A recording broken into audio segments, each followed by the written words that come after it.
And it begins, shorty. We got action. We got action. Welcome to the Sim Police Academy.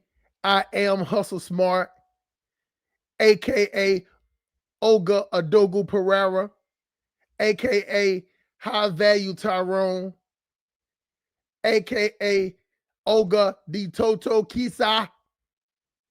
Di Toto Kisa. AKA the person today is that gonna call all this fuck shit out. I'm talking about every last bit of it. Even the people that's quote unquote trying to bring it to the forefront. They on the motherfucking hot seat too. Don't get that fucked up. This is going down today. I'm gonna let people come up. You're gonna be able to come up and say exactly how you feel. And let me make this disclaimer because I have a problem with doing this. Everybody is allowed to come up here and defend their point and defend their position. But the only thing I don't allow for us as black people to be like, yeah, believe me, man, believe me, believe me. See, just trust me, No. We speaking facts today. All facts. Nobody is getting a pass today. Because this Pan-African shuffling, this one-way supporting, this one-way dreaming, this one-way idolizing, this one-way romanticizing,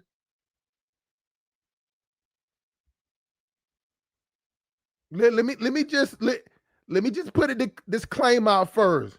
But salute to everybody that's on the platform. Hold on, let me conduct some business. I got to put that Cash App at the top. Hold on. Let's pin that to the top.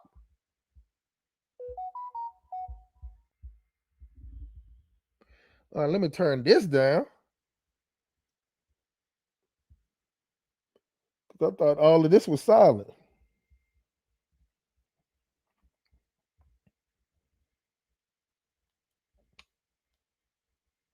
All of them. Hold on, let's see here.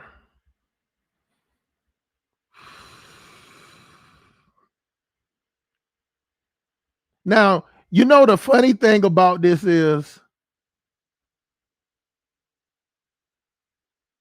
why is it not showing up?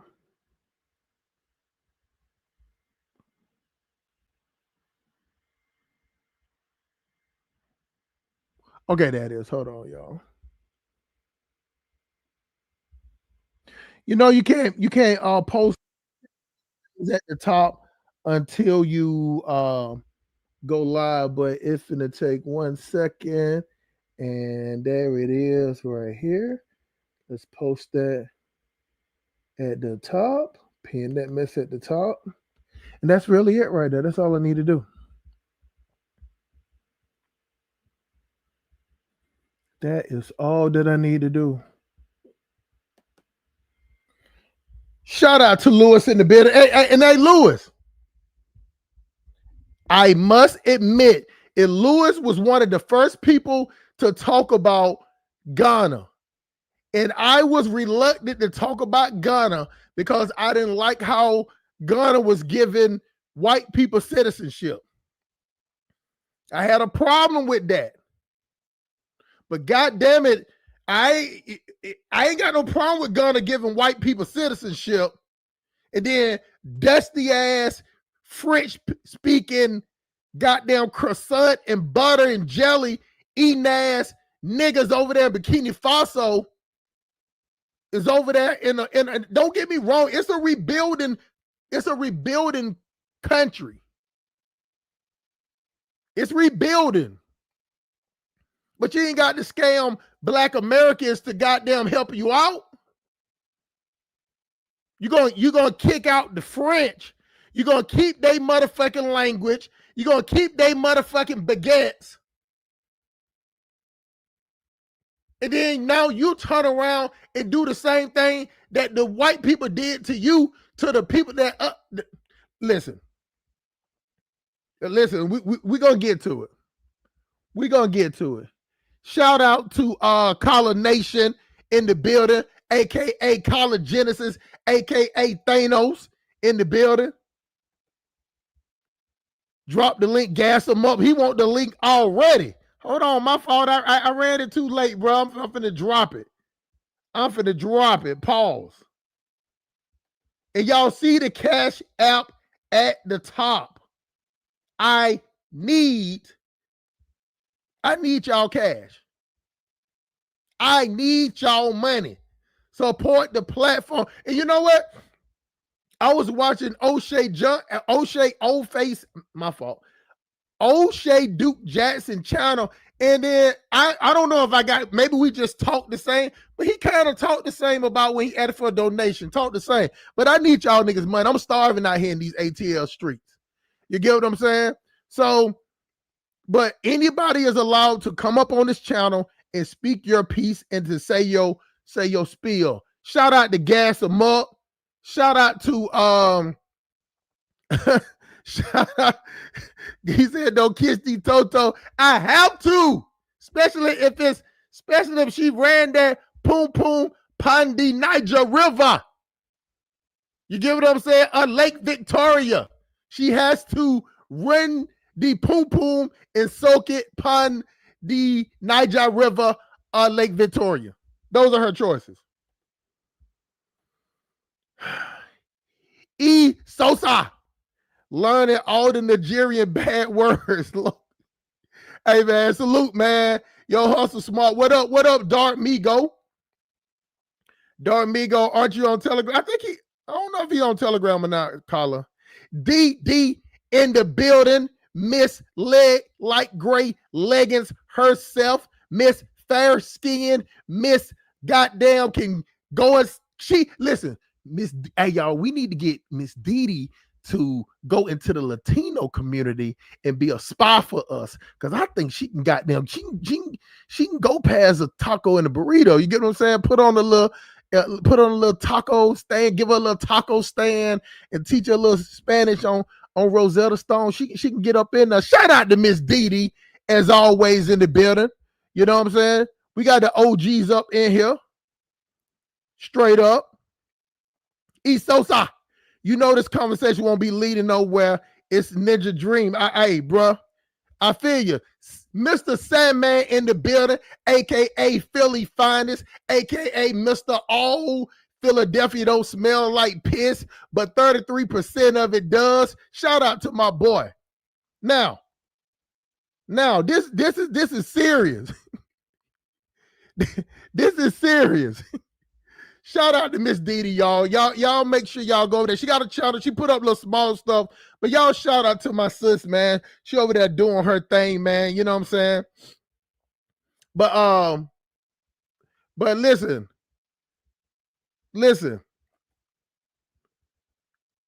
Truly MD Luli.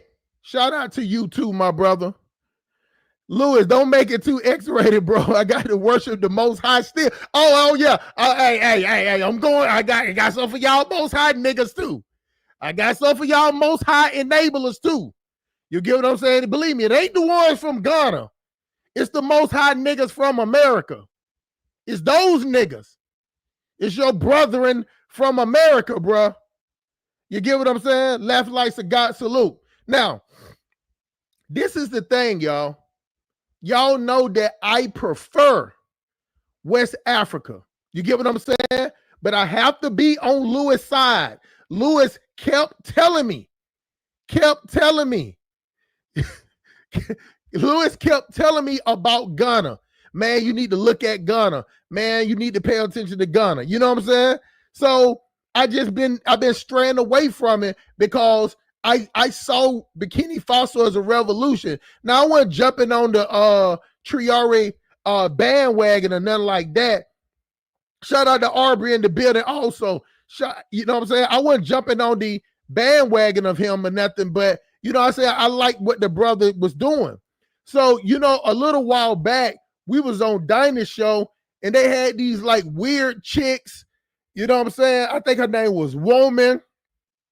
You got that weird ass, screaming ass dude, St. James, that be over there in the Discord on Collar Discord on Telegram. Y'all get with Colin and get with that Telegram. The brothers speaking some real knowledge over there also. Then I heard, you know, you had the skinny dude. I forgot. Hey, anybody can call, what that skinny ass dude name, man? That was coming up there talking about he was selling moon rocks and dried up cow shit or whatever his name is. Always eating a dry chicken bone and never drinking water. I forget his name that quick.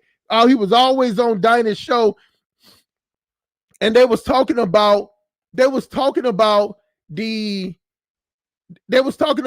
existence of the people coming to Burkina Faso before the corporations get there. You get what I'm saying? Now, anybody know the skinny dude that don't drink water, always eating the chicken bones? You know what I'm saying? Like the edges of the chicken bone on Dinah's show, man. You know what I'm saying? From LA. Y'all let me know his name, man. I can't think of his name for now. Oh, they was the dry chicken bone. I'm talking about that dude would be chewing on the cartilage for like 30 minutes like it's a 50-pound goddamn hippo steak or something. You get what I'm saying? But we was on Dinah's show, and then you had people that was like investors, you know, people that own their own trucking company and stuff like that. And you know, I came on there and I was like, this is when the hype was at its height. You get what I'm saying? So the people was on there, was like, listen, man, look, this is what we need to do. We need to come over here to Burkina Faso, you know what I'm saying? This is what's going on, and we're gonna try to you know, build our thing and invest. You know, so I was just telling people that, look, if it's a country where a coup just took over, they have no regulations. It is no regulations when a military coup has took over. You know what I'm saying? Another company can go over to a country and conduct business because they have a military to back them up. It's something that Burkina Faso needs from that country. You know what I'm saying? Like the French are still doing operations. They're not in there solely, but they're still doing operations in the north where, you know what I'm saying? They're still doing operations over there, y'all. They just, the occupation has left. The military occupation of the French has left, but not the French. The whole French army is not gone. You get what I'm saying? So, of course, y'all, we got the three queens in the building. We got Miss Audrey, you know what I'm saying? I don't know what color leggings she be rocking, but we got Miss Didi in the building. Of course, she rocks the light gray and camouflage leggings. And we got the sultry, the leggings queen. You get what I'm saying? Never seen a fitted skirt. It doesn't even exist. All of them are fitted in her category. Miss Gail at night in the building. You know what I'm saying? So Miss Audrey says she have the zebra print leggings. That's how it's going down. White and black, black and white. It's whatever your perspective is. It's whatever your perspective is. White leggings. Y'all, she said white and black. So we was on Dinah's show and we was discussing it, and then this lady, she was trying to say that the Woman and St. James and all, they're like, man, y'all cowards, and y'all can go do this, and we can go do this and put your money together, go invest your biz. I'm like, what type of guarantees do we have? What type of guarantees do we have as people on the for in the diaspora? People from America, what guarantees do we have that the business is going to not get taken away from us? And on top of that, why would you go to a country where 80% of the people speak French? Y'all niggas barely speak English in America. Y'all niggas barely speak English in America, and you want to goddamn take your motherfucking high priest, God is everything, Ifa, mommy water, dumbass over there to a country where you don't even speak the motherfucking language. But you know what? I just stayed out of it. I just said, as a businessman, I wouldn't do that. I wouldn't do that. Now you get what I'm saying? I just wouldn't take my bid. I wouldn't put all my eggs in a bucket to go over there and thinking it's on some kumbaya shit. It is not safe in Burkina Faso. You don't know nobody in Burkina Faso. You don't speak the language of Burkina Faso. They have no regulations. So here come Dr. Scammy. Here come Dr. Scammy. And you got these most high niggas, the Hebrew Israelite niggas and niggettes. They're looking for a place to set their mark because y'all know what happened to them in Israel. If y'all don't know, look up what happened to the Hebrew Israelites, what happened to them in Israel. Look what happened to them in Ghana. Now, who thought it was about them tearing down their property and the government taking the property back? That's neither here nor there. But it's things that been happening. So they was looking for a home. They're looking for a base. And I have no problem with looking for a base operation, because that's the same thing Carla was talking about with the Afro stand. But Carla, OG Carla, aka Thanos, was talking about an area where he would run it, or we would run it, and share in the revenue and the taxes to get government reforms and subsidies. Here come Dr. Scammy, Dr. Arcana. Here come the ADDI.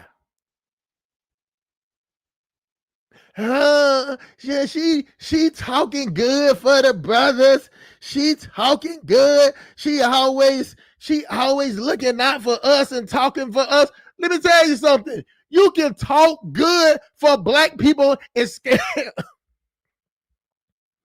You can talk good for black people and scam black people at the same time. That's what goddamn Black Lives Matter been doing. That's what Benjamin Bubba Gump, whatever that dude name that was on Bubba Gump, the black dude from Bubba Gump show, from the movie. What's his name? Bubba Gump? Yeah, his name was Bubba Gump, right? Anyway, because the other dude name was Forrest. Yeah, Bubba Gump. That's what Al Sharpton do. That's what all these goddamn pastor pimps and all they tell you what you want to hear, then they sell you out. What's the saying, man? They're having their own conversation. So let me get out of that. She goes around and speaks. And I think she's from Zimbabwe or something like that. She used to be the UN ambassador or some shit like that. So she talks good and she knows how to talk to black people. Everything is everybody else's fault. I'm here to fight for you. Give me your money. So she got this organization. And you know what the 2 words, or is it 1 word? No, it's 2 words. 2 words that always get black people, black Americans, as smart as we are in black America, as street smart as we are in black American. You tell us welcome home and you got us. Welcome home. This is your home. We welcome you, my brother. My brother. Ungawa. That's all you got to tell black people. Now you got all these most high black people. Gale Lake Night, there go another one. Motherland. Welcome home, motherland. That's all you got to say to black people. And they get to open up their wallets. It's so. So she crank up this thing, having people put money in $826 or whatever the fuck. And she go to telling them about how they need to, this is for like a registration fee. So they all up in there scamming it up, you know what I'm saying, mixing up that scamming Obono stew. A little bit of scam, a little bit of Maggie, a little bit of Pomo, a little bit of scam, a little bit of chicken feet, a little bit of scam, a little bit of cassava flour, a little bit of scam, just mixing the pot up. And all of a sudden, you see a lot of people in there, it's these most high niggas. Now, why do I say it's full of most high niggas? Because I was watching that. Let me tell y'all something.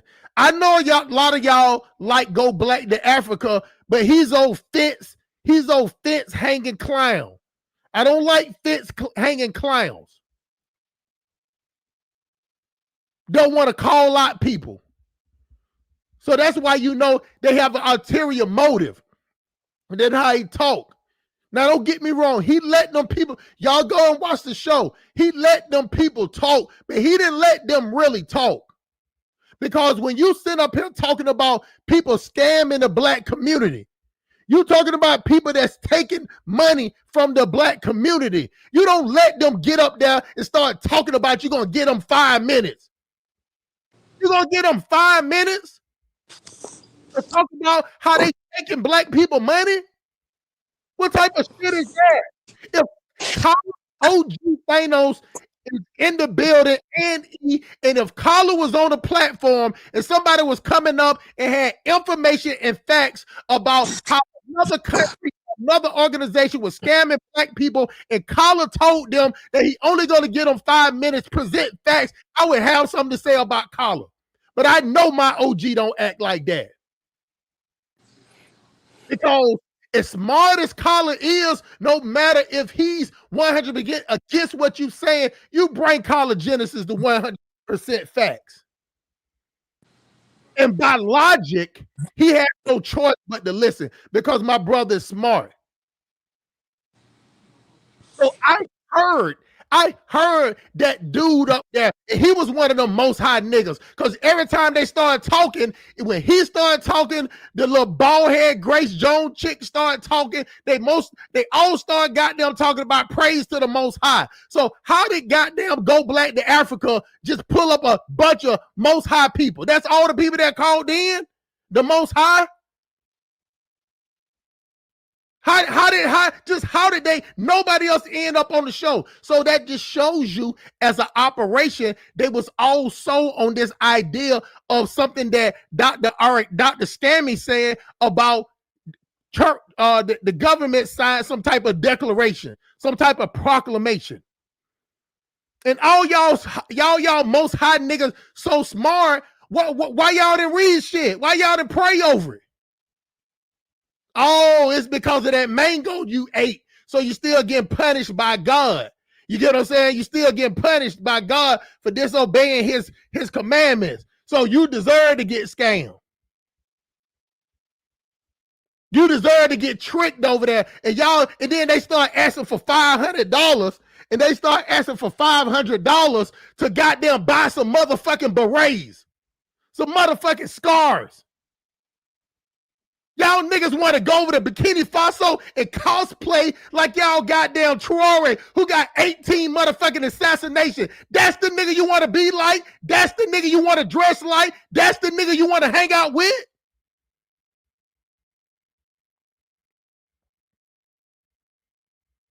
And y'all talking about God ordained y'all niggas to go over there. Y'all niggas sick in the brain. But you know what? I'm going to calm down. I'm going to let goddamn my brother E come up in the building. Shout out E, man. You can unmute your mic and say something if you want to, bro. Hey, what's happening? So basically, okay, can you refresh me what's going on? Because so from what I've gathered is that Miss Arikana, she's scamming people, I think, like Americans specifically, right? Yes. Okay. So how? Like, is she inviting people over to Burkina Faso or something? Say where you from, E? I'm Nigerian. Okay, you from Nigeria. What part? Just give me the state. Edo State. Edo State. So let's say you from Edo State, right? Yeah. And then you have you start up an organization, right? Yes. And you say, okay, Black Americans, you know what I'm saying?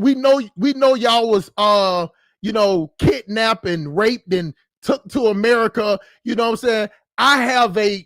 I'm connected to the government. And I have a way for y'all that want to come back home. Y'all can join my organization. And I got my tentacles. I got my foo-foo grabbers, which is your fingers. I got my fingers on the pulse of the government. You get what I'm saying? And through my organization, I can go and speak to the presidential government and help out with citizenship, residency, and the opportunity zone for investments. Okay. But you need to start off with 1.4 million naira. That's your registration fee. So I'm speaking to you in naira, my brother. You get what I'm saying? Yeah. That's how much they wanted from the jump. But this is how you were so convincing to how you sell it. You're a doctor. You're a doctor from Edo State. You was the ambassador for Nigeria. You go around and talk good for Black Americans and Black people every time you get up and talk. Why wouldn't they trust you? Because you seem like you're a soldier, right? Yeah. So the difference between Nigeria and Burkina Faso is that Burkina Faso is a French-speaking country. Okay. Now, why Black Americans would want to go there is because it's a developing nation. Do you get what I'm saying? Like it's on the cusp of revolution. Yeah, revolution. Yeah, revolutionary country, basically. Yeah. Right. So, and you have this group of people which is the Hebrew Israelite, when they came from the shit that happened in Ghana and the shit that happened in Israel when they basically got kicked out. Yep. So they trying to find a home. So in their group, they're trying to go over there and basically just state their claim so they can get over there and just, be like settlers. It's the same. It's the same thing when the Rastafaris went over to Ethiopia, thinking that Ethiopians would accept them. Almost the same thing, but they wasn't tricked over there. They wanted to follow. They saw the Ethiopian president like a god. But they don't. Yeah. But they don't understand that Horners, these Eritreans, Ethiopians, and Somalians, they are anti-black as well. That's what they understand. But that's a different topic. That's true. But I'm just saying, compare this how they went over there. The Rastafarian went over there. Yeah. But under this guidance, they paid money through an organization, and they was told that it was the government signed a proclamation or some type of paper or some type of order to grant citizenship. Was gonna get them citizenship. So they was the ADDI was gonna do the applications, do all the paperwork. They was gonna be like the mediator. Yeah, okay. Say for instance, like you're selling a home, but you're the agent. Yeah. You know what I'm saying? So you don't really talk to the owner of the property until you get ready to buy the property, right? Until then, the buyer talks to you, the agent, right? Mm-hmm. The ADDI is the agent. Okay. That's how it was. So you get what I'm saying? They trusted the agent. They thought they had a good agent, which is the ADDI, which is Dr. Scammy, which is Dr. motherfucking goddamn Arikana's stupid ass. Old bitch. So, but is Arikana is not Burkina a Burkina No, Faso, hell right? no, the bitch is involved. Okay. She ain't even begin. That bitch is from Zimbabwe, I think. Zimbabwe. But it's Mr. Ibrahim, is he aware of this or? See that they is under military occupation. You can't get nothing out of him. He ain't got to talk to nobody. See, when a country is under military occupation, the president don't have to speak on anything. That's why the media's cut is under wraps. You get what I'm saying? They're not letting too much information out. Yeah. So what she did was she found the niche and say, okay, you know, this ain't going down, but this is happening. You see, what's sad about this is that this will bring a bad image on Burkina Faso because I really, really rooting for Burkina Faso and for what they are doing, as well as Niger and Mali. So this is truly sad because, come on, man, like Burkina Faso is actually fighting the Western powers, and now they're coming up with this scam. Wow, that's not good, man. First thing first, man, I'm sorry I was sitting up here lighting they ass up, pause. Miss Didi, salute to Miss Didi with the motherfucking Cash App. I need the rest of y'all to follow Miss Didi, you know what I'm saying? Because church is in session. Juma is in session on a Sunday. I don't give a damn about no Fridays. You know what I'm saying? The bread has been broken in the Catholic Church. The 7-day Adventist tax collection is going down on the Sunday. All that shit you believe in on Sunday, I need y'all niggas money. Y'all see the motherfucking Cash App at the top. Support black people. We need to get in the habit of supporting black people to tell you what you need to hear before you go in there and get your ass scammed on some motherfucking kumbaya shit where you want to hug everybody, kiss everybody, hug the ground, and thinking everybody goddamn owe you something. You thinking everybody goddamn sitting on the ground, sitting up there kissing the ground when you coming over there to their country. That shit is crazy. And we as black people got to stop want to leech on to something so fucking bad that we got them connect. Now, let me tell you something. Nigerians will take your money, but don't go over there and thinking like you're going to give them some direction or tell them how to spend their money. I'm telling you that. For somebody that don't been there, don't go over there thinking that they need saving. What they need is a catapult, like a little step to step on to reach where they're going. That's a little bit of push. But don't go over there thinking that you're gonna manage their life. Like they want you to manage their life. They have a culture where they're damn near set in their ways. Yeah. And I'm telling you that. And we have this thing with black Americans think we got this fun to save somebody. And it's an insult to them when you thinking that they need saving. If you want to donate, give your money. Get the fuck on. Don't be trying to hang around them and try to see what if you want. They got kids. Look out for their kids. Take their kids to the market. Go to the market with them. You see something wrong with their house, do something like that, but don't sit up there and try to direct them. How you gonna try to direct a group of people where they know their mama, their grandmama, grandma, daddy, granddad? They know they know their history. They used to the roads looking like that. They used to the potholes. They used to the flooding. They used to the malaria. They used to the mosquitoes. Ain't now bit of your American dollars is gonna change that in Nigeria. The only thing you can do for a Nigerian, if you go to Nigeria, is make it a little bit more comfortable than what it was. Shout out to Miss Didi again for the support. Collar dropped off, but I know my brother gonna come back up. Nigerians are independent people. We don't even know shit about Burkina Faso.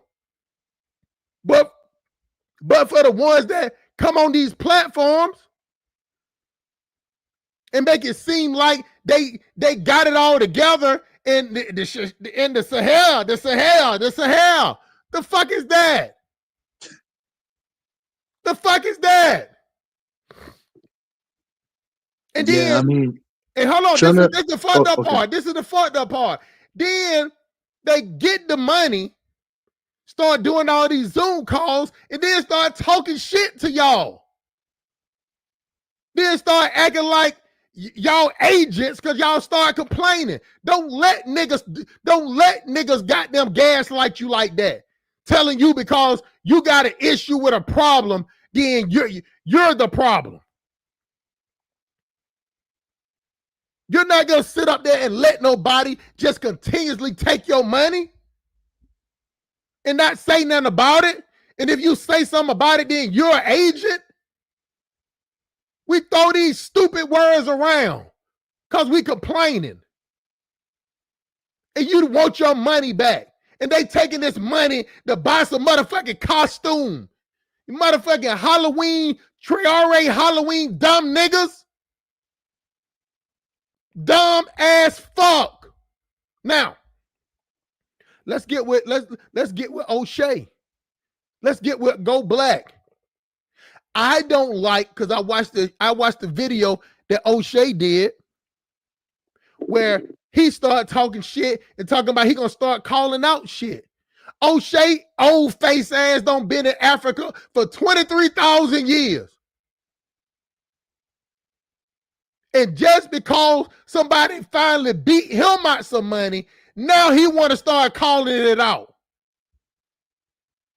But before then, Africa good, Africa great. You can do business over there, and you can invest, and you can do this, and you can be a millionaire too in Naira. You can go to Uganda, and you can do this, and we go there. I'd rather be in Africa than be in. Now this nigga talking about he can be back in goddamn Compton.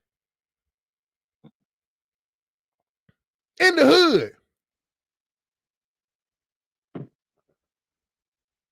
Ain't nothing street about O'Shea Duke Jackson.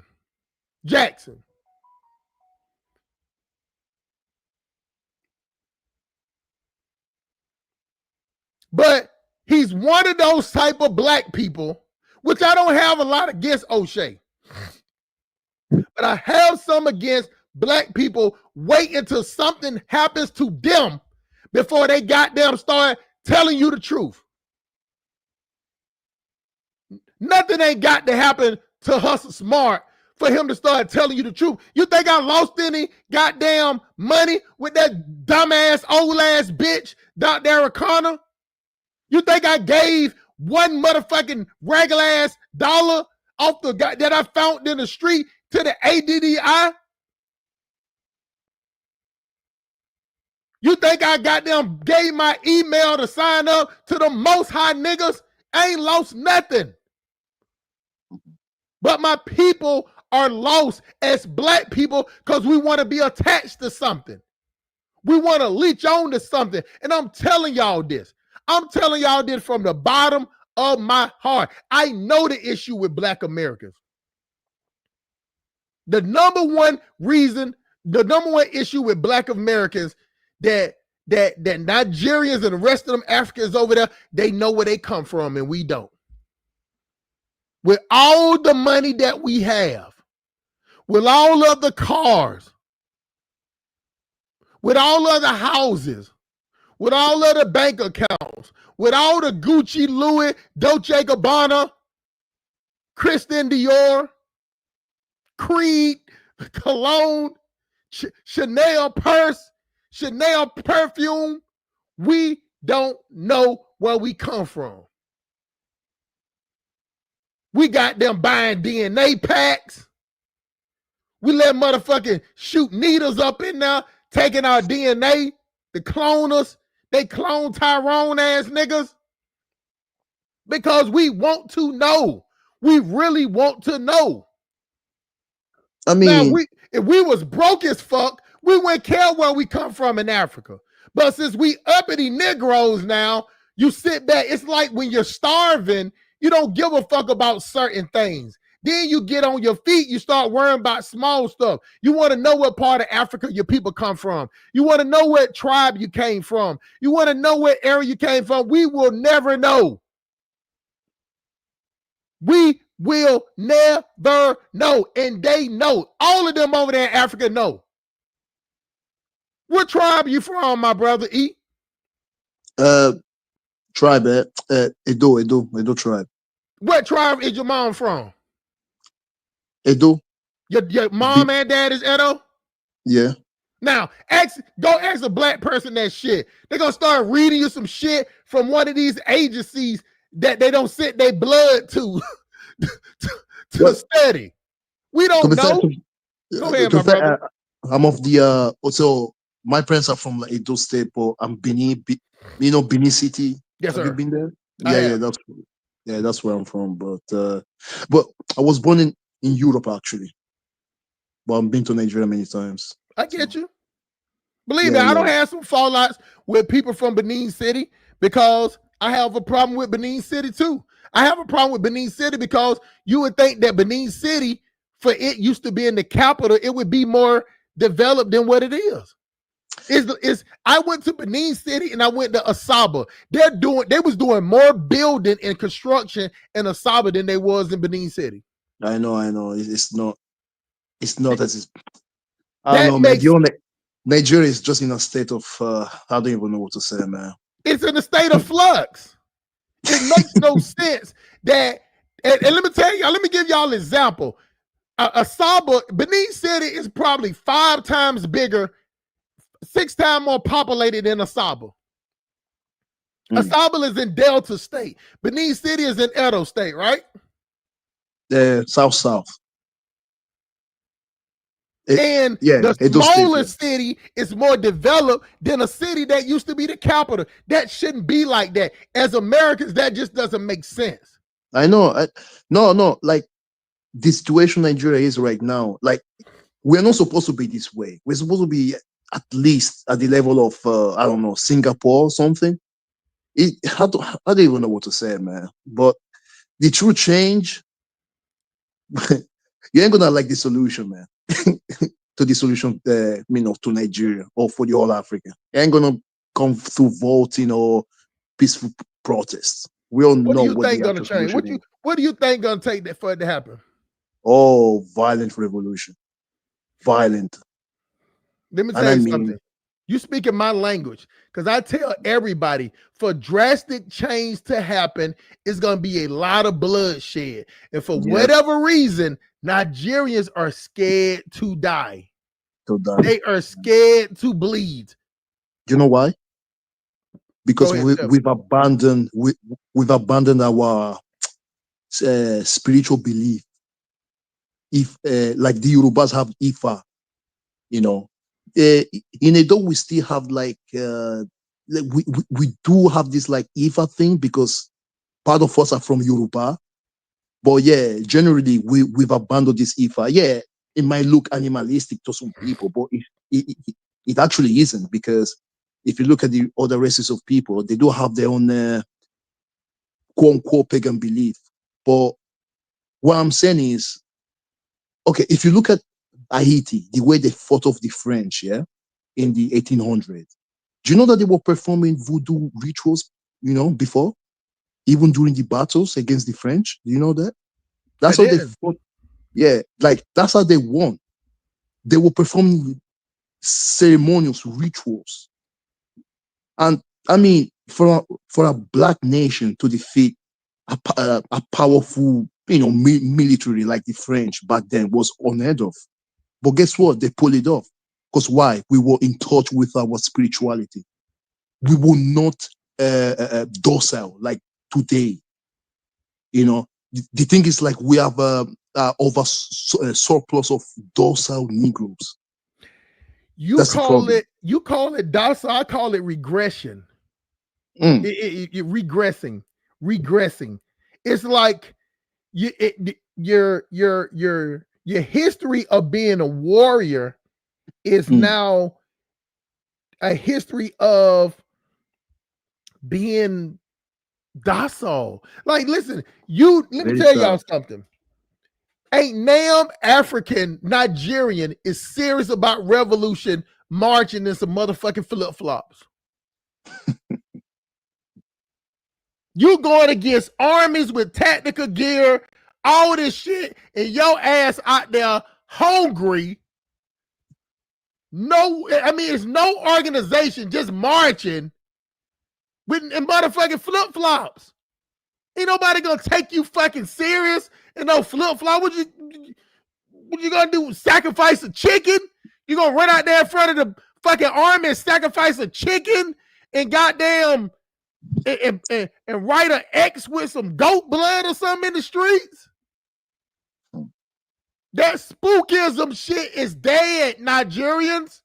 That spookism shit is dead, Burkina Faso people. You see, If the you're thing is, not if you're mm, not putting foot to ass, if you're not ready to live, because think about it, it's always been like this. And we know this in America. It's more of the people than it is of the people in charge. yeah, But they got to, the people in charge, they doing the same thing that they did in the Pharaoh days, using religion to make y'all accept it. Have y'all yeah. ever noticed that the people in power always talk about religion, but always killing people? You see, also smart. The thing is, we black people, we have this approach toward religion. We have this hippie approach toward religion that we should not have. White people have a very fascistic approach toward religion. Arabs have a very militaristic approach toward the Islam. The DJs, you know what I mean by DJs, they have a very misanthrope, how do I say, like fascistic, approach. But the thing with us black people is that we have this hippie peace and love approach, and it should not be this way. A black person can worship Jesus Christ, but is he black in your eye? Do you worship Christ in a fascistic way? You see, we need to approach religion in a more militaristic way, because also the way black people approach religion is a very uh like in a I don't know how to explain it, but the way we praise Christianity is the way that white people want us to praise Jesus Christ, like good little slaves, right? Right. But if you look at white people, the way they worship Jesus Christ is very like Christo-fascist, like military. You know what I'm saying? So no matter what we worship as black people, we need to have that militaristic approach, like the Arabs have toward Islam. You see what I'm saying? We cannot have this hippie thing, peace and love. We cannot love everybody, because guess what? We live in a very Afrophobic world. This world hate black people. All races of people hate us, and we cannot have this peace and love with anybody. You see what I'm saying? It's stupid to even think this way. But I'm seeing too many brothers with this, like, oh, we need to love everybody. We need to always be the bigger man. No, we cannot. Like, we have all reasons to be the most hateful, maybe the most paranoid. We cannot have this peace and love. I don't know. I think I'm gonna blame reggae a little bit, not gonna lie, because I think reggae is what has started this uh let's all love, peace and love, love and light thing, which Honestly, that was a mistake. Like, I do respect some aspect of reggae, but at the same time, I do resent some of it. We But should not have. how do we blame reggae for that? But then we don't. Then but we do it to each other. It's true, So but you know, so why don't we use reggae to love each other, but and love the white people too? I can understand. See, I can understand that we were using it for both, but we don't yeah. love. We don't do that to each other, but we do it to them.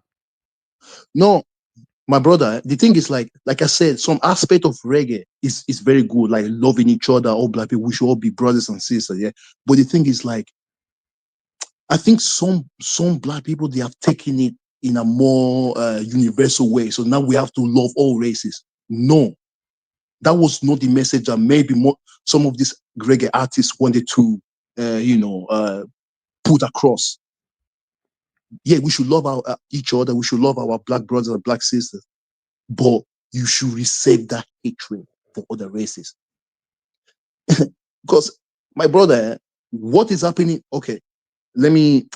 What is happening in Gaza? What the Israeli are doing in Gaza is what the whole world wants to do to us black people. Who will be next? Do you know that? This is what they want to do now. After Gaza, it will be us black people, especially in Africa.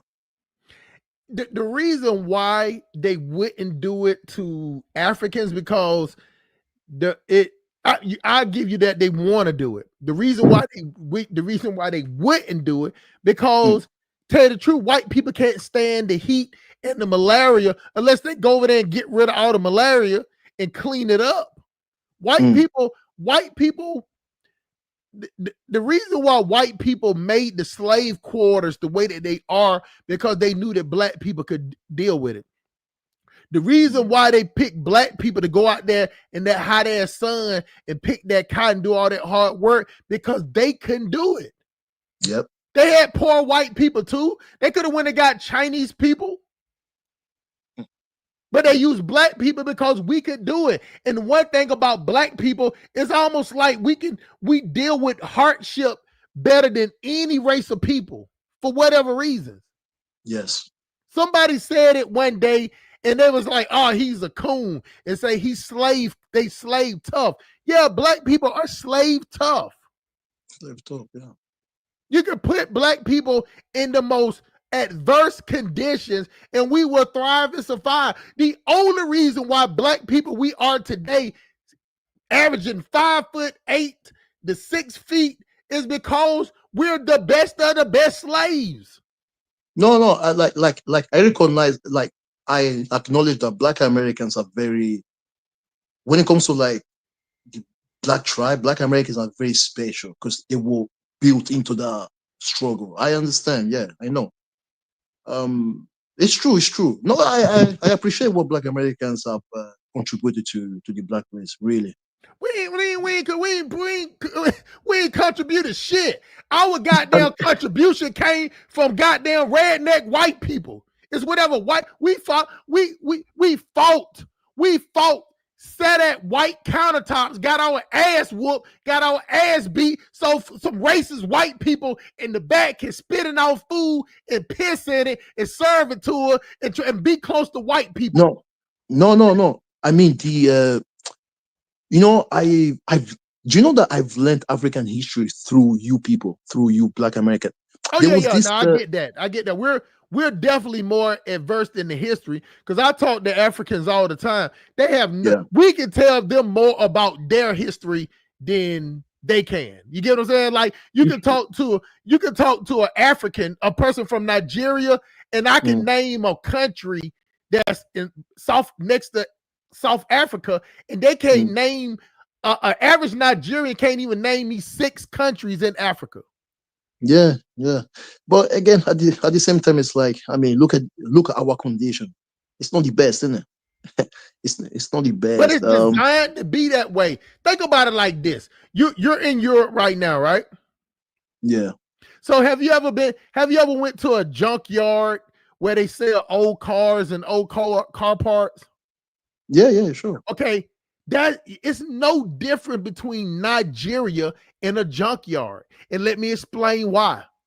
A Damn. junkyard is designed to look like a junkyard, so you can. It looks like it's not organized, but it's organized for you to go in there, find the cars that you want, and take what you want out of it.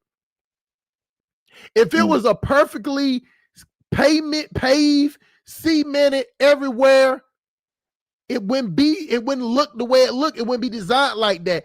Nigeria is the way that it is because that if they got them pave all the roads like it is in Europe, if they pave all the roads like they do in America, how they gonna dig?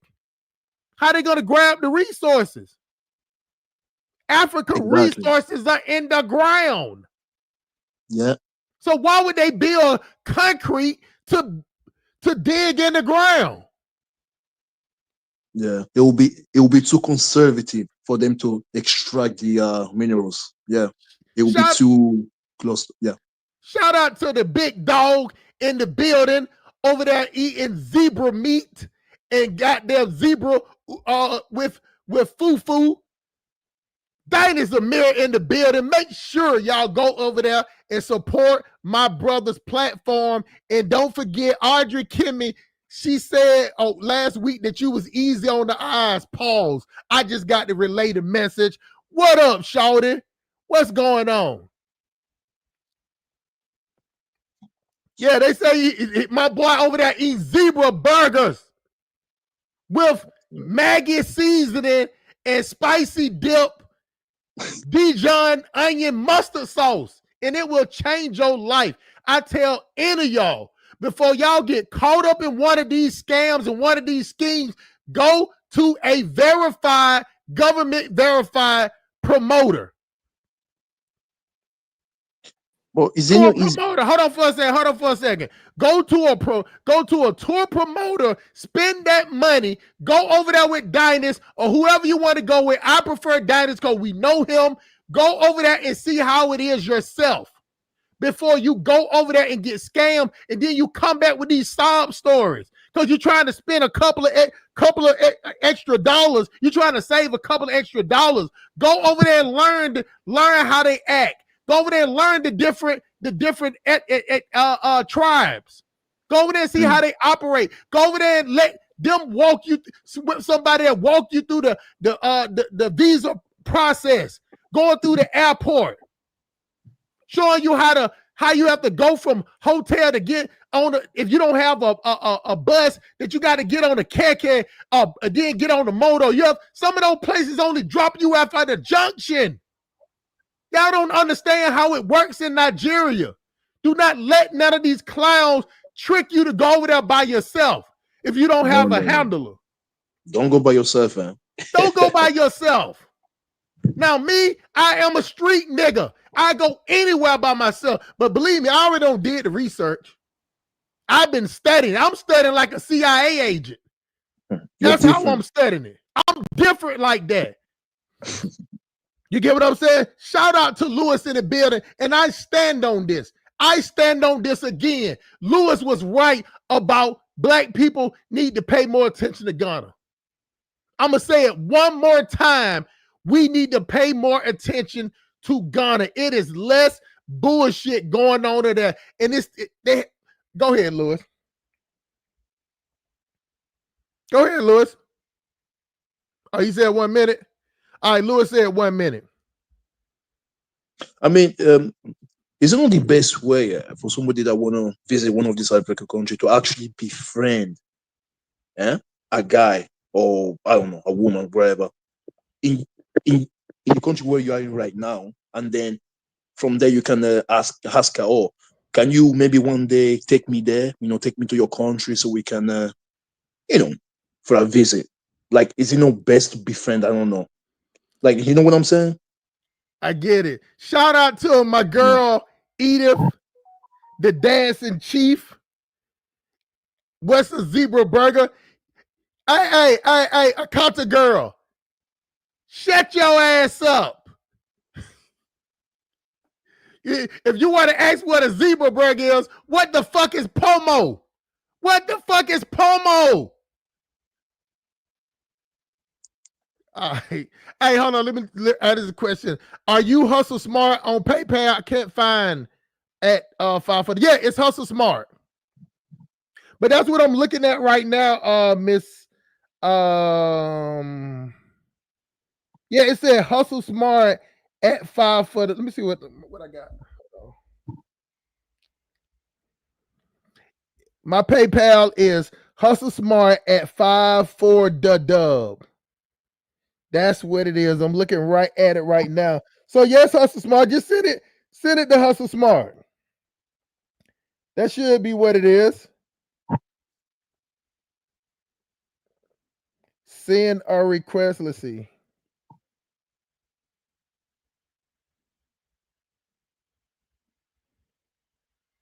All right, let me look at my QR.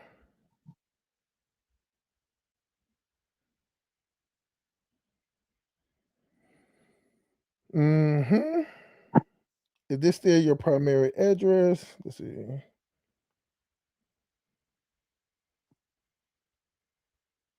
All right. Yeah, everything is good. Everything is good. I'm looking at it now.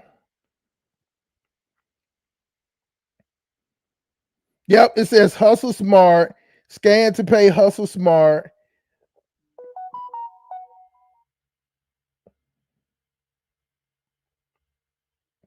That's what it is. Congrats on your credit card. Okay, got it.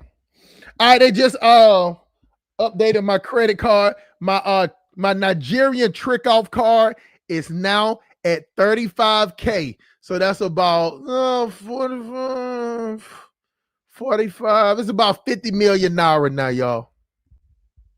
Let me tell y'all something. When I go to Nigerian, I operate just like the white people do it. I operate just like the white people do it. I don't go over there romanticizing. I go over there with the idea is that I'm going to use my money to get what I want over there. Now, I'm not going to do anybody wrong. Do you see DJ Sandman post?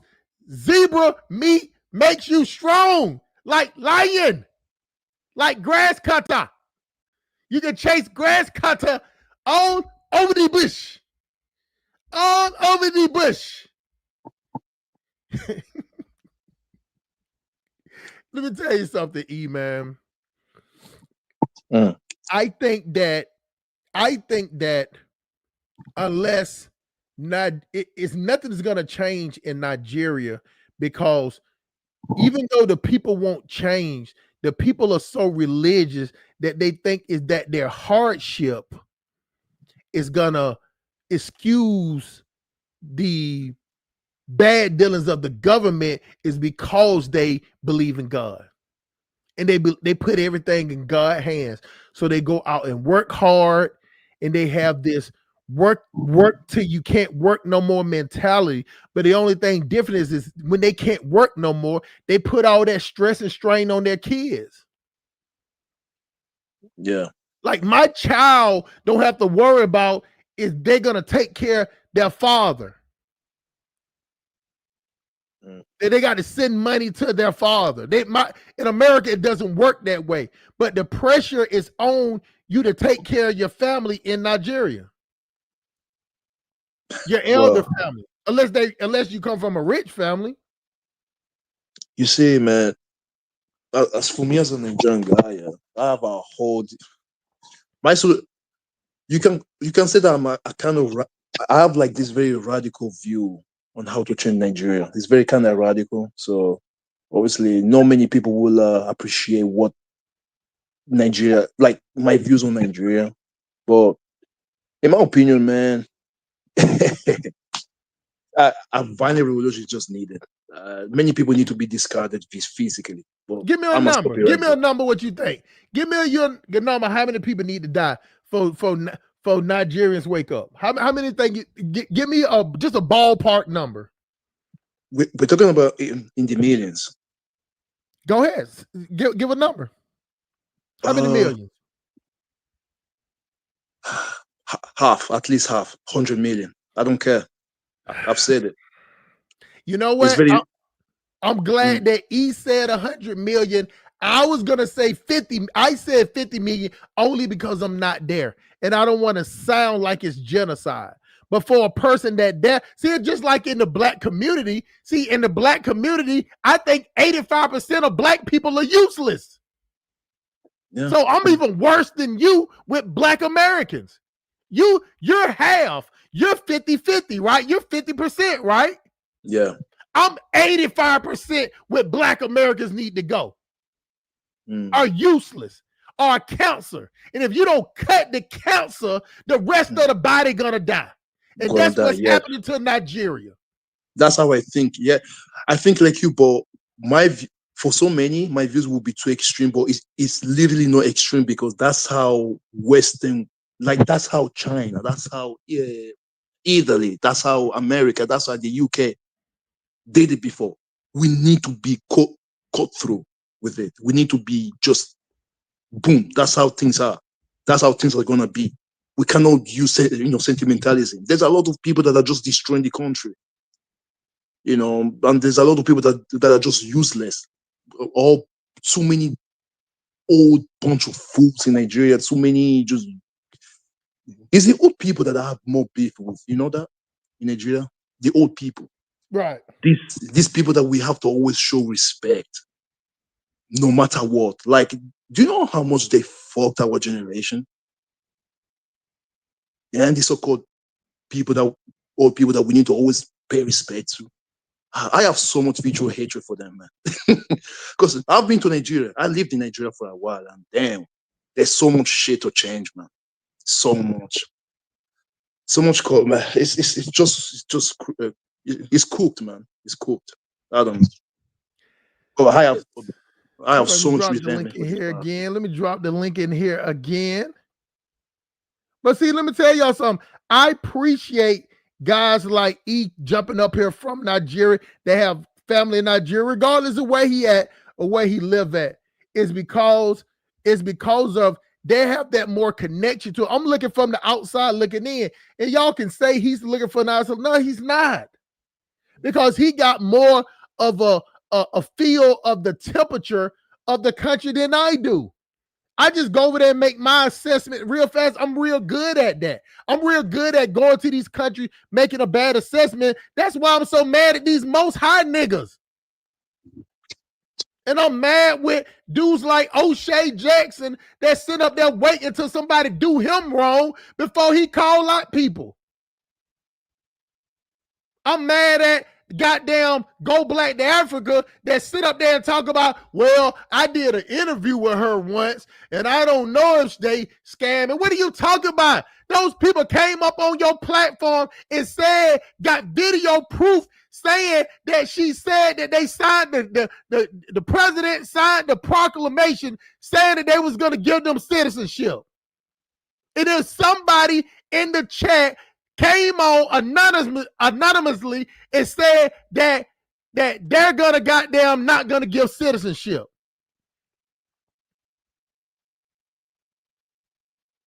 If it wasn't for that person that came in there and said that, the scam would have kept on going. And then everybody started doing their research then. Why would it take a random person to put a message into place and you got all y'all smart goddamn most high niggas with all this religious favor, with all this goddamn God is good and God blessing us, and we gonna take the meek shall inherit the earth and all this dumb nigga shit? Y'all got all this discernment. Y'all got all this discernment, but you can't discern when a motherfucker is taking your money. Collagenous is in the platform. Thanos is in the building. Speak, my brother. All right, thank you. Well, what I was saying was, like I said for years, right? I'm on record. I am not for these dual citizenship, these past.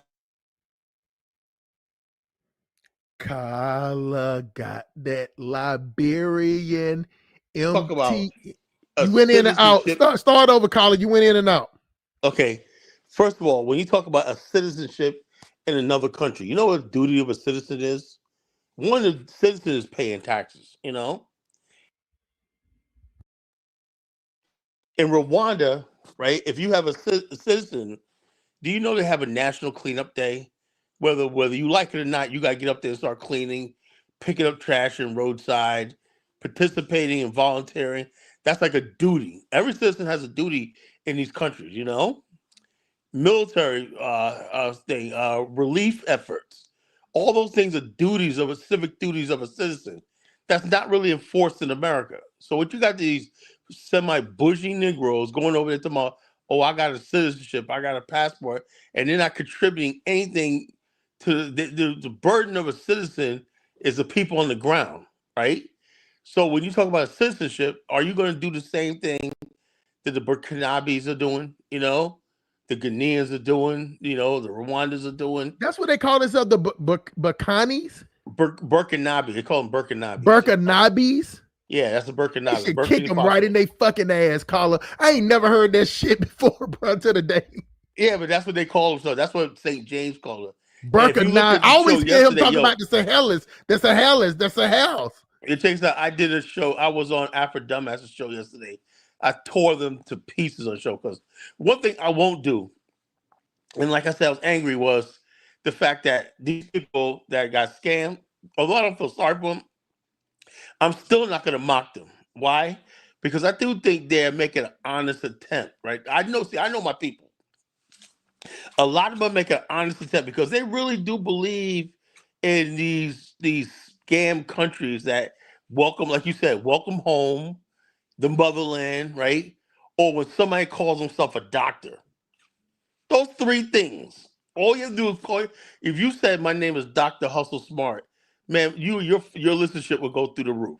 You know, Dr. Hustle Smart, whatever like that. So Dr. Arikana, let me get to her.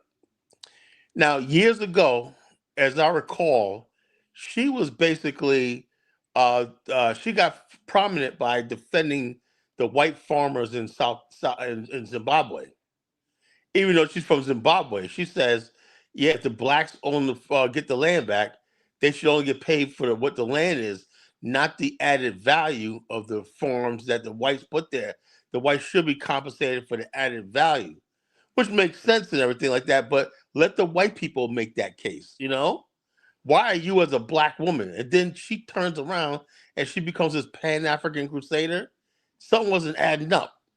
And then I asked a question, like when she was going around, because remember, she ripped off the idea of the African for her Wakanda Village thing. I said, please speak on, and when you get through college, please speak on that Wakanda Village too. Go ahead, my brother. Okay, this is what happened. Friend of mine, Mr. Rosenthal, was in Angola. We was talking about to the Angolan government about a city state in African. It was a real thing. Some of the guys I was on the chat last night was saying, yeah, they were involved in that. It was serious, a high level thing. So what happened was the new government took over in 2017, and our group had to go to Zimbabwe, right? That's when Rosenthal met Dr. Arikana, and he introduced the idea to Robert Mugabe. I got pictures all on my website. And Dr. Arikana took it up, and that was right around the time the movie Black Panther came out. She starts calling it a Wakanda village. And I was like, well, no, that's not what it, and then we said, okay, this was gonna, like you said earlier, something that we control. We have control over. She said, oh no, that's out of question, you know? So in other words, she was gonna have all these people from the continent governing a territory, and we come there and just pay money, tax, everything. It didn't even sound right, right? So anyway, a lot of people that I knew went over to her side, right? Oh, with this ADDI stuff. I said, okay, you're gonna see. But I knew something wasn't right, you know. So what? Then next thing you know, this guy Traore came out of nowhere, and Burkina, because first remember something, ADDI was originally set up in Ghana. First it was Zimbabwe, Zambia, then they went to Ghana. You know, they just kept going to country. When the year of return happened, they went to Ghana. Now they're in Burkina Faso, right?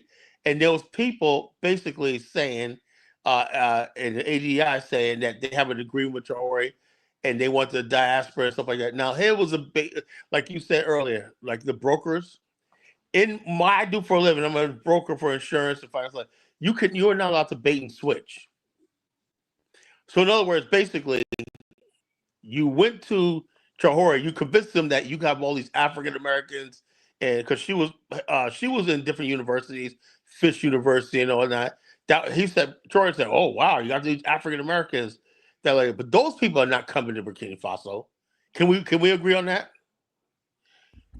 If you're African American making $150,000 a year, you got a nice house in the suburbs, stuff like that. Are you going to give all that up to move to a country with like 10 miles of paved road? And so, therefore, initially what Burkina Faso said, well, that sounds like a good idea. You guys want to help build? That's fine, right? But the thing is, she began collecting money from the desperate people, the Hebrew Israelites and all the people. Those are the ones that want to go there. But that's not what Ibrahim Traore or even people on the ground in Burkina Faso thought. They thought there was going to be all these high-level black people in America. They thought they were going to bring Oprah Winfrey. They thought they were going to bring Bob Johnson and all these other people like that. That's what they thought it was coming, right? And then basically, then you had all these people. They said, "No, we didn't promise citizenship," right? And these people actually believed that they were going to get citizenship. I mean, look, if you're a millionaire, right? Like even Singapore does it. Now, what kind of country you go to? If you got $2 million in assets and you're going to invest in the country, you'll get citizenship. I don't care where you go. If you got a few $1 million in the bank, whatever like that, you're ready to invest or build, or you're going to have something money, you're going to get citizenship. That's just a given. But when you don't have nothing to offer, and these, fortunately, the people who follow these Pan-African movements tend to be people in our community at the bottom of the barrel. Like the Cuddies. You remember him? Cuddy, that's what I was trying to remember. The goddamn dudes that sit up there and eat them dry ass chicken bone bristles. Never saw him with a cup of water or nothing, Colin. Go ahead, my brother. Cuddies is a type that's the Cuddy types are the one that's going there. And they're looking at it like, I'm sorry, we can't have a bunch of you people flooding here and whatnot. This, that, and the other thing. I mean, they're not going to be mean about it, but they're like citizenship. And also, they don't understand something. If you said, look, we just want the right to abode, because Ghana offered the right to abode. That means you can come here, set up shop, do it, stay out of our way, obey the laws. You can abode here. You can have legal status here, right? But when you say citizenship, do people even understand what that means? I don't think they know, Colin. I don't think they know. When people just collecting passports all over the world, they don't even understand what that friggin' means. It minimalizes the passport when you have multiple passports. And so it's like I never approved of that nonsense. Let me tell you something. I go to Liberia every year. I plan on being a resident there in 2 years, right? With my U.S. passport in Liberia, I can get anything I want done. I don't need citizenship in Liberia, right? Because I believe that if I get with citizenship in Liberia, I have to give citizenship up in America. I can't have both, because if the conflict comes between the United States and Liberia, whose side am I on? Right. And a lot of these people don't understand that. When you say citizenship, we say a resident or abode, you can say, okay, I'm rocking with you, but okay, let's say United States goes to war with Burkina Faso. If you take up that citizenship, you can't come back to the United States. You're going to be caught up in some shit, And so, like I said, it's like I said, it was just foolishness. And like I said, people, but I'm on record. I warned everybody. I said, this doesn't even sound right. That this lady, Dr. Arcana, and the way she knows how to say what Black Americans are. Let me ask yourself this question. Have you ever heard her speak in front of a bunch of Nigerians? No. Right. Is there a reason for that? Because Nigerians, like, we got our issues, problems. What do we need somebody talking all this nonsense? Because average African don't want to hear that shit, Well, I'm just trying to figure out why she didn't do that shit in Zimbabwe. Where's she from? That's what I'm talking about. Because those people down there know she's a scam. The only people that buy into people like Dr. Arcana are the Negroes in America who want a place of belonging, and they listen to anything somebody from Africa got to say. That's it. And so they'll listen to them over me and everything because they promise. Then when it doesn't work out, they'll be like, oh, it's the white man or blah blah blah. They said, no, it was never meant to work. Colin, did you see your best friend O'Shea? Didn't I tell you Uh-huh. that once I come after you, I said, O'Shea, once I come after you, you're finished. Not everybody's like, damn, who is this guy? I told you he was a fake. He was a plant, He was a plant. I definitely didn't like how he started now he want to stand up for the truth when somebody did something to him. What happened anyway? Somebody stole his laptop. Somebody beat him out some money. You get what I'm saying? These Africans, all these people he claimed he doing all this business with. He sit up there and always talking about, I don't like y'all Black Americans. I don't want y'all Black Americans on that. Let me ask you a question. Like I said, you look at his show. Do that look like $1 million studio? Man, that's some shit in his living room, bro. That's what I'm saying. So he said, hey, Colin, O'Shea spent millions of dollars for that. That is 2 sofas. That's a sofa and 2 love seats and some goddamn lights, and some lights and 2 fucking cameras, bro. And 2 cameras. That's $1 million operation. And then probably the furniture, if it's in Uganda, it probably was used. So I put 2,500 at the most. Yeah, I know. So he's $1 million. He's doing so. Like I said, all these people that come into this movement, right? I never liked O'Shea in this movement and everything like that. He wants to come here. His goal is to destroy the pan. Like I told Afrodamus yesterday. You gotta listen to that show, bro. I listen to it. People. And anyway, I told him. I said, look, what we're trying to do with the African and what I'm going to do, people need to understand. As long as Kala's here, the Pan-African movement, the Black national movement is going to be here. So you can talk all you want. You can think you got it down. I don't care what O'Shea says. I don't care what Phil Scott says. I don't care what Tariq Nasheed says. As long as Kyle Jensen is here and I got breath in my body, this movement is on. That being said, right, there are people that know the danger of Pan-Africanism as far as opposition in America, right?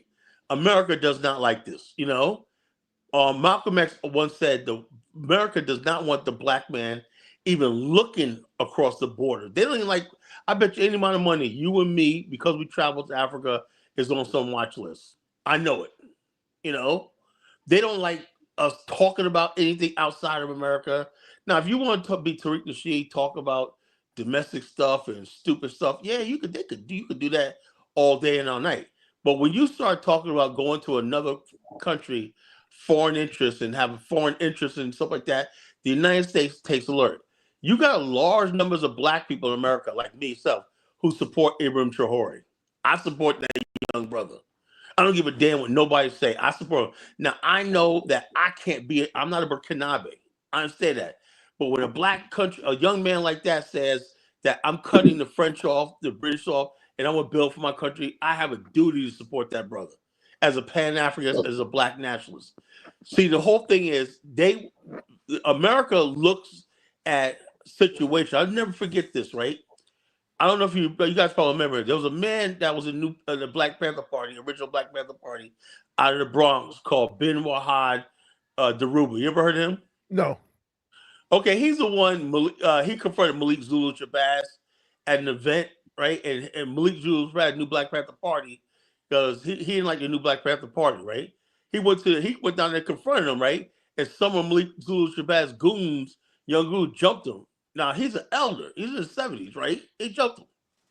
But I never forget, years ago, right, when Nigeria was going through that whole thing when Abacha took over Nigeria, right? There was this tension between the Clinton administration and Nigeria, right? And Daruba said something that really stuck with me. He goes, we're all American now, but what happens because before that, that's when the Black Hawk Down happened in Somalia, right? And he said, what happens when the United States starts sending troops and drafting you to go fight and kill other Black people in Africa? And it dawned on me, where would our allegiances be?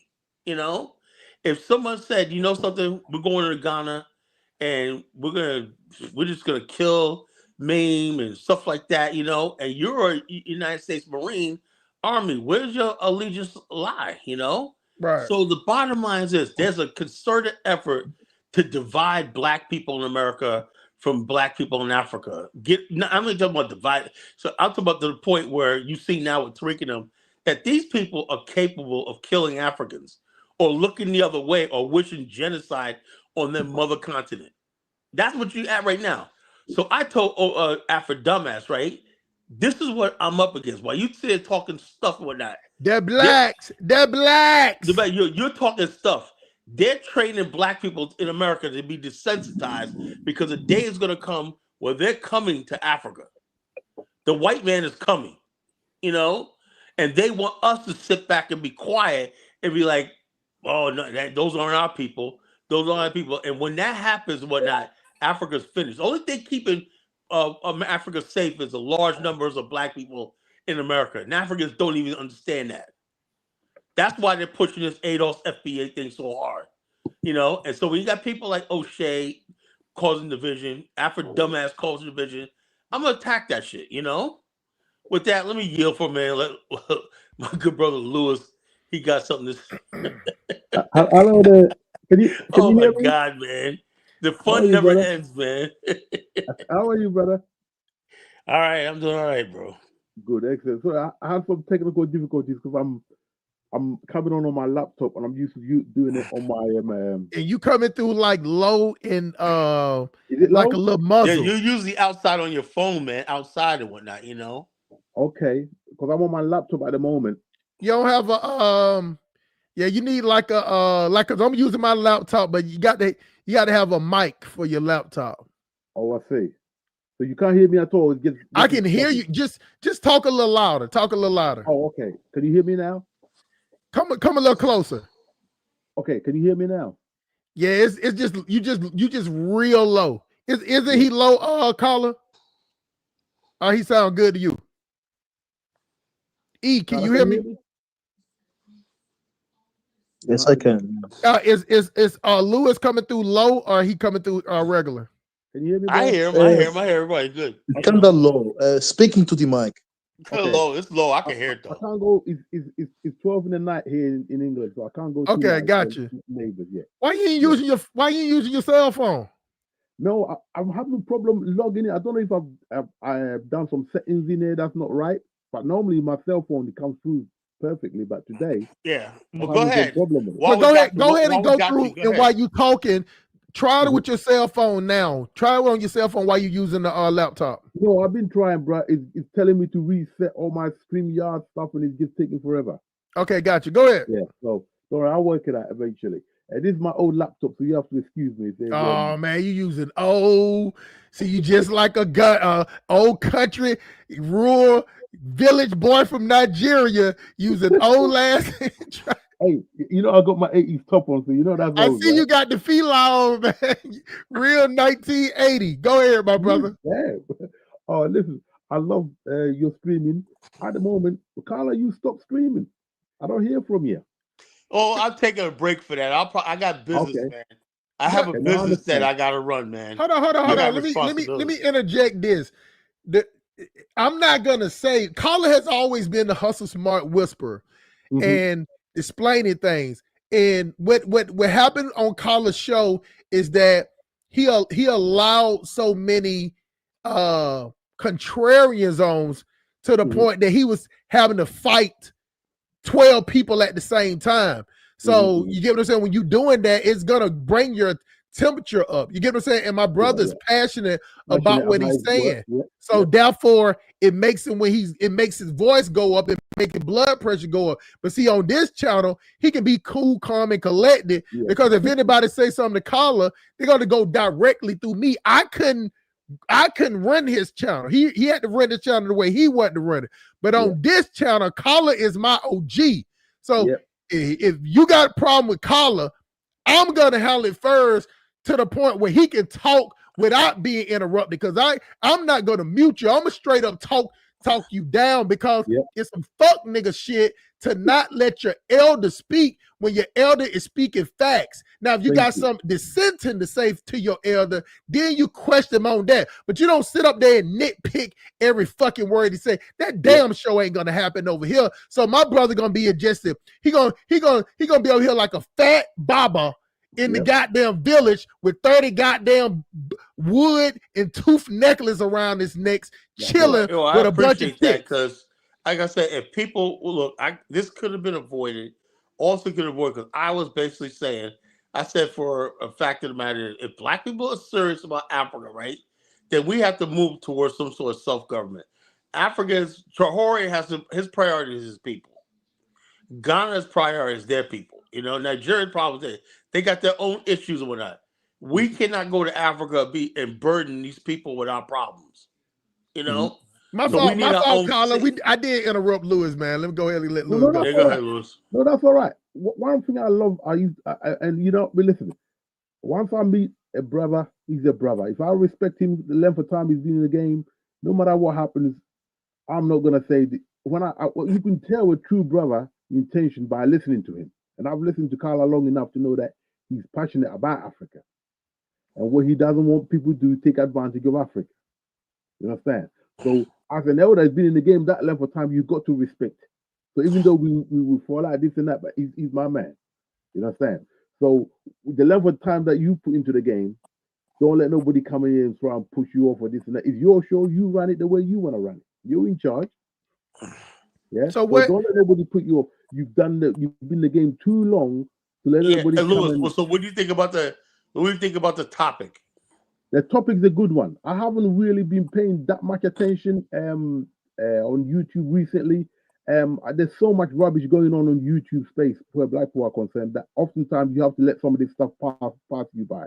Yeah, but the thing is, nobody's really talking about this. Right. That's because you got a load of followers. They want to do what's going to make them popular. You understand? Look, that's the strangest thing. Nobody did see the way Hustle Smart was talking a minute ago, that anger that was in his voice. Yep. People need to see that side. You know, whether what she did was deliberately scamming up, we don't know. What it was in her heart, we don't know. But one thing that cannot happen, we cannot keep having people misleading our people and things. So in other words, basically, like I told you about that Taiwo Luke Major situation, you know, we don't want stuff like that. I said, look, that right there, right? If you dare come to our people, right, and take their money, whatever like that, we're gonna ostracize you forever in our community, you know. So therefore, what's gonna happen is in the future, when we do move and do something like that, you know that, well, like I checked out all 20 or 30 people. And they said this is a good thing because these people are good. Then you know, but everybody just comes up and they fly by night. They have no accountability whatsoever, right? And then they just move on. And what happens is just putting the whole movement, everything in jeopardy. Because somebody's going to come along one day with a real plan, and we're not going to know how to trust them. Is it going to be another Tariq Museum thing? Is it going to be another Umar Johnson school? We don't know. You know, because we tolerate this stuff too much in our community, you know? The people back home, right, have struggled. It's been a struggle back home. Damn, Lewis, you coming in low, man. I wish you would. I wish you could come through and talk because I really want you to talk, man. Because a lot of people you go on channel, they block you out on let a chance for you to get your spiel. But I want people to be able to hear you clear, man. You're not like it's all right. It's muffled. Like you can hear the first few words you say, then after that. It's almost like somebody got their hand over your mouth, man. Oh, all right. Hang on a minute. Let me try something. Come on, man. Try to get that fist because I want people to be able to hear you say because I damn sure had to make my things about Ghana, and I want you to talk more about Ghana with people because I've been pushing this hardcore West Africa, and the only reason why I was saying something against Ghana, Carla, because they was letting those white people in, but ADDI. Yeah, if you letting the white people in, but you ain't scamming nobody, that's still safer than trying to go to a fucking country where you don't speak the motherfucking language and getting scammed. Yep. And then you using it based on some religious shit. And I'm telling you, Lewis, if you watch go back to Africa, it was number Hebrew Israelite on the platform. So they I got some understand. type of organization. Do you know anything about that? Yes, the Hebrew Israelites are more organized coming to Ghana because Ghana is opening is the gate for people to come in. They've been doing that a long time anyway. But Lewis, here's the thing. The Ghanaian government. I know this for firsthand, right? Mhm. The African countries, right? When they talk about, first of all, when they talk about diaspora, they're talking about fellow Africans who might go. Mhm. But if they are going to include Black Americans, whatever like that, right? They're Mhm. talking about your Robert Smiths. Yep. They're talking about your Daniel Stewarts. They're Mhm. talking about the millionaires and stuff like that. They're talking about the educated classes of people Yeah. that sit on pension funds and college boards Yep. and stuff like that. That's what that. But those people have not been attracted to the continent yet. You Yep. know, so Yep. therefore, We Dr. haven't. Arcana, even though she had all these high level people, Mhm. Benjamin Crump, Yep. and it looked like she had all this stuff, but who actually showed up and was trying to get into Burkina Faso was the Gold Blacks and the Hebrew Israelites. See, Mhm. Right. Read that comment, Lewis. Let me see. Because on the screen is not. Hang on. Let's make the screen bigger. Oh yeah, it's bigger now. I can see. Yo, Louis, low today. I do apologize. It's a new one for me. It's on my laptop. Damn, man. The one time you jump up on here, you Oh, want to sound like you out of breath. I got it. The thing I could see my stream on my phone, but it's delayed. It's about 3-4 minutes delayed. So what I've done 3-4 minutes is coming up on there. So I don't know why this Okay. happened. But anyway, if you can Do your hear me, best, man. yeah, I'm gonna try my best. Ghana is out of all the countries in Africa, best place to welcome Hold the on, Black hold on, hold on Americans. 1 second. You don't got no headphones that you can plug into your laptop? No, only those stupid Earbuds? cordless cordless ones, and I can't get it set Okay, I up got you. anyway. Yeah, Yeah, because you got an old laptop. Go ahead. yeah, it is. But funny enough, I've got a really powerful computer at the moment, but I'm not using that yet. I've not used that for I only use it for music recording. I don't do no YouTubing on it. I got But you. no, Go ahead. I ain't gonna interrupt right, you no more. Go ahead. right. No, yeah. What happened is that Ghana is best place. Look, we're all on different levels in Africa. Okay, and I'm not doing this to boast about where Ghana is because we haven't gone to where we should be. We're lacking a few years behind of where we should be. Okay, but we are best placed at the moment to welcome African Americans. Because one, you're not hearing no conflict. There's no coup d'etat. There's no dictatorship or nothing like man, that. Lewis, man, we beg that. There's a lot of people. Ghana's like any other country in Africa. You know, Yeah. maybe the policies are better, but on the Mhm. ground, it's the same thing. You're dealing with Africans. Thank you. Well, We're this dealing is with the tough. Africans, man. It's Yeah. the same This is thing.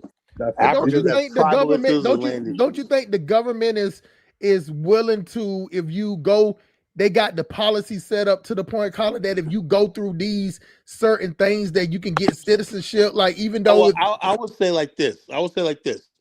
As far as citizenship, that's good. And it's Ghana, right? Yeah, they are like 150 people got the citizenship. But my whole thing is, I know for a fact is countries like Ghana, right? What's the difference between you trying to get citizenship and somebody from Turkey or China? They got money to invest.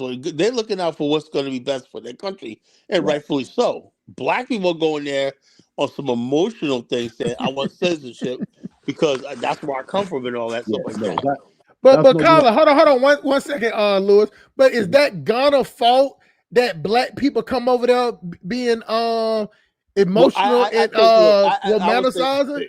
I would say like this, right? Mhm. Now, when I look at Africans, right, and Africans are particularly Ghanaians, very smart, and they almost like chuckle under their breath every time they see Black Americans. Oh, I'm the motherland, I'm home, whatnot, and they're saying because like you said, street smarts. Black Americans like to think they got street smarts and whatnot, but it seems in this game, Africans got the upper hand. Because they're looking at you like, oh wow, this is what you want this so bad, and all stuff like Mhm. this. But the thing is, though, is I would say it's all the time. It's no big deal to Africans whether you come there or not. They're not gonna lose no sleep if no Black Americans come there. Like, now, if they like you, if you come there and Mhm. like they said, they put $1 billion in the year return, right? That's Mhm. fine. But you got a lot of Ghanaians are using that as saying, well, that's why all prices are jacked up. Real estate's jacked up. Lewis heard Mhm. this. They said they're blaming the so-called diaspora for the spike in real estate prices. And the truth is, No, Lewis, like I wanted to talk to you about, is the same thing that happens in Ghana right now with this, Mhm. with not in Africa that does not have a modern real estate assessment and Thank appraisal you. system, right? Right. The Mhm. same thing is starting to happen in Liberia. I Mhm. did not think this was gonna happen in Liberia. You got Liberians freaking getting this idea that black people in America and their diaspora coming. So 3 years ago, a plot of land, a property, even in Mhm. Monrovia, would Yep. go as little as $200 for a lot, right? None of them Now more. you got these crazy people asking for $15,000. This one guy had a rough, dusty ass apartment for rent. You know, TikTok roasted him, right? He Yeah. won $1,800 a month. Whoa. So, But but they don't. There's no. There's. It's like people get this idea that you got all these people coming from the West, right? And let me take mhm. advantage of them and whatnot. You know, This is the right. This is the problem we've got in Africa is that our people are quick to take they advantage of don't a think long situation. term. Yeah, that they don't think long term, but you need a system in place for that. In Ghana, luckily enough, because the amount of African Americans have been coming for the last couple of years in the numbers, and also Ghanaians returning, they realize, okay, the real estate is a real opportunity here. Tourism is a real opportunity here.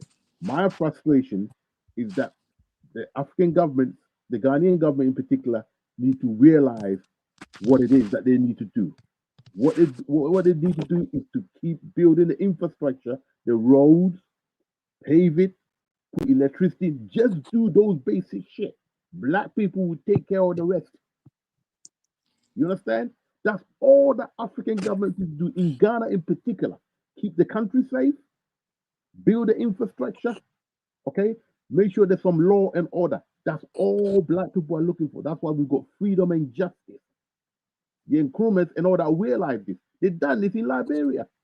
The basic infrastructure, if you look at Liberia, is not fancy, but all the basics are there. All the government got to do, clean roads, Well, provide electricity. Liberia's a much older country too. Yes, it's an older country. That's why I can see the setup. All they got to do is clean it up. In Ghana, same thing.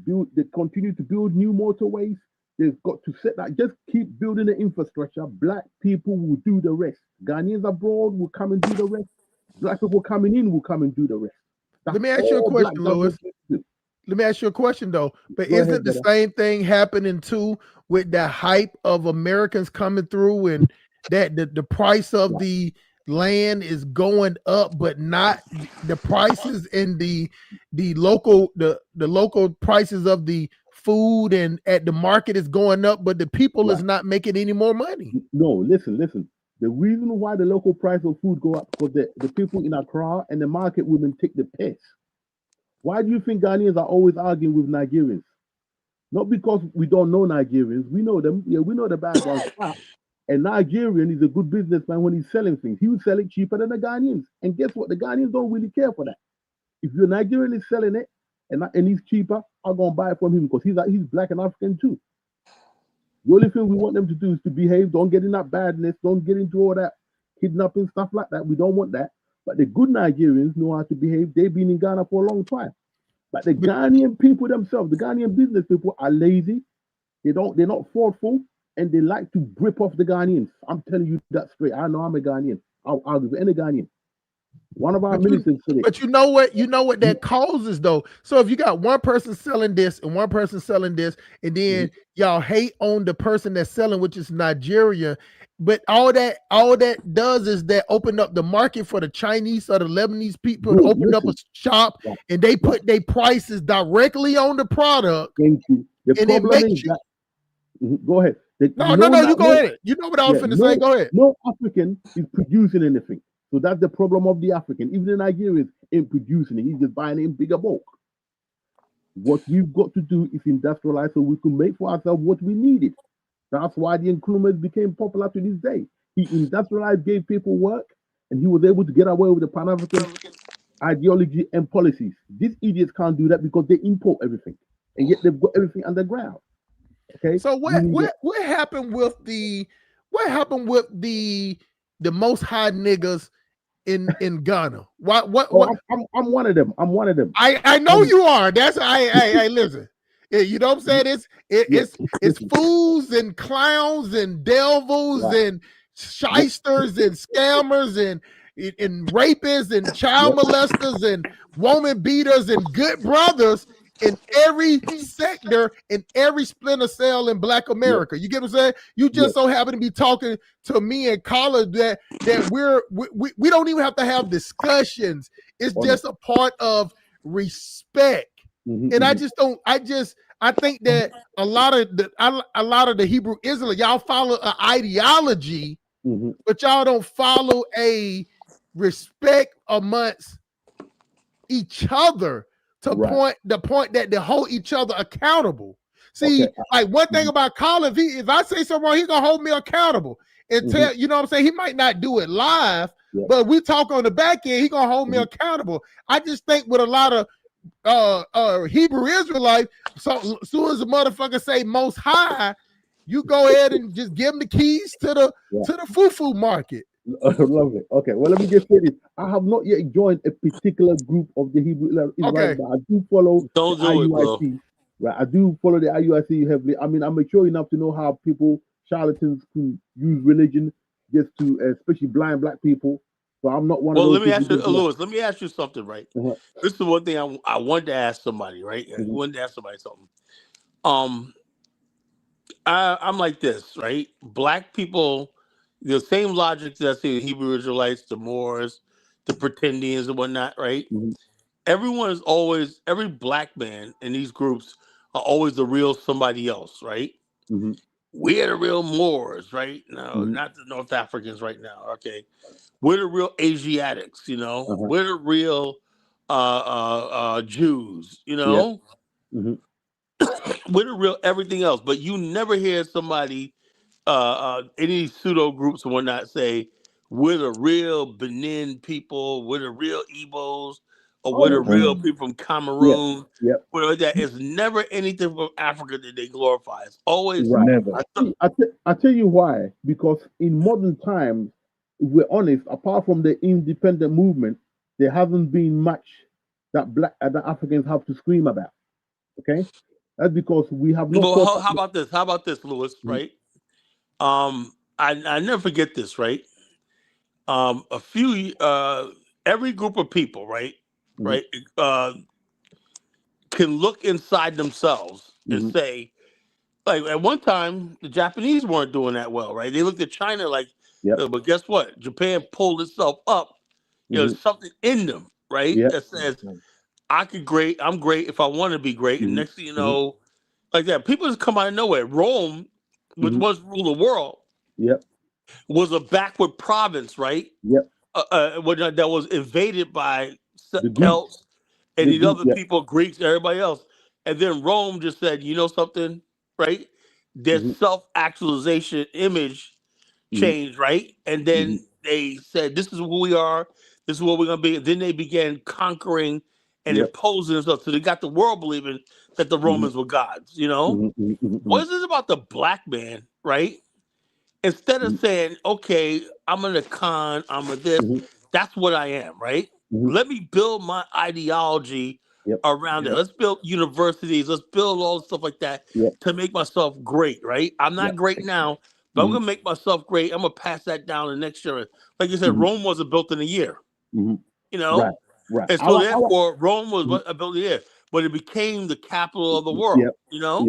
But why is it that the Africans basically instead of doing that, making themselves great, and say it may not take us now, it may take us 5 lifetimes, but we're going to get there one day. We're going to pass them on. Right. They rather abandon who they are to be somebody else. For same thing, the Black man in America. Because they're a bunch of bitches. That's why. It's very simple. You need the right leadership to take you there. Every group has great leadership. The Romans had it. The Romans are from the Greeks. After Alexander the Great, they split up the empire. The one that became the strongest was Rome. And they still continue to this day. Okay, now, in Africa, it's the same thing. We need leadership. We had the Nkrumahs, we had the old kings that came before. Okay, what we need right now is an industrialized revolution. And if we select the right leaders, we'll get there. But if we pick the wrong leaders, okay, because we're buying votes and they're paying for votes, then you're gonna end up truncating your progress. Right now, I'm not a big fan of the current Ghana administration. He's been there before. He didn't do much. I don't see him do much Well, now. it's deep in the administration, bro. I'm just saying, Yeah, on the whole, hear this I out, just Tyler. think black Hear that people. it's the administration that moves the country forward because they are the ones selected to lead the country. You understand? So I will always point to them. If you put your name up for the leadership and you know you're buying votes to get into power, and you're enriching yourself, making sure you and your brothers got gold mine for yourself instead of the state, making sure you got the money so you can buy the next vote for the next election, you are truncating the progress of my people. I'll get out the way. We've got a man who's now running for the leadership of the last administration, which was headed by Nanado. And I'm hoping this man becomes president. If he becomes president, you're going to see a real African who walk barefoot making it. This is a man that became. Well, I hope you're No, right. I no. hope for Listen, God's sake he you're was right. a taxi driver in New York. Before that, he worked in Germany. Worked as a kitchen porter in Germany. Came all the way, became a taxi driver in New York. Now he's back in Ghana, one of the biggest businessmen. Hopefully, if he makes it, you're gonna see, because he was the first one to come up with policies for these preachers. He's got a guideline for the preachers. He's gonna lock up all the dodgy ones who just taking advantage of the people. If we select the right leaders Yeah, to represent Lewis. us, we Lewis. can move this One thing. country Hold forward. up. Oh, Lewis. We're Mhm, talking about something else. We always mhm. involve. When you come on, we always involve in the Ghana. I Yeah, yeah. understand No, you're no. We're passionate talking about about the Ghana, kingdom like that. No, But we're Yeah, talking. I Hold up. actually We're brought talking it up about. to him because yeah. I just feel like But instead of Burkina Faso, I know Burkina Faso was like a blank slate. The way yeah. they looked at it, color like, okay, this is on the reconstruction, and we're gonna Mhm, get in right at the reconstruction. You know, like I always say about black mhm, people, color, we always wait to the last minute. And But I was just saying also, that let's be honest with ourselves, bro. The whole idea that people don't even look at geopolitics, right? Okay, he had a beef with the French. It was about the French dominating Burkina Faso, treating it as backward, right? I think things corrected itself, right? People don't understand something. France is still always going to be involved in that region, right? But just that all they did was change the relationship. You know, mhm, these people don't understand something. When you say francophone countries, do you know Quebec and all these other companies that go from France, even places as far away as French Vietnam and Indonesia? These companies are all part of the same French global conglomerate, right? mhm, And so therefore, when these countries become nationalistic and they basically say, you know something, I'm a Burkina Faso, we don't care about no French and everything. People don't understand something. If you're part of the French Union, right? French Union company, it doesn't matter where you come from, you got access to a huge market. You can have interest in gold, whatever like that, because it's all part of France. What they're doing is they're cutting that off. It does not mean that the French are going to be completely gone. It just means that French Empire that operated mhm, freely in that area is mhm. done. It's done. Yeah. And what people and black people in America, they see him as a revolutionary. I mean, okay. I mean, we've been beaten down so long, so any sort of victory Yeah. we We gravitate do. towards. But Yeah. I understand one thing, right? I understand one thing. And listen to this very, very carefully, right? Anybody gonna listen? If it's As the long as last I've thing you got 3 listen, days to hold on, let me Fuji. say this, Louis. If it's the last thing that you ever listen to me say, look, that gold, the uranium, all that stuff that was bankrolled by the French, right? Mhm, Look at the history of Haiti, right? Haiti had to pay all that shit back that the French lost, right?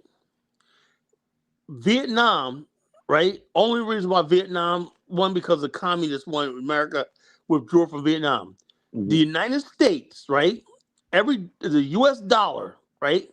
Our pension funds, our treasury, all that stuff, the Rothschild banks, is what bankrolls everything in the mhm, world. mhm. If you think that You it's can just operate like that. France, you're sadly mistaken.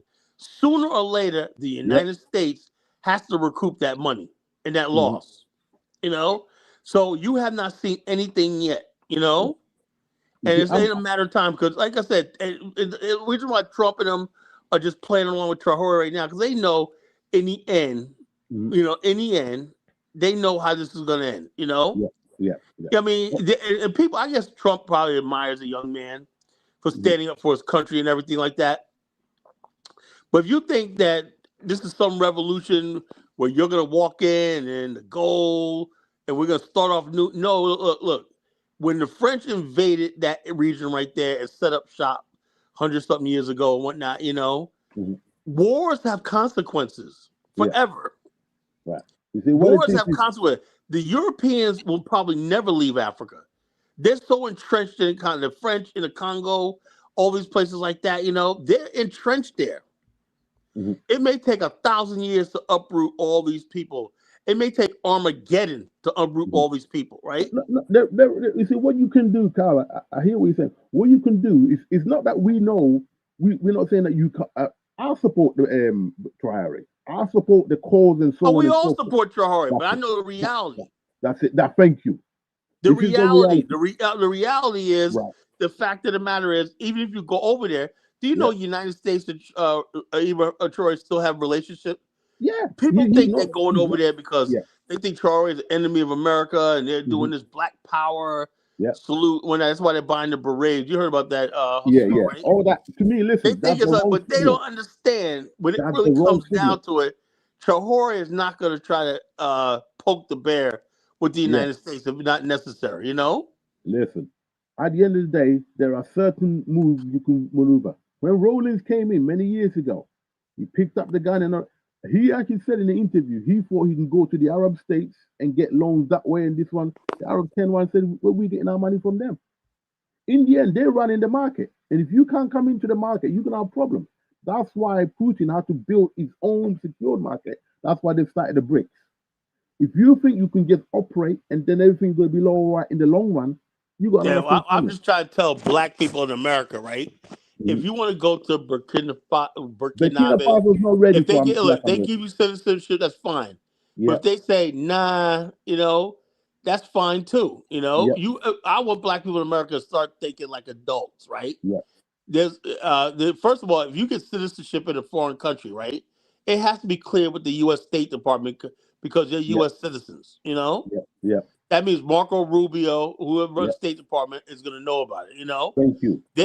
For them to do so, Burkina Faso, which has a relationship with the United States, right, to do something like that by bringing U.S. citizens to their country, and whatever you do, if you like me, when I go to Africa, right, one thing I do not do is, I talk to some government official, but it's not official. I talk to them here and there, whatever like that. But if I'm gonna change, say I want an Afghanistan policy in a country and whatnot, I know the first thing I got to do is I got to go to the U.S. Embassy and talk it over. That's the responsibility because I understand I'm a United States citizen, whatever like that, and the relationship between the United States government and that said country I'm in takes precedent. A lot of black people don't understand that. They think that these host countries, Ghana, is going to override their relationship with the United States and the UK. Can't afford to do that because some Pan-African zeal they have. And that's what Dr. Arakanda, she deceived people. She should know better. Yeah, and she's educated as well, so you know the score. Her husband is also a doctor. Sometimes she goes too gang-ho, and it's not necessary, right? You're not actually in the field doing the bush wars. There's a certain time when Mugabe done that, certain time he didn't do that. You got to know. She's bringing black people in America to a war-torn country, right? You can't do that. It's not ready. Conflict with the United States. Thank you. That's and it's gonna make the movement look bad. Pan-Africanism look bad. It's gonna make the Pan-African movement with Umar Johnson with that school shit, and everything. The Pan-African movement, I had no idea. The Pan-African movement is dead. Joke. Well, I would beg to differ. I'll tell you why. Because it's the freaking Lewis. It's a fucking joke. It's dead. It's dead because most of the push was coming from us. You get what I'm saying? Like the only thing the African like show me. Let me show you something, Lewis. Put your hand out in front of the camera. My hand. Put your hand in front of the camera. Oh, in front of the camera, yeah. Like that. That's the part of your hand that receives money. Now flip it over on the backside. That's the hand that gives money. Yeah. When you're giving out money, that's the way you give it. Yeah. In your hand, now flip it on the other side. That's Africa right there. Africa is the recipient of Pan-Africanism. They're not giving out anything. Right. Hold on. So, hold one sec. Right.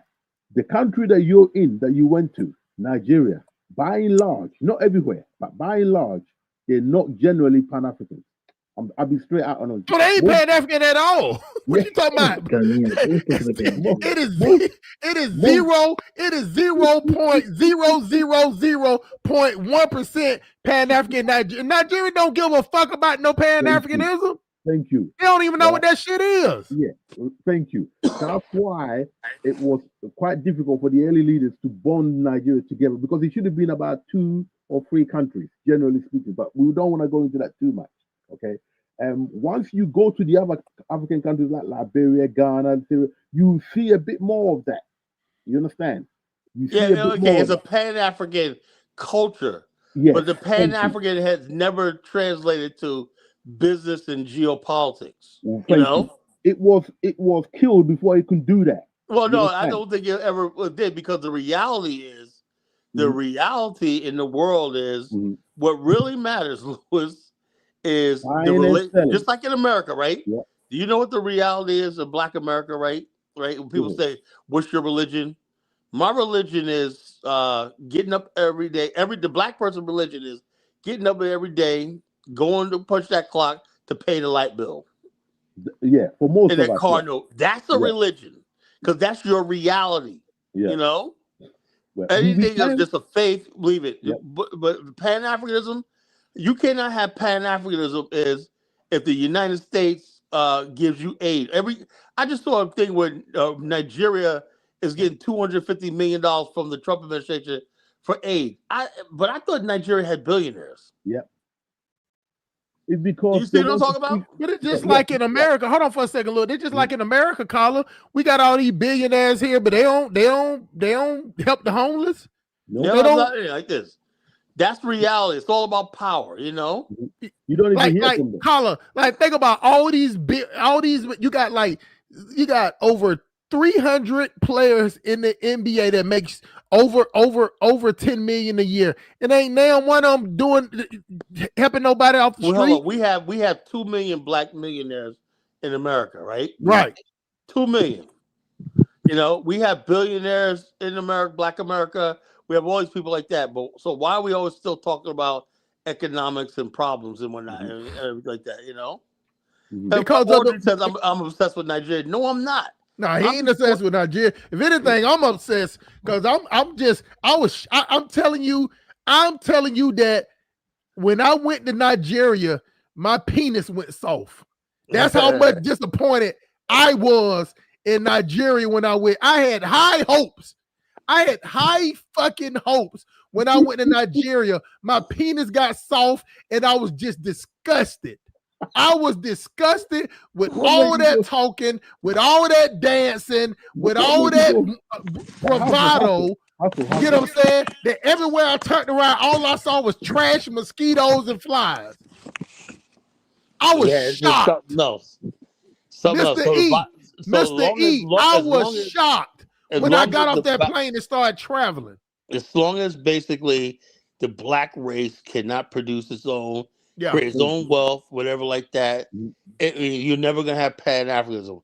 The only thing that matters in the Black world is our relationship with Chinese, whites, that's what matters. But now, if we do find some time where Black people can get together, usually what's get together is people throwing water on each other in Ghana. What's that, libation, whatever the hell they call it, you know? Yeah, they pour libation, this and that, you know. So if that's your thing, pouring water on each other, renaming and all stuff like that, and doing some dances, that's about it, man. But it comes down to no, listen, listen. Once you come there, you'll understand. Listen, let me tell you something. All the Chinese is an option for us. Okay, the Japanese, they're doing a lot of work in Ghana. China is a Lewis, man. I'm gonna say this. China is not your friend. No, we understand that. Yeah, I and, understand. it's, we have to look, Lewis. There's almost 2 billion black people on this planet. Uh-huh. Now, this listen to this one. Listen very carefully. Mm-hmm. Like I had my guy quit in the chat room. You should have been on the chat last night, Hustle Smart. My Mm-hmm. BAL guy quit. He's a scientist, right? Was in there last night. And Mm-hmm. people say, Colin, damn, we didn't know you had people like that. I said, yeah, I did. I was organized, right? Mm-hmm. Anyway, we got so many people in the black world that Mm-hmm. could do everything, but you know what it is? The black man is lazy, If you're gonna get into gold mining, right? You know what? This is what passes for investment in Africa, right? Wow, you got the oil drilling platform off the coast of Ghana, right? Mm-hmm. We'll let the white man do everything, and he's give us 10%. Oh, Instead of you don't even saying get me we're up. gonna be the master company, right? Mm-hmm. And they don't understand something.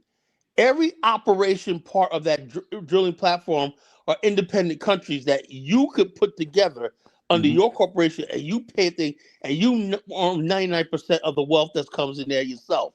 Mm-hmm. But it's easier just to tell the white man to Mm-hmm. come here, Mr. White Man, Mm-hmm. and like that. You could have basically reached out to Nigeria, to all over Africa, Black Mm-hmm. America, everything like that, and basically said, we want to recruit at Mm-hmm. every level, high Mm-hmm. level people. If we have to Mm-hmm. pay you to relocate to this Mm-hmm. country and build Mm-hmm. this, whatnot. That's what the French have. When they Right. build something in Africa, they're Mm-hmm. pulling people from all over the French world, whether Mm-hmm. it's Quebec, whether Mm-hmm. it's Vietnam, Mm-hmm. whether it's thing. Africans don't have that. Mm-hmm. If they don't have You it hear in me? your immediate Right. country or not, I tell you why it tends to be like that. Because a lot no, of because African, Africans are tribal. That's why. no, listen, no, there's been a lot of progress in that, and I can answer to that. The oil that's in the sea, the technology that it takes to get it out, no black country's really got that capital Yeah, to but really hold up, do it. all So hear me together. out. Hold up, yo, Lewis. Look, with Mhm. AI technology, with Who, AI, if you put AI, they could tell you everything you need to know. brother, okay. So And But, there's but AI the no one thing, excuse. the one thing that I can say is that the AI is new though, Carla. You get what I'm saying? Yeah, but I'm Like saying those even companies that that, been right? over Hold up, there, even that. Hold spot. How do you think things are built? They will go to a college and say to the top students right? in top universities and say, "We need this research," right? I Government got you. say, "We need this brother, done." Next thing you know, they got Kala, the whole Kala. research. They'll have Hold on, Lewis. Hold on, Lewis. Let me make this point. I'm gonna give it back to you. Pause. It's the point is that when let they the invite foreigners do it. those foreigners over there, Carla, they invite those foreigners over there like as an occupation, so to speak. So when those people come over there, they uproot their whole family. They're not just bringing Oh the yeah, like business. the Patals, like the Yeah, they Indian bringing all Patals. that. So what I'm Hold saying on, is that they have a primary right, investor, and what they do is they bring in secondary investors. These are the people that are supply chains, even tertiary investors. That means yeah, people that's who what own I'm saying. hotels. So they bring. So that's I was just finna say that. See, that's what I'm saying. Collins like the hustle smart with. They bring 3 levels. Then with those 3 levels of people is They bringing their dominate your family. country. So not only Look, are they bringing in the big industry, they're bringing in the small industry, or they They bring might in even support start up a system little, industries. invest in a little school, might kickbacks. What I'm saying is that the problem is that these governments don't make up it ain't that the black people can't do it. It's just that the black America, we have no organization that's ready, prepared to operate. We have And no that's type why of like. I said deep pocket. we need an Afghanistan. That's what an I was Afghanistan is. Carla, you preaching to the choir. That's what Yeah, I said before you jumped on. I right. said that is the problem with that is because if nobody's not going to jump on a one accord organization, then we can't do it. We cannot do it individualists because when the French come over there, the Japanese come over there, the Chinese people come over there, Lebanese, all of them come over there. They come over there with a hive mentality. So I understand what Lewis is saying on that level. So we can talk about what we can do. But when Thank them you. people come over there, Colin, they come over there already ready to set up. Right. Oh yeah. I would say like this. What Africans gonna do is this. That's what the whole return should be about. Yeah. I agree with Carl on that. I agree with Carl on that, Lewis. Their return don't need to be taking us to no slave dungeon and charging us more money. Hold on, Lewis. Hold on, Lewis. Why the fuck we got to pay more to go to the slave dungeon? And we the one that was in the slave dungeon. It's only about $5. Oh, $5. It's only $5. It was only $5. What are you talking about? It was millions of us came through there. And we got kidnapped, raped, beat, all that shit, and we still got to pay $5 to come back. No, listen. Because we have to upkeep the castle. So you're gonna charge the slaves that was captured, put in there. You're gonna charge their descendants. So you still gonna put them in financial. So you put them in physical bondage to get them up out of Africa. Now you put the blame on them as an ancestor to upkeep with a $5 upcharge for the descendants of said people that was in this slavery. Listen, if I had my way, it would be free. But if we don't do that, you know who's gonna get hold of it? The World Heritage White people from the UN, and then we will. I wouldn't give a fuck that Hitler took over the slave dungeon. Yeah, I think they're more or less this to maintain it. So there's a few slave castles along the coast. Don't forget, Ghana has got about 40 of them out of the 60. There was a lot of them. The others have gone to ruin and so on. So the main one they got there is the Cape Coast Castle. And funny enough, that was another thing that they had a big conference about how big the tourist business is in Ghana. Again, the government is fluffing about, really chucking in proper money into it. I don't Audrey, my voice is strong. I give him credit. It's just how I do when I get excited and I get to yell and scream. I do it on purpose. My voice is strong, baby. I haven't been there yet. Eventually, I will have to go. But what I would say is that it is part of World Heritage. Ghanaians have been lethargic we're just too damn slow doing everything, but we've got all the opportunities. The days of looking at the blaming the white man for this and that's gone now. This new generation, they want accountability. We know there's money in Africa. We see the people living the larger life than life that they can get. They can't get that life. Which African cannot get that life in the Western world? Let me ask you a question, Lewis. Are you Ghanaians that live in UK? While you're around all those books, libraries, and everything, are you guys organizing to come back and run the Shanty Gold Fields, the Jubilee Oil Funds? And take I'm not talking about just go there and get a job. I'm talking about running this thing from top to the bottom. It can easily happen, but guess what? No, I'm talking about when is it going to happen? Right. Because the administrations that you have in power, let me tell you something about Ghanaians. You can't just blame it on one administration. No, hear me out. They're all the same, really, right? They get swapping things around. What tends to happen is that those Ghanaians who are established in Africa or in Ghana, they tend to look at those of us like me coming back funny. They look at us the same way they look at you. Because they know that your eyes is open. You've been in the Western world. You've been to the top of the mountain and seen the whole world. So you know the size of the globe. So when you come back now, they can't play you. And that's what they don't like. And I'm sure you would have picked this up in Nigeria and other places. When you as a black man be in the Western world and you come back, they're always worried because they have been feeding on the poor people in Africa and they know that your eyes are opened. And they want to they have to double check where you're coming from. And this is the problem I have. Because I got people who are very well to do. But you think they're going to pick up the phone and say, Louis, this and that? No. I heard recently the current administration is bringing Chinese in to do furniture production. I was like, here we go. So now they're not even going to export the timber. Now they're going to bring the Chinese in to do it, take all that shit and go. I'm not going to sit down and have that happen. When I get my house back home, I'm going to make sure they're going to have to lock me up. Okay? Because you cannot take the raw materials like that and just give it to foreigners and then invite them to come into the country. Man, don't do nothing crazy, man. No, listen, I don't want to see you on CNN, man. Listen, invite them to the country, do their shit in our country, give our workers pennies, then they're going to take the money and take it right back to their Chinese banks. No way, you're going to have to kill me when it gets to that level. That's different. So the only way we can make a difference when we go back, like in Nkrumah went back, when we go back, now we're bringing our brothers and sisters who left in the Great Biafra back by building infrastructure so they've got somewhere to live. They can buy a house and invest. When they come in with us, and we've got their experience they've had in the West, and our experience of being When we like that, there's nothing anybody can do. That's what we got to avoid. That's what Nkrumah proved. So we can do it. Yeah, we can work with the outside world, but we also have some power. If the white man could have lived in West Africa, he would have never left.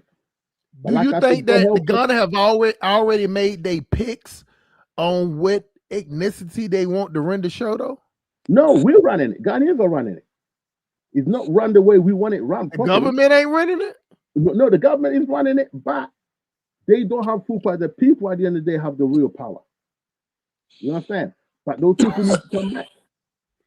And you guys need to come back. Those who want to come back with us, and we build that culture so that anybody coming in will know, okay, we can't get away with this or get away with that. Because if you allow the crooked man to come in, he will steal all the money, take it out, and then put it in the white man's bank. No.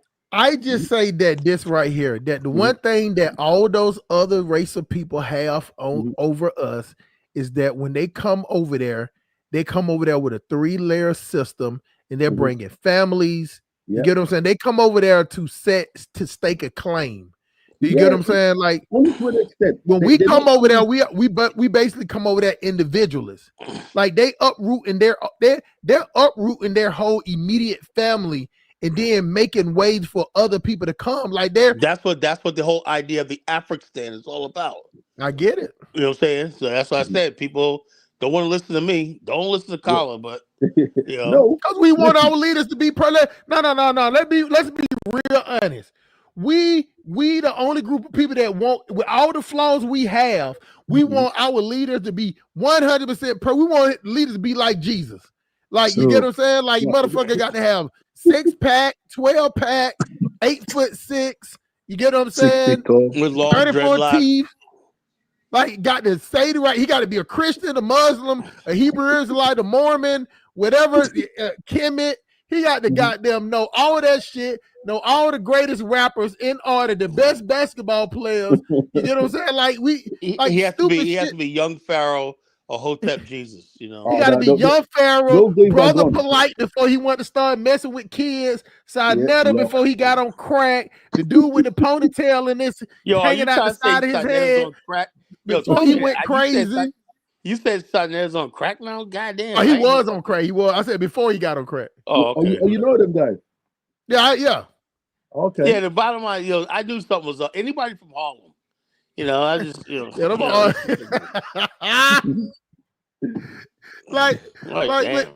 but this is where we at, man. So but this is what it is.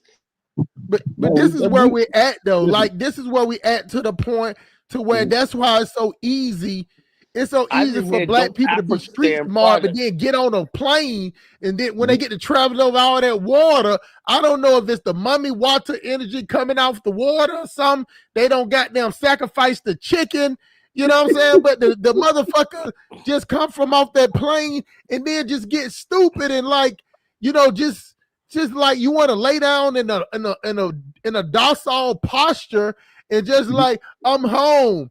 You know what I'm saying? I'm treat me like a baby, like we want a hug or something. I don't get it. I just don't get it. No, Hustle.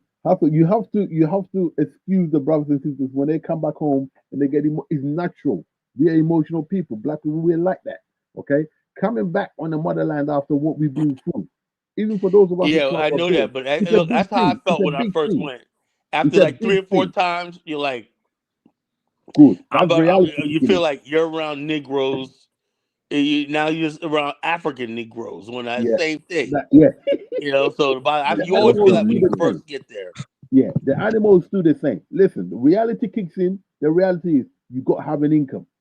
Okay, how are you gonna keep yourself, support yourself, and if you got family, okay? And I think some of the brothers and sisters who come back to Africa, especially in places like Ghana, who built houses, and that's another thing. We have while other people are building factories. They're building supply chains, warehouses, and stuff like that. They're getting ready to do business in the country, right? Yeah. The only thing we want to do is build a fucking house. No, listen. Let me tell you something. It's a good thing to build a house. It's the first basic investment. Why is that? Why is that? Right. Because it's the first basic investment. If you got hold on. First of all, look, let me tell you something, Lewis. Let me tell you something. Listen, Lewis, listen to this. Listen very carefully, right? Until you have a modern real estate system, mortgage system with It's happening. equity in the property, whatnot. Yep. It does nothing because the bottom line is that house right there, you're in the Mhm. negative. You know, Hustle No. Smart will tell you. Hustle Smart, It, how much equity do you have in your house? Probably about 26 to 32,000 now. Okay, that's so good. I have like $200,000 equity in my house. You Ah, know, wow. damn. How the hell you get that much? well, I got a good deal. I bought my house right at a good time before this, the inflation and all that stuff. Like before Biden got in office, interest Mhm. rates were real low and whatnot. Mhm. I bought my house for 400,000. Right now, my house is almost assessed at 700,000. So it's like almost three hundred thousand Insurance dollars. people are good at But investing. I'm saying, hold on, Lewis. There's a lady, Mhm. African American lady, right? Mhm. She had a house in Chicago, right? Mhm. She sold the house for $700,000 and moved to South Africa. And she bought a Woo. bigger house in South Africa for $100,000. So like this, see, that's how you build wealth. You know, That's that's good. wealth Yeah. transfer. Yeah. If Africa, but the thing is, the house that she has in South Africa Mhm. is worth a lot of money because they have a modern real estate system there. Mhm. Mhm. So she could take out loans against the house, and Mhm. it's a assessed value. Yeah. See, that's But how you can wealth do is that. You can do created. that. You can do that in Liberia, Ghana. You can do that. Well, what I'm saying, hold up. What I'm saying is this: if you don't have a modern mortgage system, a banking system, Mhm. where you can assess about, because they appraise the house and Mhm. see what the house is worth, right? Yeah. That means the house has to, they pass inspections. They Mhm. look at the plumbing system, the sewer Mhm. system, Mhm. all that stuff like that. Mhm. Whether it's on a grid or not. Do you have Mhm. maintenance and upkeep? All that Mhm. stuff is what the house appraises for, and also it goes by retail value. If Yeah. everybody in your neighborhood uh, has a house, but no one's Mhm. paying a mortgage on it, right? Uh-huh. And no taxes are being collected on the house or whatnot. Mhm. It's not assessed at very Right. high, Let me give you an idea. All right. My uncle, who's now passed away, bought a house, airport residential, 1985, for about 28,000. Just the land, and that was expensive back then. I had my cousin who inherited his my uncle's fortune. He wasn't going back to Ghana for a long time, so I went back and told him the value of the land itself is nearly a mil. Just the land alone. Okay. $1 million for land in Africa, bro. Come on. In the airport residential in Ghana, go and check it. Nearly. That was about, I'll say So about let nine me years ask you a ago. question. How many people in Ghana has $1 million to pay for a house? My friend, you'll be shocked. And that's what I'm saying. Listen, when you come to Ghana, right? Well, I Because know that. I know. Look, right, Lewis, come on. Let's be honest with ourselves. right. A Just million. Do go you know just go $1 million? Very online. few people in America got that. Right. Listen, you'll be shocked how many rich people there is in Africa. This is what let me tell you something. A guy from Ivory Coast once Yeah, told but me hold this. on, hold on. But most No, housing is hear me based out. Let me just on say this, Carla. the average people, middle class people. Uh-huh. Rich Right. people do not buy houses like that. Who told Hey, you hold that? on for a second. Y'all make sure, man, y'all smash that like button, man. Yeah. You can smash it or don't hit dislike. Hit the like button, man. And y'all see the Cash App at the top, man. You know what I'm saying? I got like I six would, I dope. would, but I don't have Cash Yeah. App. Yeah. Hey, you got Listen, PayPal, hey, I'm guilty. PayPal. I'm guilty. I will do a thingy, but not this week. Next You week or got something. Zelle. What you got, Colin? PayPal or Zelle? What you got, PayPal Colin? is the one I PayPal or use. Zelle? Send me your I don't, PayPal information. Send me your yeah, PayPal information I've done a on PayPal once WhatsApp. to Let me see. Hell, let me see. I've done a Let me. PayPal once to what's his I name? downloaded the thing. Hey, Audrey, hold on for a second. Audrey, did you send something through PayPal? Because if you did, I ain't got nothing. But Let me all see. that fucking money you got there, Hustle, you don't Man, even know listen. it. So they supporting to get rid of that duck. They get rid of the money goes to. Hold on, what did you send? Because I don't see it. Hold on. Your Let PayPal me is up on send. there. Hold on. Let's put a pause right here because we talk about them. See, talk about the money. Hold on, let me send it the collar and let me send something. Hold on. Let me see. Because I just got the thing that is right there. But it's just a picture. It don't send the link though. Carla, do it. Hold up. Once you press on it, you should go straight in.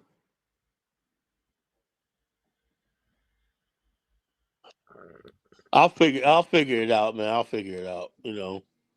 I'll figure it out. Just so I'll be ready for next show. So I'll figure I have to scan it and shit like that.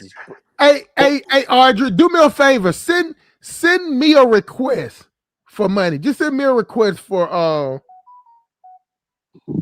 because I'm trying to because on my thing it says hustle smart at 5 for the dub. So when they send the money, do they have to send it at 5 for the dub or hustle smart? I thought it was just your. I thought it was just your email. It's supposed to be your email. I have no idea. I don't really use PayPal. PayPal. I think it's just whatever your PayPal handle name is. Yeah, that's what I'm saying. So I'm looking at it now, and I'm looking at the activities. Let's see here. Send and receive. Purchase. Yeah. So all your payments. Carla, it's such a demand in the real estate game in Ghana. You'd be shocked. That's the easiest way to make money. That and gold mining. No, I'll let you guys make the money over there, bro. I'll let you guys do all that, man.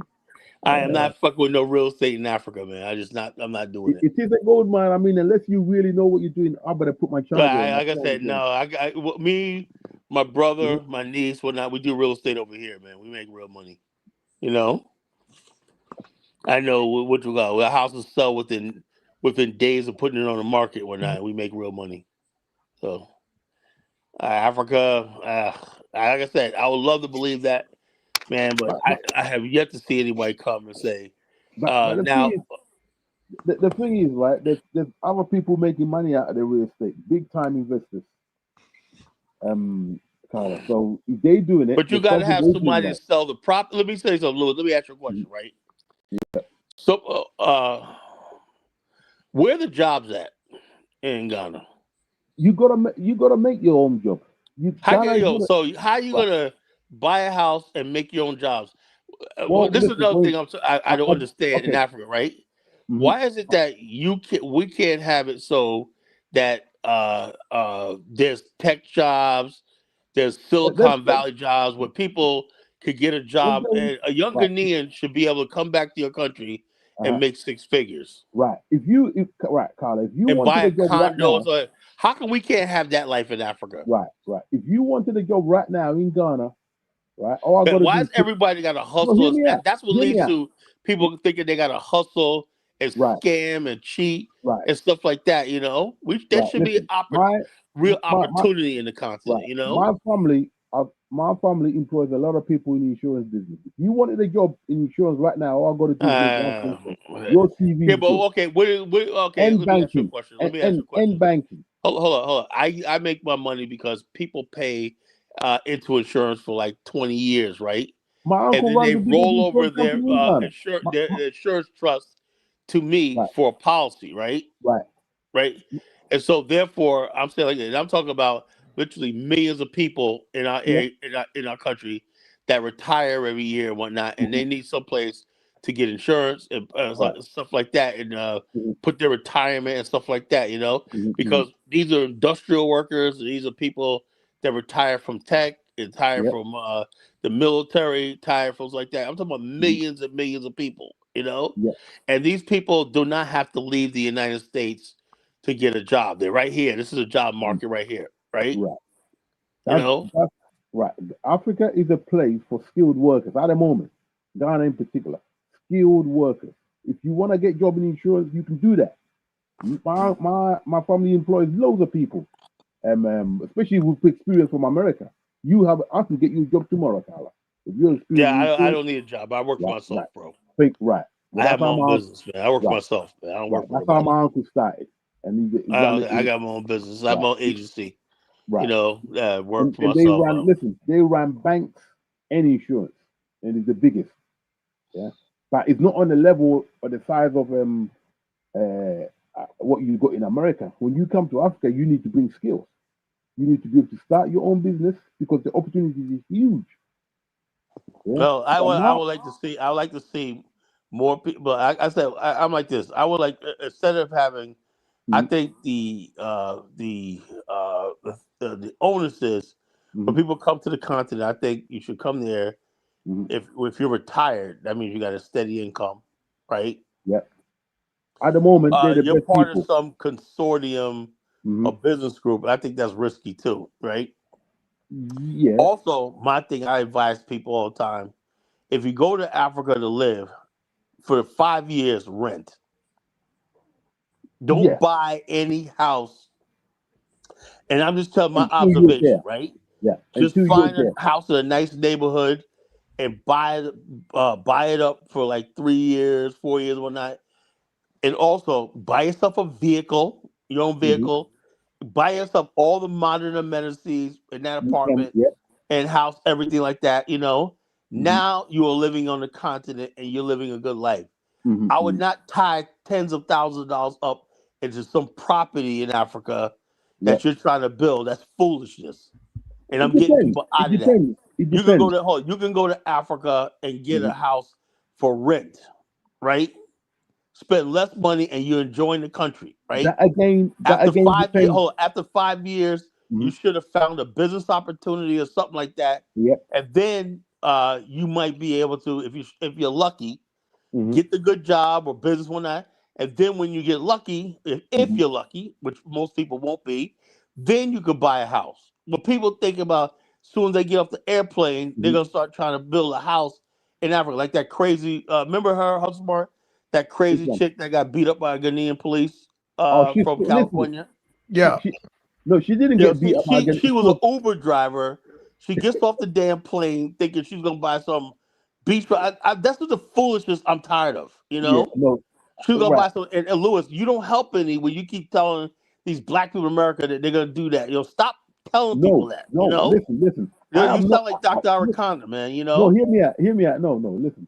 That lady, I was very much against her because she was just using publicity. Yeah, but that's the way Where, a where lot did of people right, in where did America her think. When case? you keep telling them that they could buy a house and they could No. buy beachfront property, no, I that's didn't out tell of them. reach for most black No. people in No. America No. going to Africa. Right. If Right. you're gonna Listen. go to She Africa, got. get yourself with a flat. I mean, deck it out. You could deck it Yeah. out, Yeah. decoration, have a little garden and whatnot. Put your Yeah. flowers, paint it Yeah. and whatnot. And it's yours. You're Yeah. renting a place. I Put tell you your what happened with refrigerator in her. there, whatever you have to do, whatnot, and then also buy and have yourself a vehicle, right? And then even if you have a vehicle, like half the summertime, you can hire a driver for $15 a day. Yeah. Like this. That's living. Yeah. But telling somebody you're gonna take your life savings and go put down on a property and build a house, and then when the house is halfway complete because the skilled labor is not there. I know. Look. I got all these horror stories. People like Listen. they Listen. start they you sign a contractor, he gets the money and whatnot, and then basically he doesn't finish the job, something like that. You can't find him. The police don't do nothing. I'm telling you that the horror stories I'm Yeah. hearing. I know. I know. Listen. That's why I I know do how not many. tell Listen. nobody to go to Tyler. Africa. I don't sell nobody no African dreams. Yeah. Tyler. Listen. We the native Ghanaians, when we go back, we can tell you horror stories. I'm about to change my buildings. But I would say that's good. But I don't Right. like people telling my people, Yeah, right. come out, oh, you're gonna buy a house and all those kind of stuff No. like No. that. Hear me out. Build a house. Listen. You get There you are. if you if you look, if you're gonna live in Africa, just get a rental property. Yeah. It's best to do that for at least 2 years. Do that, and whilst you're No, there, I would say at least 5 years, no, and no, don't it's even not that think bad. about buying It's a not that freaking bad in house. Ghana. Listen, the reason why you hear the horror story is because she was looking for YouTube views. Don't trust her, man. You can lose, and she was making Ghana look bad in the Honestly, hey, paper. Hustle Spark, what do you think about what I just said? She was. I think that for a smart person that has all their wits with them and going over there thought provoking and Mhm, making the best decisions for us, like just not romanticizing. I agree with Kala, but mhm. I think that a person that's not that's has that romanticizing just want to feel belong. I think they need to go over there a couple of times and try it. Just to go visit, man. I think black people, Carl. I just think black people just need to get out and get out of America and just visit Yeah, a couple of Right, spots. right, right. And realize. like I said, look, let me tell you something. There's a growing number of African Americans in Thailand right now. They're living their life. One guy said, "I'm paying $600 for a luxury condominium a month. $600 for a Mhm. luxury condo." I saw the place you live in. Hello, I was smart. I dropped off again. African Americans who are in Thailand right now. You know, because it's so cheap. I saw that program. You know, so what I'm saying is, I tell people all the time, don't go burdening yourself with trying to friggin' build a house and try to press some Africans or whatever like that. Go to these countries and live. You know, live. You could get a house for Thailand, a nice house for $10,000. You know, it's like, and also same thing in places like Costa Rica and Belize. You know, there's a lot of people going to these places. You know, me personally, okay, African Americans when I travel is good. If you're not Hold on. First of all, thank you, Miss Audrey, for the donation. My fault, Louis, and she donated the money, man. I got to salute the money. She figured out the PayPal. So the PayPal is Hustle Smart. My handle is Hustle Smart, and the email is 5forthedub@gmail.com. That's what it is. FIVE, the number 4. D as in dog, A as in apple, D as in dog, U as in umbrella, B as in Bobby, B as in Bobby you send that to me on, you send that to me on WhatsApp. Send me that on WhatsApp. I got you. Go ahead, Louis. Yeah. So I was just saying, as for the other places like Thailand and this and that, I think the time that we're living in at the moment, go and visit them places by all means. But listen. Well, no, Louis, what we're trying to say is a lot of black people in America just want no other options, right? Africa would be the ideal place, you know? Right. Which is good. Well, like I said, it would be the ideal place. But unfortunately, right, so unlike Thailand, Asia, because they're well developed, right? Yeah. They got a well developed real estate market, right? That's why the prices are stable. Yeah. Since Africa is not developed right there, there's not as many houses, whatever like that. Any influx of black people in America pushes prices up. No, you know? Listen to me. The prices in Ghana, for instance, have always been going up. If you look at the trajectory, they've always been going up. But now we've got the computer that we actually got the figures now. Well, and that's why I say, look, that's why I say, if you're gonna go to these countries, just find some places. I see. Look, I have a friend of mine, my boy Nee. He's Ghanaian. You know, or his family. He's Black American, but he's actually Ghanaian family. He got land. He got like several apartment buildings in Kumasi. You know, he got 2 apartment buildings in Kumasi. And so basically he was, you know, he's like you know, he's the one to tell me, he said, look, you know, you go to Africa and whatnot, he was the one who told me just rent, you know, because you know, it's not worth it, you know, try to buy a house because you don't have the labor force there, the maintenance, upkeep on houses. You know, it's not like here in America, right? Black people think like they're gonna build this big house and everything like that. I would say just go ahead and rent. It's the best thing. Go ahead and rent the house, rent the apartment. Right, renting would allow you to know the lay of the land before you move. If I were going to enjoy the restaurants, spend the money in the restaurants, spend the money go to the beaches, spend the money doing stuff like this. Don't put all your money and don't put tens of thousands of dollars in trying to build some property and everything like that. It's not worth it, you know. Right. Listen.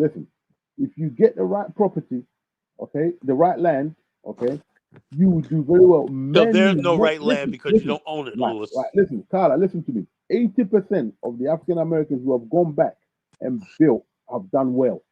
Yo, look, Louis, come on, look, Louis. Right. You know who you're talking to, Louis.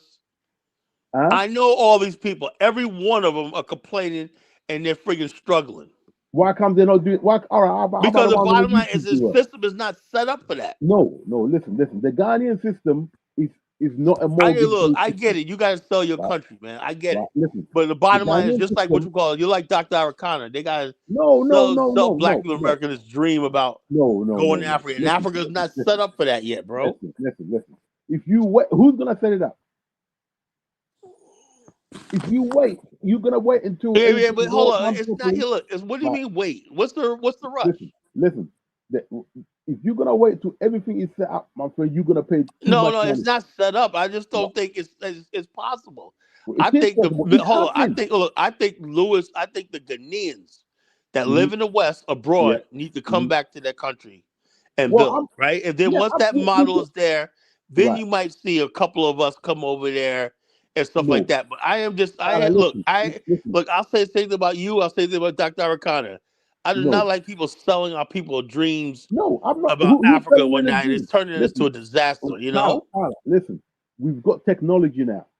You could be an Uber driver in America go to Ghana, act up like you're making millions, think you're trying to impress nobody. You're not impressing nobody, right? We could see on the ground what's happening. We know YouTubers who do well, who got businesses selling real estate to other African Americans, who are African Americans working with Ghanaians on YouTube. Right? The success story are many. You can't take one and say this is going to be like that. Listen, when I go back to Ghana, they see me as a brony, unless they know my family and all that. They see me as a brony, but I'm not going to be a lick for nobody. Those that know me don't fuck with me. You ain't getting my money, okay? Right? I'm not going to be a sucker to you. There's nothing any Ghanaian's got to sell me that I'm fascinated by. Okay, I'm not impressing your land. Okay, what I'm looking for at the moment is a place I can build my factory, so I don't have to build a damn factory. I just want to rent and put my machines in there, and I'm struggling with that. But that's another story. My house is ready. I took time. They've roofed it. They just painting it. They've just putting the electric wires in. In fact, I sent money for the doors, exterior doors, about 2 weeks ago. So they are fitting it now. So I think by next weekend or so, I should get the pictures and so on and so forth. So I can lock up my house now. Once I've got my humble abode, all I need is my peace of mind, and I'm going to be creative and practice my trade, and I'm going to make money. Well, that's Why? good. Because Man. That's good. so That's beautiful. That's beautiful. Like I said, other African Americans, especially some of the Hebrews, right, to build nice homes. Go on YouTube and see the traveling Israelites. me Come on, personally, come on, bro. They're me making personally, money. I got a rental property in Liberia. That's Okay. all I want. Are you acquiring it or have you acquired it yet? Well, no, I don't want to cry. That's all I want is a rental property. You know, Yeah. Okay. I got so much land in Liberia. You know how many properties I got people want to give me and build whatnot? I won't do it. Why don't you do your thing? You know, I will not do it. You know, I will not do it because I'm like this. Because as soon as you go there and start building, then people are like, oh yeah, I don't want that conflict. So I got a rental property. My wife lives there now. Mm-hmm. You know, when I get there this spring, you know, I'll be there for a few months. I'm good with that. You know, I pay up for a whole year, and I'm good with that. It's a nice place. We laced it out, all brand new interior, everything, new bathrooms, flooring, everything like that is brand new, custom everything. You know, anyway. I'm good. I don't own the property, right? The person who owns the property is responsible for any damages, maintenance, upkeep. I just keep like this, you know, so I don't want that responsibility and everything like that. I think that to me is the best way to go. You know, I am not gonna friggin' waste time because when I'm in Liberia, I enjoy myself every day. I don't want to be sitting there worrying about friggin' this and that, sewer line, the gas line, all stupid stuff. You can do it without worrying I about want a any of that. ready-made property that I can rent, and that's it. You know, I tell anybody that if you want to live in Africa, get yourself a rental property, an apartment, and be done with it. Don't worry about trying to buy property and stuff like land in Africa. Do not buy no land from nobody in Africa. That's what I would say. You know, that's just my observation.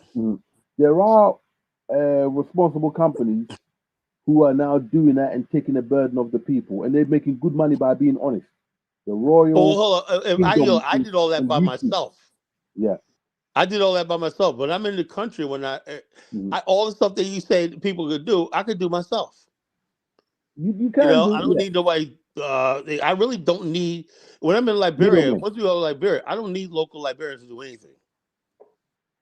I don't need to partner with nobody. I don't have any unnecessary business partnerships where somebody say they could do this for me. I can do if I can't do stuff myself, I don't need you. I don't need to be there. You know, everything in Liberia I've done I've done myself, you know. I don't need anybody or whatnot. I got a couple of people I know that I'm cool with and whatnot, you know, to help me out, whatever like that. But the bottom line is I am not gonna sit there and be like, oh yeah, somebody no, that's another thing. People get caught up in these scams and people, I can get you this, I can get you that, I can help you with I'll this. be honest with you, You brother. can't friggin' if you should be able to go to Africa, whatever country you at, you know, say, look, I'm good. I can get this myself. I can do this right here. Because the bottom line, once you take that burden of trying to build a house, you know, build a house in Africa, you know, off you or not. When I say Africa, say, look, if I do get in Africa, then the responsibility is on me. You know, the responsibility, Audrey asked as you asked, the responsibility would be on me. It's responsibility of the building and whatnot, the other thing. But if I'm Tyler. going to somebody else's Mhm, country and mhm. stuff like that, I don't want the responsibility of building somebody else's country. No You problem. know. You can buy pre-made house already that people they're not Yeah, even but selling the house. yeah, I know that. You Look, get it I've for a good seen those deal. houses, right? But what would I? Lewis? You don't get it. Mhm. What would I want with all that? You don't need a lot of space and all stuff like that. I don't need all that. No, that's for you. But some people like that. Some people can afford Some that. people do, man. But I mean, it's just me. yeah, yeah. It No, just it's just me. listen, I'm just yeah, like, why is that all that necessary? yeah, it is. But If if if, you if I remember the want a drama big we saw, house, if I mhm, want a big house, I'll stay in America. you ain't gonna get it as big as you got in Africa, my friend. I got a big house right here. I live in. You got to maintain that as well. It's not You know what I'm easy. saying? So yeah, I know that. Hmm. So anything worth having is thing. I got a nice house in a nice neighborhood. Hmm. Hmm. So the bottom line is, if I go to Africa, I'm not looking for the same thing I got over here. If I want Hmm. a luxury neighborhood, I'll stay right here in the United States. Hmm. I Hmm. want Yeah, something affordable, cheap, yeah. and It's basic. true. Because I want to be You able know, to enjoy the Carla, if country. you got that spirit of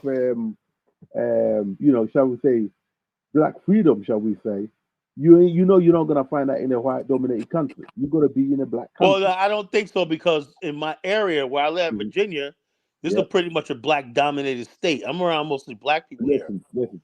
There's In no power. way in I don't know where you America. get that from. Right. Hold Listen. on, hold on. If I Hmm. look, I don't see like when people say, Hmm. "Oh, black dominant." Look, it's still when you go to another country, Hmm. you're still dealing with other types of prejudice, tribalism, culture, Hmm. religion, stuff like that. So no matter where you go, you always Hmm. gonna feel like an outsider, whatever, like that.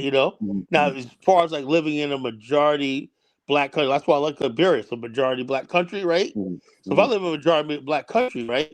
Hmm. What do I need to friggin' what do I need with a big house for? Well, I go to Liberia. I love it. I love it. I love it over look, a there. I big love house the is culture. no thing. It's like when I was building my place on a family plot of land because my brother's not going back, my sister's not going back. I built my house two level, one level, ground floor, and then top level. And then my brother saw the house and was like, "Why are you building such a big house? Well, it's only costing me about 39,000 pounds so far, and I can build that for that amount of money. I'm doing it. You can't even get a garage in England for No, that. that's good. So Look, Lewis, I hope it's an you opportunity for get me your to big live. house, man, and you have like 7 women living with you, and No, they're no, no, no, no. feeding you grapes every No, day. no, no. No, no, no, no. As Christ said, one is And enough. Lewis gonna be a So big Mac Hey, Daddy. Louis, are You you gonna get married when you move back? if Lewis I gonna be meet the like right Rick woman, yeah, Ross. I want to get married. You I gonna want to be? get married. I'm gonna call The Lewis. desire is always there. I'm gonna call How Lewis what the Ross. age range is, Louis? Um, Anything over 30, you can forget it. Anything over 30, you can forget it. Yeah. That's my Nah, listen. I've built myself up, right? I'm still half decent, right? Okay. I've got my trade. I've worked hard. Nobody wanted to know me when I'm driving the bus Yeah, but because that's black women don't want to know somebody. you when you're driving the bus. Huh? Go on, Hazel. You were saying? Yeah, you Right. got a big house if you're Yeah. trying to impress women, but I am not trying to No, no, impress I nobody. wasn't. I got No, a wife. honestly, I'll tell you how the house came about. I done your original design, yeah, right? Because I designed it away because my furniture background, and I took it to an architect, and he interpreted the drawings and everything. But the builders that I got were they're friends of mine, and one of them was just screwing me over. So after he done the foundation was done quite well. He kept fucking me around. So my one of my cousins, who was not even born when I left Ghana, knew obviously he knew I was coming back Ghana. He's a school teacher. He's actually here studying now. And he went everywhere I went, he went with me to my dad's village, to here, there, and he wouldn't let me go. Right? And I like this guy. He's gonna be my man. Okay. Every penny I gave him, he spent what You I gave him. lazy. He brought me back change. So now I look after him, he look after me. His friend is an architect and he's a teacher. So he took over the building work and he brought it up to where it is. And he improved it, made it even look better. So we ended up with two levels. He adjusted a few things and build me a house. I have to be a superstar to get this house. And it's on my mom's plot land in a village where I was raised part of my time as a kid. I lived in my father's side. But anyway, I ended up with a dream house. I could never afford this. even if I was a millionaire, I wouldn't even get the permission to do this in England. But I got that in Ghana. So now I got my dream house. I took time. I worked hard for it. But I had to drive a bus in London to get it and be a carpenter in London to get it. No woman want to know no carpenter. They want to be like the American woman. They want big hair. They want a dream 6-figure number and all that Yeah, crap. man. If you're trying to get, if you're trying to attract women, No, that's I what you're wasn't. I talking about, wasn't. man. I ain't trying to attract. I wasn't. I wasn't trying to. I didn't build a house trying to attract women, but I from someone who's got a design background, I try and get the best I can get, and I end up with something really good. So now I'm gonna have a comfortable life. Okay, I'm not gonna bring no idiot to come and follow me. You gotta respect. I'm old fashioned. Okay, just respect me. Be pretty, and then I'll look after you. That's it. Now I ain't no don't Jay-Z. think guys build houses to attract women, but they definitely buy cars to attract women. Yeah, I build that because it's my heart desire. I want somewhere comfortable to live. That's one thing we can do. They definitely buy clothes to attract women. You get what I'm saying? I buy Like my.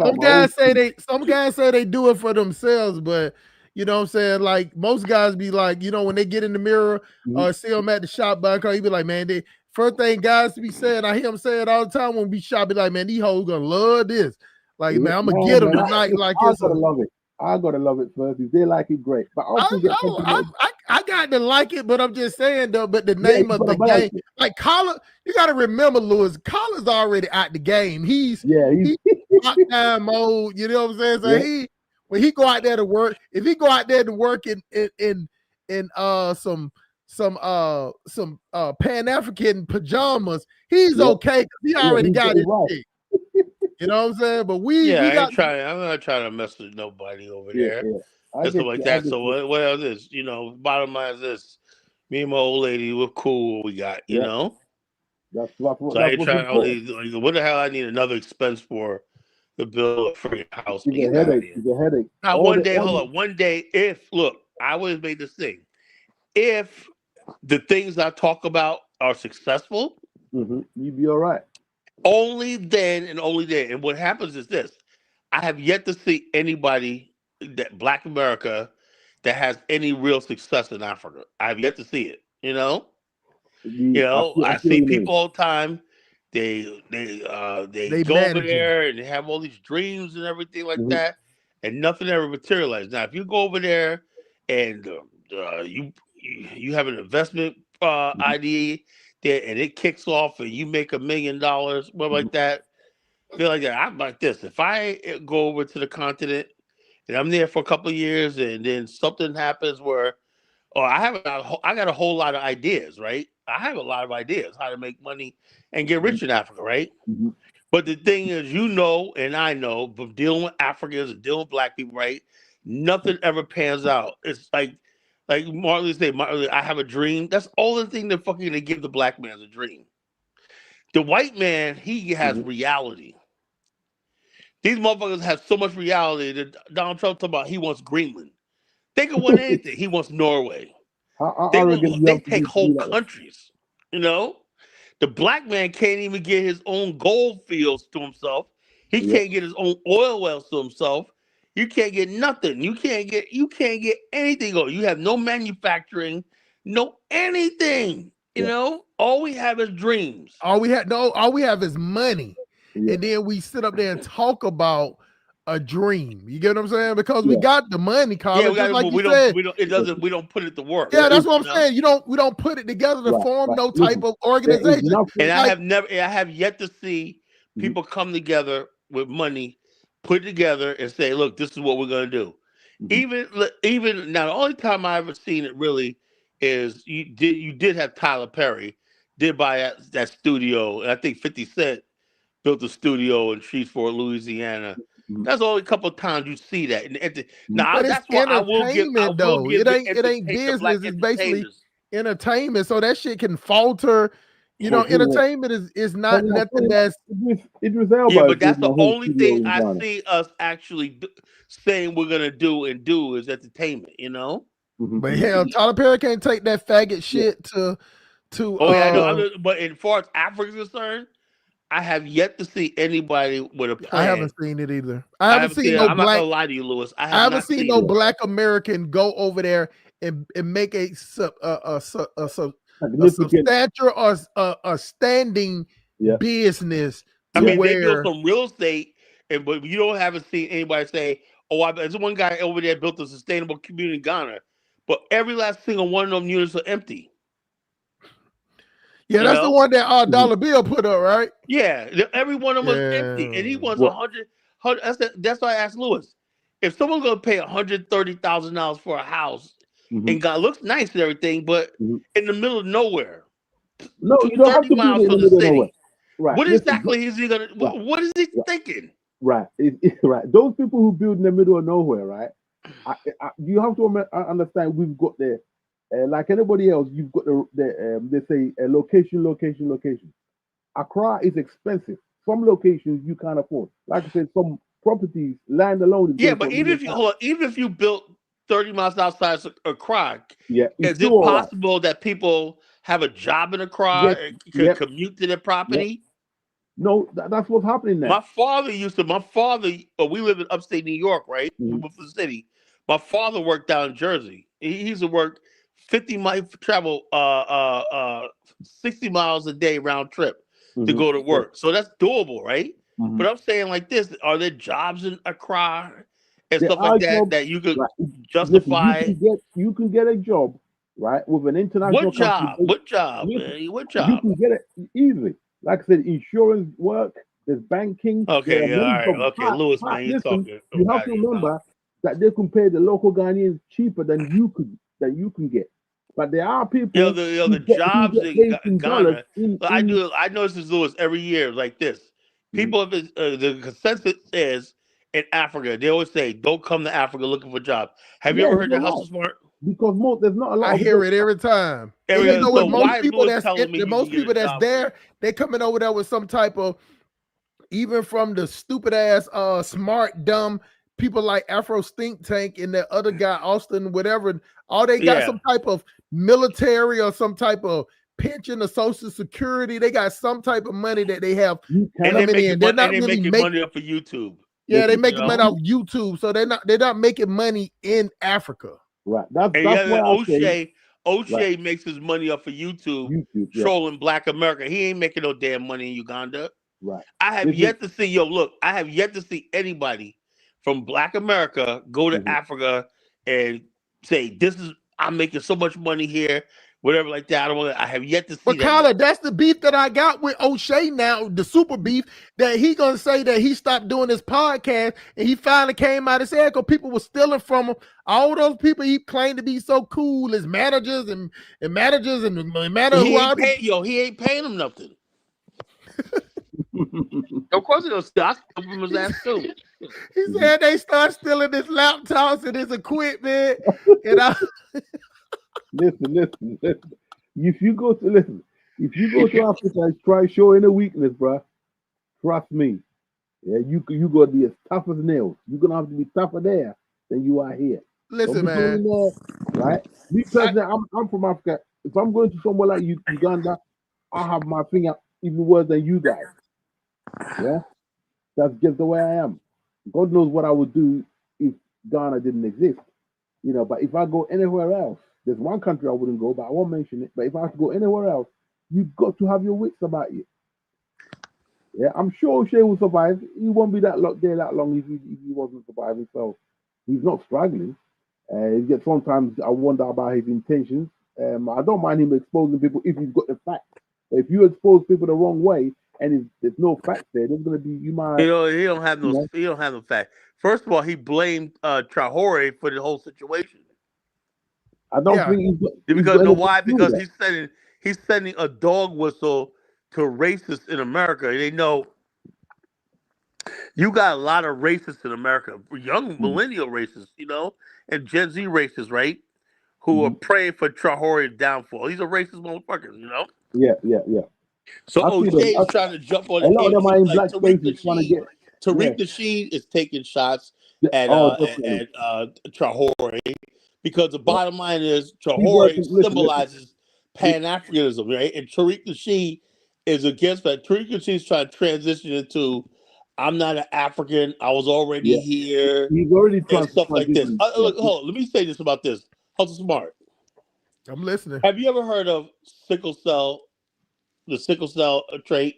Hmm. Yeah. What race? The only race of people are susceptible to that? Niggas. Right. Okay. Are Native Americans susceptible to sickle cell? I don't know if they get No. it or not. I don't No. think they get it. Only people from the Mediterranean and Africa are sickle Yeah. cells. Right. Like this, Anyway, so when you say that you were indigenous to America, how do you get sickle cell? I had a cousin that died from sickle cell when she was a kid. Well, there My you cousin go. Stephanie. The bloodline is there, bro. But anyway, check us out. If we were already here, were Afro-Colombians already there? What about Afro? I saw this video today with this this beautiful Mexican chick, right? She said she's Afro-Mexican, right? She didn't even look it, right? She goes, I'm Afro-Mexican. She goes, my ancestors come from Spain. I'm indigenous, and my ancestors from here came from Africa. We fought in this war right here, established this. And Afro-Mexican. No other group of people questions where they came from. Yeah. Afro-Brazilians. Tell me why Yamoya, the goddess of Moya, the Yoruba goddess of Moya, is celebrated in Brazil. Was that an indigenous god from the New World? No. That's an African goddess, Yoruba goddess, Yeah. So these, because Johnson sent me this thing today saying, oh, Tariq's live caller going on. He's like 900 people. What's the point? It was on friggin' TikTok. I said, I am not going to Tariq's show. I would gladly debate Tariq on a neutral platform because I destroy him. Listen, he knows what he's up to, right? He knows. And so the bottom line is now what they do is get out of it. It's too late for him now. He cannot get out. And the bottom line, look, this Pan-African thing is not going to stop. All I'm saying is this: you don't have to buy a house in Africa. Just go there, visit, and get a rental property. They don't even. These Negroes don't even want you to do that. They don't even want us going to Africa on vacation. They get offended. You ever notice that how smart? They get upset when you say you're going to Africa. Right. But they don't say nothing if you say you're going to Europe, whatever like that. They're like, why are you going to Africa? Why are you going to Africa? These people don't want to be African so bad that they don't even like what other. I say, okay, you don't like Africa, that's fine. I have no problem with that, right? No problem. That's all your thing. But those of us who do like going to the continent, want to the continent, leave us the hell alone, and we're not going to stop.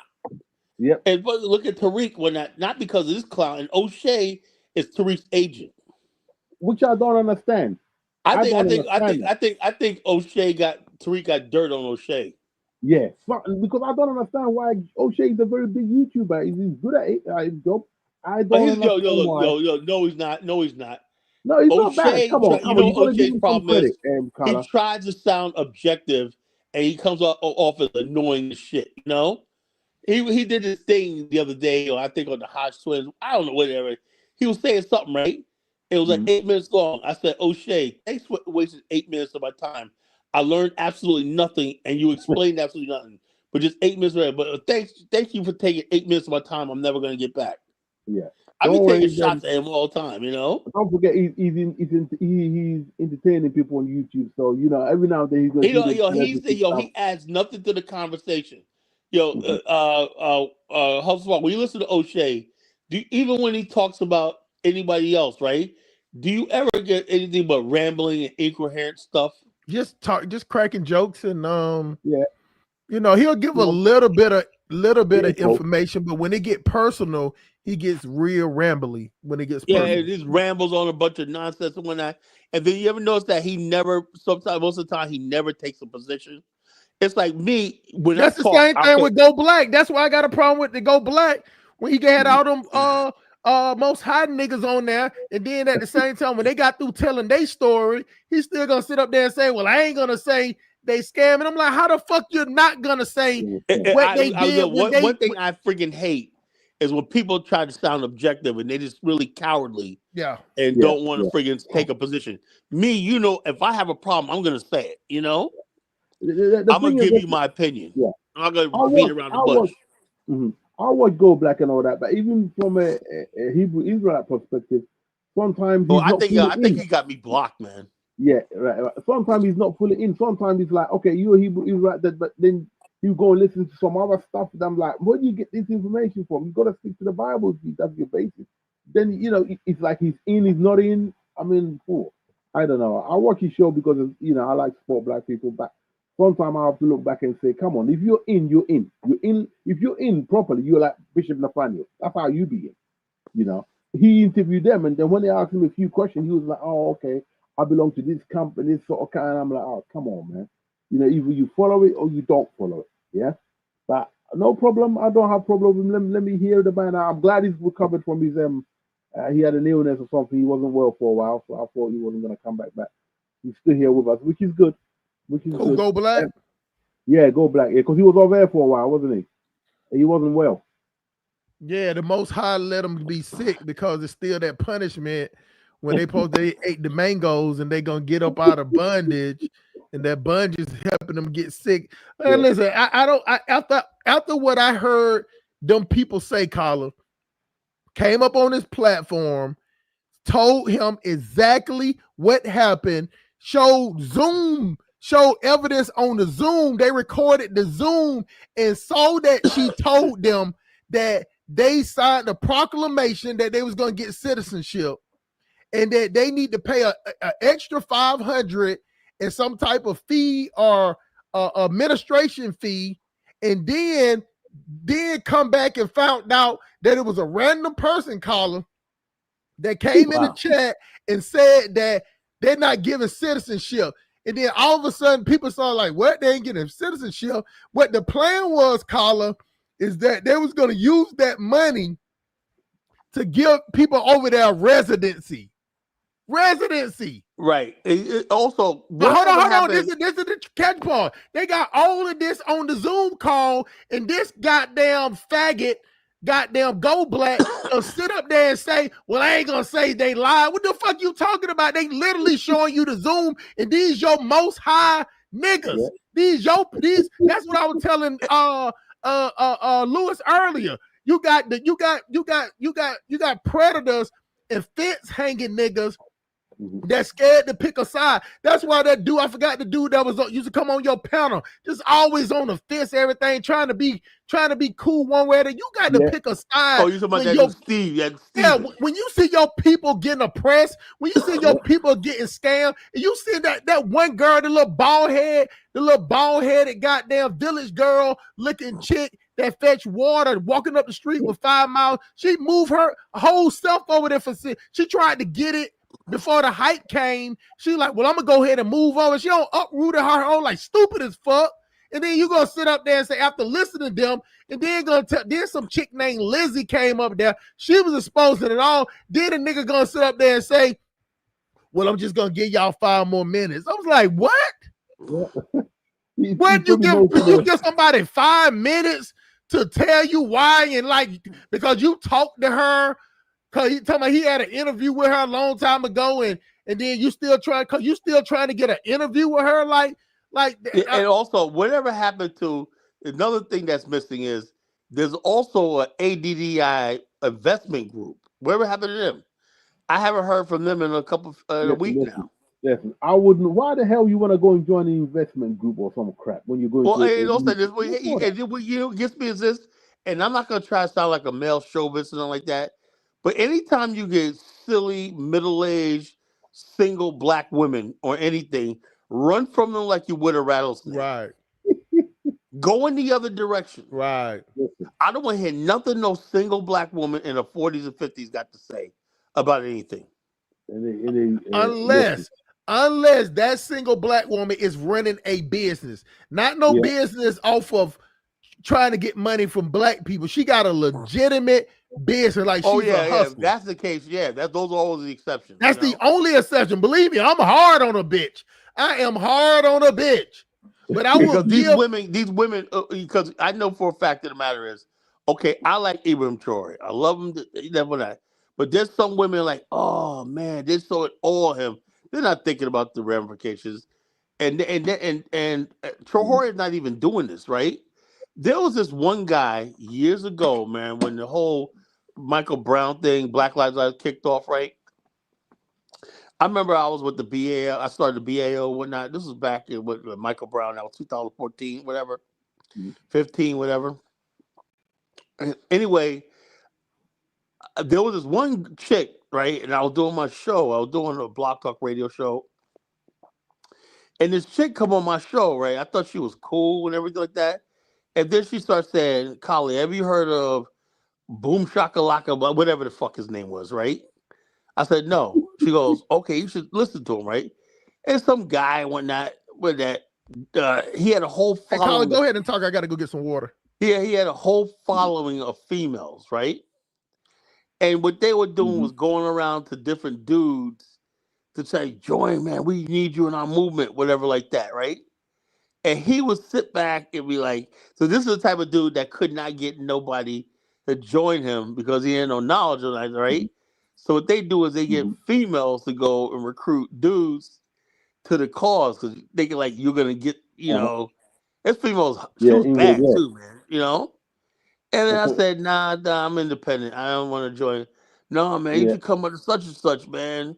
Which I said, what the hell, yo? He got a website, like I got a website. What the fuck I need him for, you know? And so this is that's how it is. And I'm afraid, and I know Troy Horry's at this. You got his groupies out there, you know? These Troy Horry groupie females, you know? and they're ruining him because a lot of dudes are like, okay, we like Troy, but I'm not a damn groupie or nothing like that, you know? So therefore, they're more likely to believe, unless you're like Go Black and these idiots right now that act like groupies. I hate when men act like groupies, you know? You know, listen, the guy I hate that shit. And that's what he acting like with that bitch. You get what I'm saying? But you brought them up there. You brought them on your platform, and you thinking just giving them your platform is enough. Now, it would have been, I wouldn't be saying none of this shit about Go Black to Africa if he would have just let them talk. Let them talk, put out all that information, but he started talking about, I'm trying to keep the show at an hour and 30 minutes. What the fuck are you talking about? Yeah, people on your thing. What's the point? Martha, let it run on. They was doing all the talking. It's just like how Diners do his show. Diners sit back. Diners will go take a lap. He'll go run up the street. He'll go do some jumping jacks. Let motherfuckers just talk. He'll go to the grocery store. Go let them. What the fuck are you? What are you wasting time for? You get what I didn't understand that. And he was just trying to make it seem like, well, I did let them say something. Like that's what I got from that.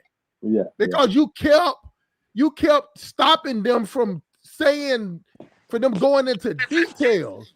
Like I didn't get that at all, man. He trying to be a group. When you get a certain amount of crowd on YouTube, the sort of numbers he's getting, Tariq's getting, you got to double check the intentions of some of these people when they get that level. One, the money's good. Two, come on, these people are not gonna let you on air just doing pushing things that they don't really want. That's why he shouldn't even brought them up there then. Well, he should have just kept being a Wardy Maya nigga then. Yeah. He shouldn't even brought them up there. You know what I'm saying? Just kept doing them kept doing. He could have brought them up there and said, this right here, I don't my views, the views of the he could have said that, but that's not how he started. He started like on the back of what O'Shea was saying, and then he was like, yeah, family. The Most High gave me. First thing he started talking about, the Most High gave me discernment, and I brought some people. And then as soon as they started talking, it was like the Most High. All of them praising the Most High, and I'm like, you already don't had a conversation with these people because everybody come on your up there was Most High niggas. So then, therefore, that means you had a conversation with them already to tell them not to say that much. You're gonna only let them speak a little bit. Yep. Lewis, I ain't gonna let you. I don't give a fuck if it was my mama. Yeah. If she wronged you in any type of way, I'm gonna let you sit. Cause my mama gonna have to goddamn. We raised up like that to get over on people. Lewis, I was taught that if you give your word to a homeless person, it's the same way that you keep your word to that homeless person, the same way you would do if you was talking to the goddamn president. Of course. It don't matter who the individual is, it's that your word. And that's how the words you speak. That's one thing I ain't no Christian motherfucker, but I read the Bible.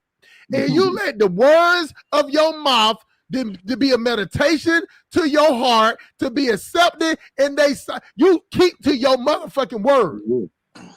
That's it. You don't pick and choose which person that you want to give your word to. If you ain't gonna keep your word to the bomb, don't make them no promise. Yep. It ain't hard. It ain't hard to do that. But to be that type of, you're not trustworthy by me. You're not trustworthy by me. You're not trustworthy. He can be that way. I have no problem with him being that way. I just had a problem with when they was telling their story. He stopped them mid-sentence. He wasn't just sitting there looking stupid. You know what I'm saying? With that cock-eyed, with his cock-eyed ass. You know what I'm saying? Does Go Black? Is there any video of him with on camera talking or being with Dr. Arcana? No, I don't. He might have interviewed there once, but I don't remember it. He said he did an interview with him. So it might be on his page, or he might made it private. But I remember it was thing he did an interview with. I don't know how long ago that was. So Dr. Arcana, she was showcasing all that. That's what people always throw in my face, like, oh, Kala, man, she got Benjamin Crump, she got Al Sharpton, she got Andrew Jackson, Kala, who you got, whatever, like that. So you're telling me she put all she got? I guess it don't really take nothing, right? People like Pan African, Dr. Arcana, whatever, like that. Nobody ever, I bet you any amount of money, if any of these people ever listen to platforms like this, they have a different opinion, right? Kala, guess who she has now that the scam shit don't blew up with the ADI? Guess who she got on her, like on her page, like on the thing as like a 4-person or like a picture with Benjamin Crump, motherfucking Umar Johnson. Oh, you gotta be kidding! No, you're joking. Yep. She got a picture of Umar up there. Oh Lord. This is now you understand what I'm talking about. How smart. They circling the clowns are circling the wagon, the clown car. Like I said, I'm a ringmaster because I deal with a circus of what? Deadly clowns. Like I said, it's just, and like I said, I realized I got to come back on YouTube, and probably about December. I'll probably be back. Okay. November, December, I'll be back on. Well, I'm doing my show every week, and let me tell y'all something. Y'all see the cat? I just from Miss Argent told me that it was under the file. I had to check. I changed the email on the PayPal to the Silk Police Academy. So that $5 for the dollar. That was when I was trapping back in the day, because it's basically 5 sacks for $20 of giving you a discount. That's how I came over that email in the trap. So that's how long I don't had the PayPal, because the email was 5 for the dub. That means 5 for 20. That was each sack used to cost $5, and if you bought 5 of them instead of $25, I would give it to you for $20. And I just came up with the email. At this point right now, we're such in a critical mass. I'm sending out a warning to everybody, right? Warning everybody. Kala's not your friend anymore. Any scamming, whatever like that, I'm gonna call it out. I love Dynas, man, but there's some shit that I don't like. All these other people. We can't be promoted. And if you're gonna promote, if you're gonna put it out there and destroy it. Now I'm okay with O'Shea calling it out. I'm just mad at O'Shea for how he called it out once Africans started stealing from him. You know what I'm saying? Yeah, because they for somebody to do something personal to him to put Africa on. He did a whole hour, 2-hour show. Oh, I didn't know that. He did. He just did it. He just did it today. Just did it today. Oh, I gotta look for that. My whole thing with him is it's on the Kid Gunner channel. He basically was quick to call everybody else, but if he has friends with somebody like Dynas, where he'll say, "Oh, Tariq." Remember, basically, Brandon said something about Tariq in the school, whatever like that, and then O'Shea tried to critique it. Right. Tariq shut that down right away. He said, "O'Shea, you shut up," because O'Shea was like doing a backhand.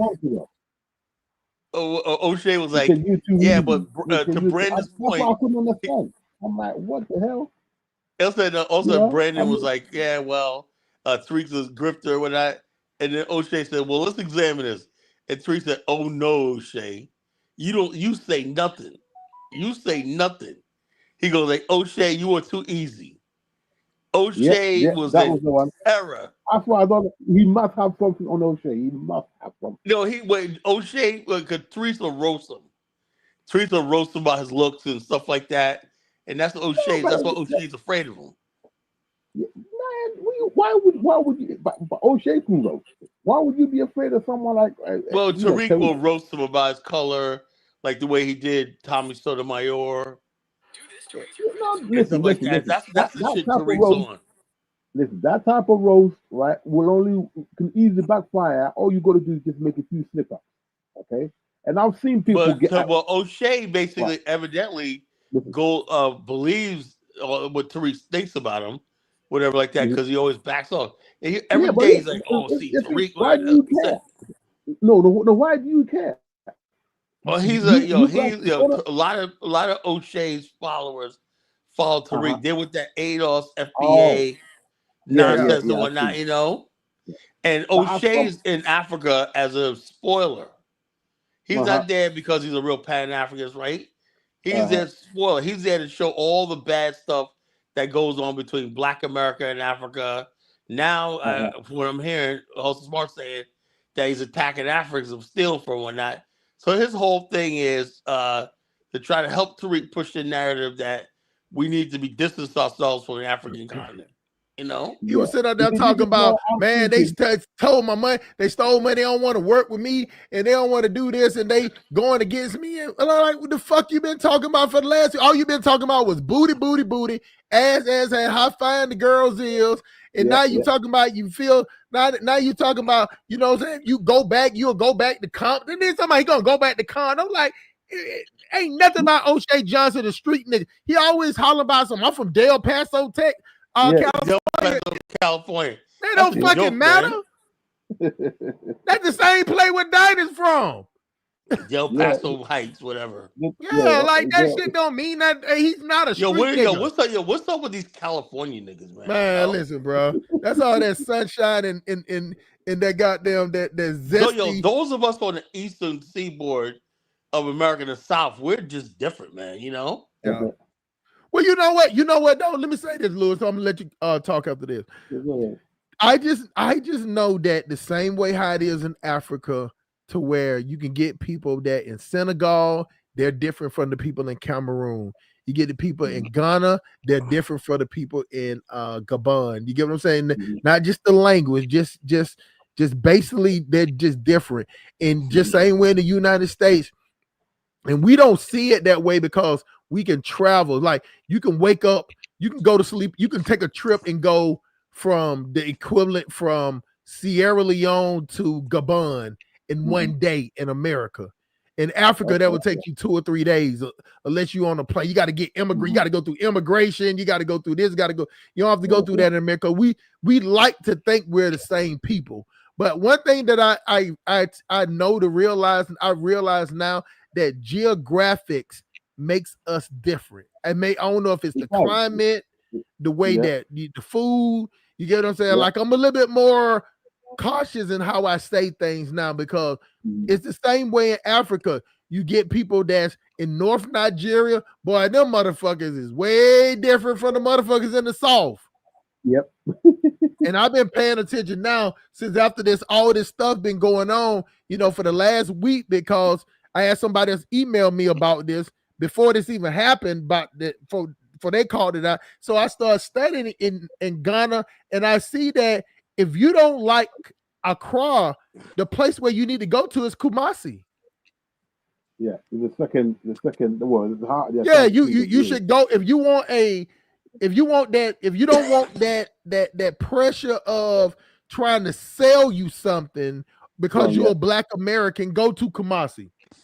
And Kumasi got fine women, you know what I'm saying? The same type of things going on. It just ain't got that trying to tug at your pockets and your heartstring like a cry wheels. You get what I'm saying? Like in Kumasi, it seemed like people just kind of mind their business and kind of go about their day. You know what I'm saying? And Accra just seems like it's more on a status type of deal, so to speak. You get what I'm saying? So this is how I see it. But I definitely don't agree with people that's going to Burkina Faso and being sold a bill of goods, and then our people with bigger platforms ain't calling them out, Carl. I have a big problem with that. Even no matter how stupid they are at doing it, I have a big problem with that, and I damn sure have a big problem with you waiting till something happened to you to say something. So by that logic, if everything was going good with O'Shea, he wouldn't have said a word. I know. Now sudden now he's throwing Africa under the bus. Now he like, they can send me back home. They can I got 3 years left on my visa. They can pay me to go back. That's now he's saying I ain't doing no more podcasts and this. And now me and my so he's shutting down Kunganda. He just said he ain't doing the podcast no more, but he doing the live. If you look at the live, just looked at it. He did the live yesterday, and he went in. Don't get me wrong, he went in on him. He went on. He got about 15,000 views, so he did it yesterday. Well, I'm loving this, man. It was yesterday, and that's some of that. What they call it, the Roosters. Been a few months. I said, O'Shea, your world's gonna come crashing down. Was I right? But Carla, I'm telling you that it must have been happening before that. Because I knew I knew that. I knew that all I had to do was probe or not. I knew his world was weak. I already knew it, you know? Look, one thing about me, brother, I could sense weakness, you know? I could smell weakness. I could smell when somebody's vulnerable and they're weak. That fact that which exposed O'Shea was the way he's all the way in Uganda and he's worrying about what Tariq Nasheed thinks, you know? Did it dawn on me? This guy really has nothing, you know? Yeah. He's depending on, he's seeing that he can get on, and he's trying to network in a country where they see him talk about Black Americans. They be like, well, shit, he ain't got no allies. Yeah. So we can say he trusting us more than he trusting his own people. And the bottom line, and then they see us beefing. Yep.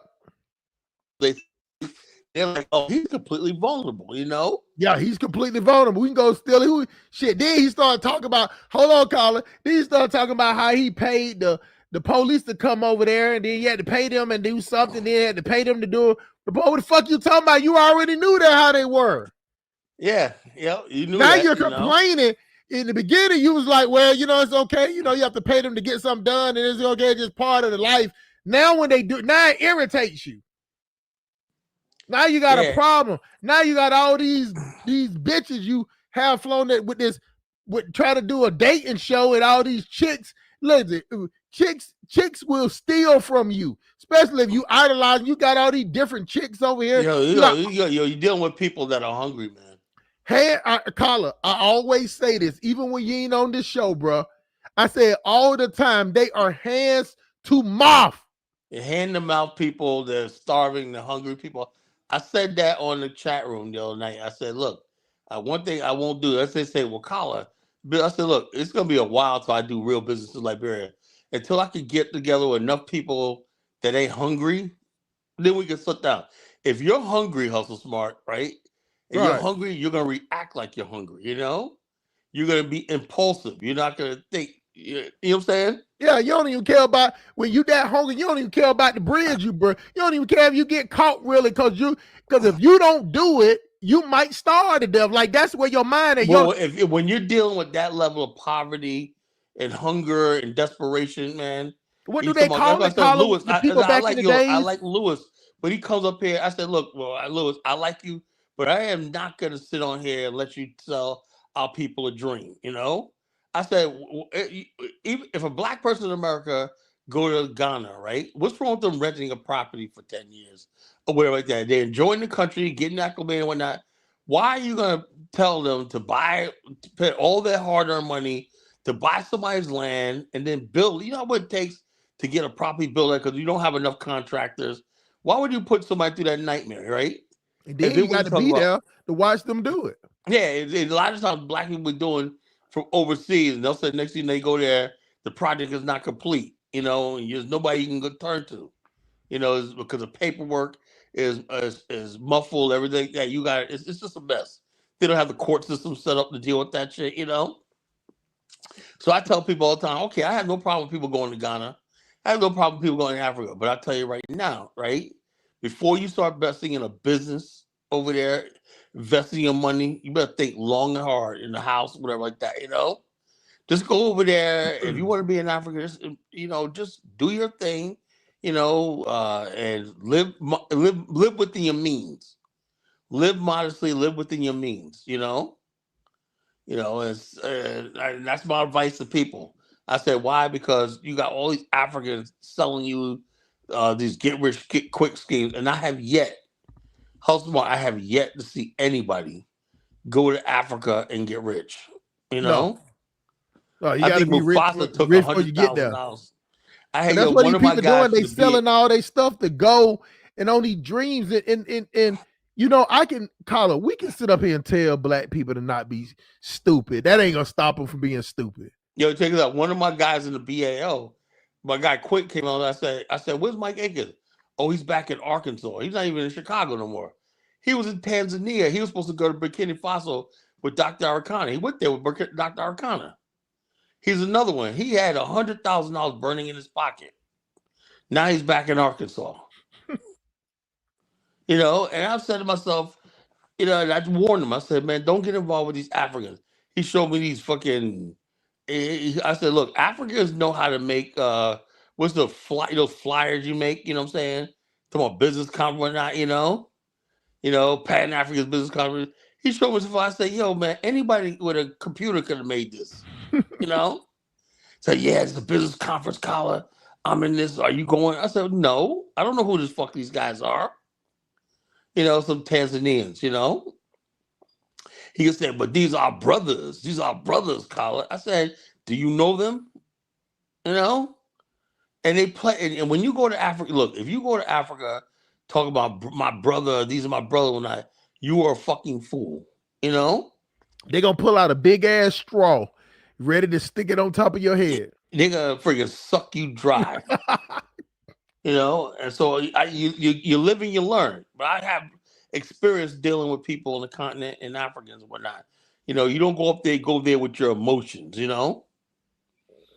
that's what happens. You don't do that. And that's why I have the people that I know and the females that I know from Nigeria, you get what I'm saying? Where, I was trying to get one to join the show today, so that so you can see that the reason why I wanted them to join the show, them to come on the show and join the show, Carla, is that so they can see when we're talking to Black Americans about coming over there to visit, the places that they can show that, like, I'm not coming over there to romanticize. Like, I would let her tell you how arrogant I am. Like, no, you work for me. Like this ain't no, I'm infatuated. I don't give a fuck how good you look. Like, I'm not infatuated this. I'm not trying to meet no chief. I'm not trying to meet no juju man. I ain't trying to get no name. I don't need nobody to motherfucking name me. I'm hustle motherfucking smart. You're not trying to get water thrown on you. No, but I ain't trying to drink no water out no nasty ass river. I ain't laying down on my stomach for nobody unless somebody trying to give me a motherfucking massage. That's why I tell y'all that I'm a different person. When I tell y'all that I go to Africa with a colonized mindset, I go over there with a colonized mindset. I go over there and try to use my American in the way of a colonizer. I try to go over there and use my money to try to do my will and to seek my position. I'm not going to, if a mango costs $2,000, which is $1.30, I'm not gonna pay goddamn $3,000 for it just because I'm American, just because I got money. I'm not gonna overpay, but I will tip people if they give me a fair price. But I'm not gonna overpay just because I'm American. They talk under their breath over there. Before you get out that market, everybody know your name before you get to the next stop, and the price is gonna go up, and you sitting there thinking like you doing like you loving everybody, and everybody beating you upside the head. And they're laughing at you. They laughing at you. And you like, well, man, I'm helping out my people. No, they don't see you as a people when they're trying to eat. Because it's desperation. That's why. It is straight. You go to one of those markets and you ain't seen nothing like that before in your life. Like you walk through one of the markets, they will literally grab you by your arm. They would literally step in front of you. Of America, right? They ain't no brotherhood, man. Like you said, guerrilla hustling, you know? Guerrilla at its basic level. You got 5 stalls of chicks selling the same tomatoes, same lemons, same greens, same spices, same tomatoes, same potatoes. If they don't sell it, that stuff can't go back. They ain't got no refrigeration, and it's hot as fuck. Yep. They ain't got but some little dainty little shade over the market. Yep. No type of ventilation. Dirt everywhere. Yeah. Hey, Hustle, how long you gonna stay on tonight, bro? I don't know what's up. You finna jump off? Yeah, I gotta jump off for a second. Go jump off, man. Hey, if you still come on, man, just come on. I'll make sure I redrop the link. Just tell me to drop the link. Do that. I gotta go get. I delayed dinner tonight, so I'm gonna go get something to eat. Man, I feel you, man. I ordered Domino's, bro. I hear you, brother. Peace. All right, go ahead, bro. Now, I appreciate Lewis come up here, man. I hope Lewis, when he come back, he jump on the platform with a better phone so we can hear my brother speak more. I'm glad we had College Genesis come through there. I appreciate all y'all, man. They're coming through here and listen to this on the playback, man. You know what I'm saying? I appreciate everybody that's doing their thing. You get what I'm saying? I appreciate every donation that I received tonight. You know what I'm saying? We got the PayPal jumping. You get what I'm saying? We got the Cash App jumping. And I couldn't get the Zelle going. But I appreciate the donation because we need to support our people.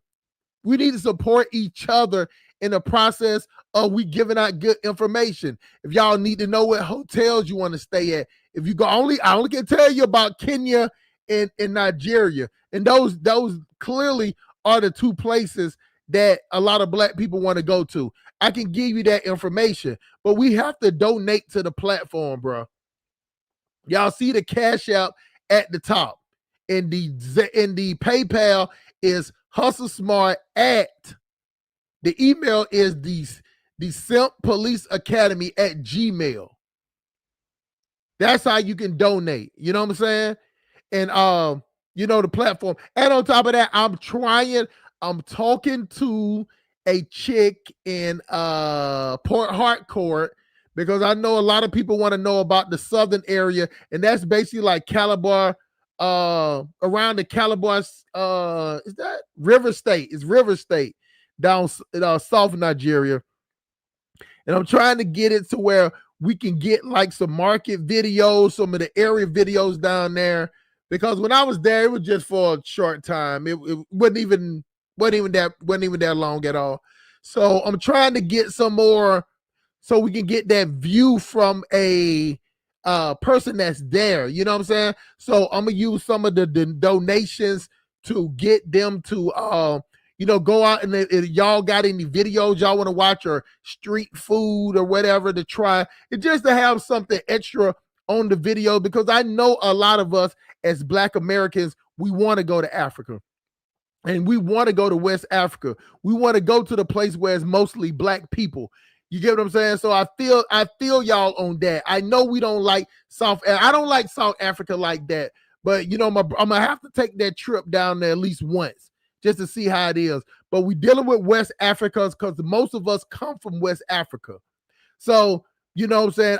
And Nigeria is one of the strongest countries that a lot of us like to go to. It's Nigeria, it's Ghana, and it's Sierra Leone or Senegal, and those basic places where speak English. A lot of people don't go to the Gambia, so it's gonna be Nigeria. So I'm trying to get somebody that's on the payroll, and from y'all donations, man, we're gonna help make the videos and sponsor the like the taxi rides, the food, the shopping for the ladies that want to go over there and go shopping to get patterns.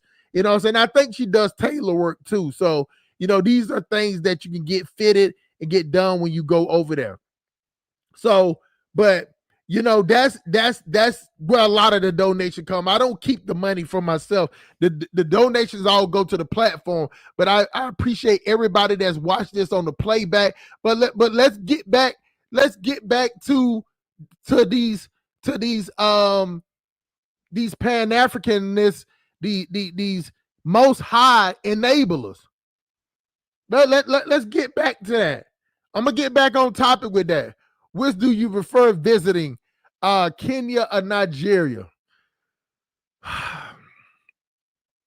It's two parts. I prefer Kenya, but I love Nigeria because it's just more black people. You get what I'm saying? In America, I see white people and deal with white people all the time. It's just refreshing to go to a country where I deal with mostly black people. And let me explain something to you. Even with all the bad that I see in Nigeria, but if you got enough money, you're not gonna really see that. You have to want to see that. Because you're gonna be on the outskirts where the area is nice and clean, but it's not gonna be nothing really popping. You know what I'm saying? Like the people that's outside of the hotel walking, they're really just sellers and hawkers or whatever. You're not gonna see the people till you get on the mainland. Listen, look, this is gonna be the worst. Truly, MD Luli, is that you're not gonna be able to see the real Nigeria until you start going to where it starts smelling bad. To the smell of trash and just till you smell that. That's when you're gonna really see how it, because that's where the most people live at. On the outskirts and all that, you just gonna get up in the hotel. You're not gonna see people, cooking outside. Another, what I'm saying? You go into Lagos and going to the mainland, you'll see people out there with 5 or 6 pots cooking. You get what I'm saying? And people out there pulling out fish straight from the water, cooking it, and they drop it in the soup. You know what I'm saying? You got to watch yourself if you don't like spicy food. You know what I'm saying? But I prefer Kenya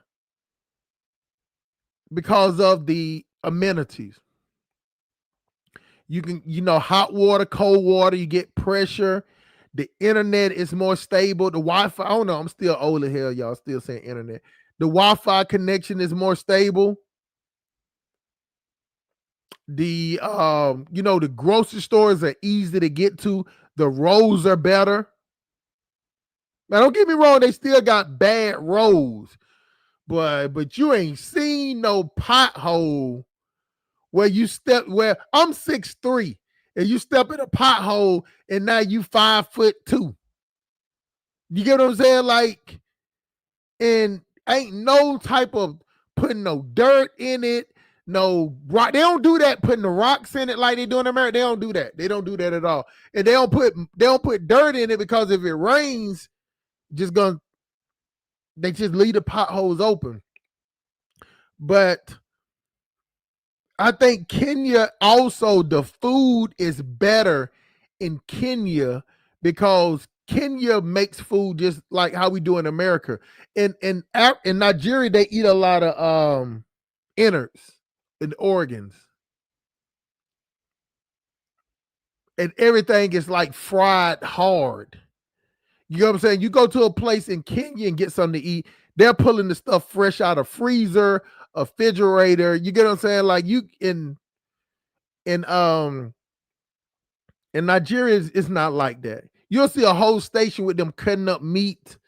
Man, they raw dogging it with their hands.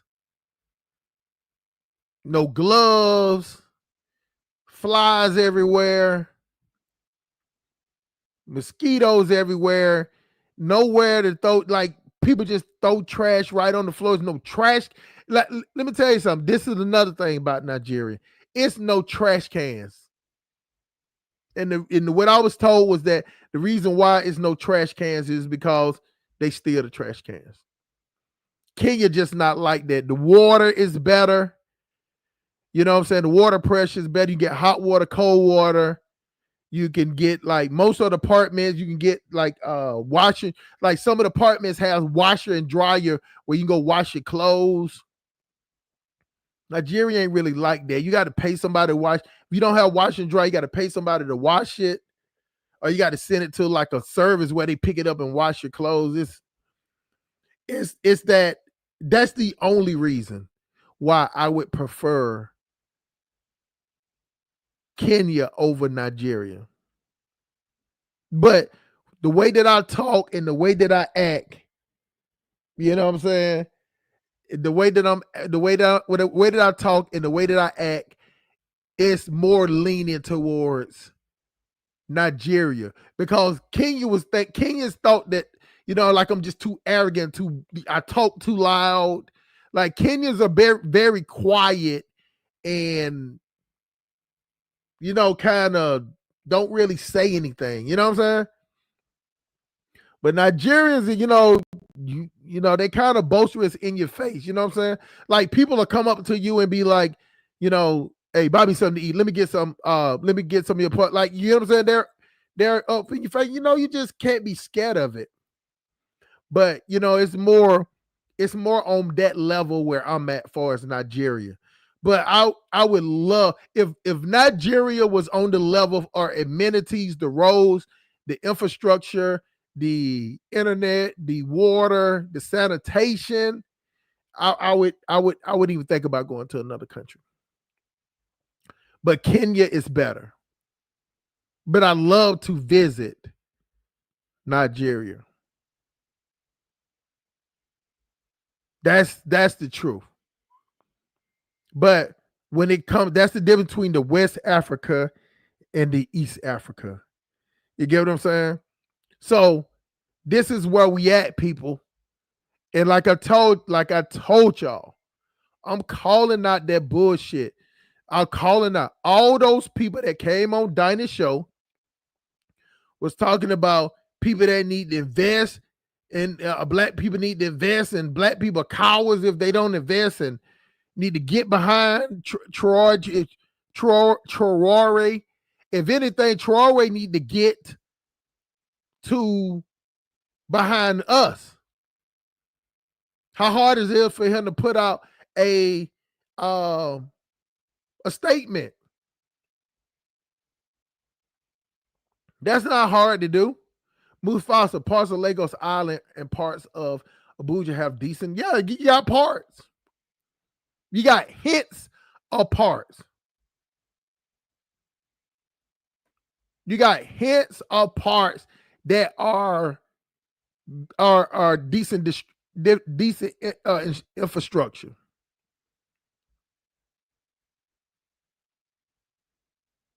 Man, he ain't fighting terrorism to the point that he can't put out a statement, flex up. He fights so much he can't put out a statement? But clearly he losing that battle. As a matter of fact, he ain't fighting shit. Other people doing the fighting for him. He ain't on the front line no more. He's sitting up there living half the hog. Just like I don't blame him for that. Just like any other leader. If Vladimir Putin ain't over there fighting over there in Ukraine, but they don't have no problem putting out statements. Netanyahu ain't fighting over there in Israel, but he ain't got no problem putting out no statements or doing a press conference. How long does it take to do a 5-minute press release and put it out there? I've been hearing about the problems that Black America is coming over there. Hey, I don't want to discourage my people from coming over here, but hey, we need to, whoever y'all going through to talk to, make sure you're getting this from the government. This is the government email. If you don't hear it from an official government, do not use your money or waste your money on anything. How hard is that? I just freestyled that. That statement don't even take 2 minutes.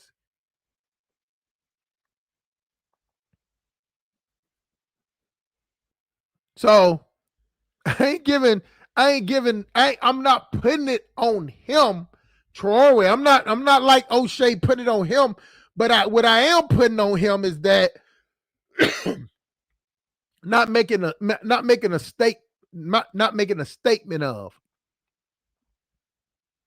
Because out of all people around the world, when he was being people was against him, trying to kill him, it was Black Americans marching and boosting him up and talking about him, making memes, putting pictures up.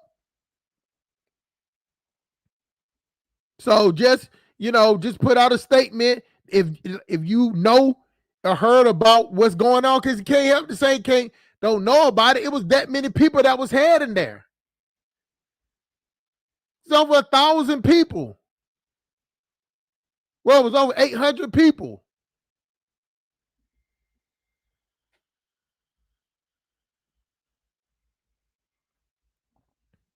We can't use doing something else to not make a disclaimer for the people. I don't give a fuck how smart, stupid Americans are, because there's a whole bunch of them.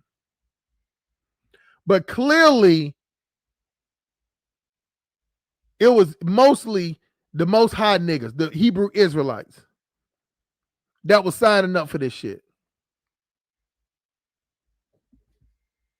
Clearly, that's who was signing up for it. Because that's who the spokesperson is that's going against the ADDI.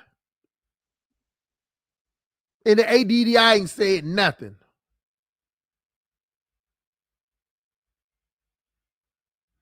Now, I understand why people wanted to go to Burkina Faso, because we always talk about how the Lebanese, the Chinese, and all these Indians get to Africa first and stake their claim. Just like O'Shea was talking about, all the restaurants ran by Somali people and all these people. So they were like, well, we can get over there and get in first. I get that.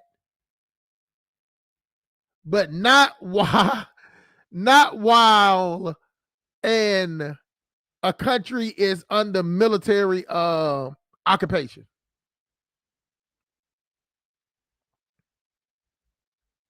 Well, people want to go. I just, you know what? I still can't get over that. Y'all want to buy berets. Y'all want to buy scarves. Y'all want to put on fatigue like y'all in the military. Oh, my voice is fading a little bit. Shout out to Arby. I hear it now. It just, that's what my voice do. It kind of breaks in that like it's, I don't know what it is. Like it just strong, then it go harsh, then it go back strong. I ain't got no answer for that. Miss R, you listen to the playback. But when y'all listen to the playback, let it be known that, hey, I got a problem with Go Black. Also, I salute Go Black at the same time. Them bringing them up on the platform. But I got a problem with you bringing them up on the platform, letting them talk and then act like you, like they own your time, or like, you know, how could you not give people that have this many people getting scammed out their money and you don't give them the time to speak their piece? Why even bring them up there? Have no problem with O'Shea, Duke, Jackson calling them out. calling them out also, but I definitely got a problem. Flexed up. OL. I definitely got a problem with O'Shea Duke Jackson waiting to them big booty bitches, them big booty ugly bitches in Uganda, Kampala to be exact, to start stealing from him. Dudes that on a podcast snaking him, and for him to want to start calling out people. OG told me all that people, you get the best answer out somebody on a perfect sunny day when everything is going good. Ask them the question that day. Don't ask them a question when they mad, because there's going to be some truth when they mad, but it's going to be some bias in there too. Like I tell you before, Hustle Smart, aka High Value Tyrone, aka Olga Adogu Pereira, aka Olga Di Toto Kissa, ain't lost damn dollar on this situation. And I'm calling it out. And if Burkina Faso can't put out a statement, it ain't got to be him flexed up. It can be anybody in the government. Just make some type of statement. OL say go black and fraud. I don't trust nobody like that either. OL, I'm with you. I don't trust them like that either. All that most high. Then you tell people they ain't got but 5 minutes to say. 5 minutes? The scam didn't happen in 5 minutes? Fuck you mean? That's sucker shit to me. If anybody got scammed or something up here and it's verified, you can come up on this platform and talk as much as you want to. Only time I'll interject is if you get into a point of telling me what you think or what you heard. No, tell me the facts. You talk as much as you want to, man. I hold myself to this. If my channel grow to get that big or whatever, or I get to the point that can travel more, you get what I'm saying, and do that, and the channel grow, I hold me to it. I would never get too big to the point to help out the people that is not as street smart as me, as I am. All that discernment shit. We're going to close this thing out in 3 minutes. In 3 minutes. Make sure y'all smash that like button. When y'all listen to it on the playback, you know what I'm saying? Leave a comment, share it. Tell me if you agree. You don't have to agree with everything I say. Let me know what's sound and what's not sound. I like to push back. But hey, y'all stay out my emails with all that dumb shit, man. Y'all be, I go through the email, boy, like, but y'all really dislike me for telling the truth. And now y'all talking about Hustle Smart being paid? Y'all sending emails to me saying Hustle Smart being paid by who? Who the fuck paying me? Who the fuck paying Hustle Smart? I'm an agent. I'm an agent of what? What am I an agent of?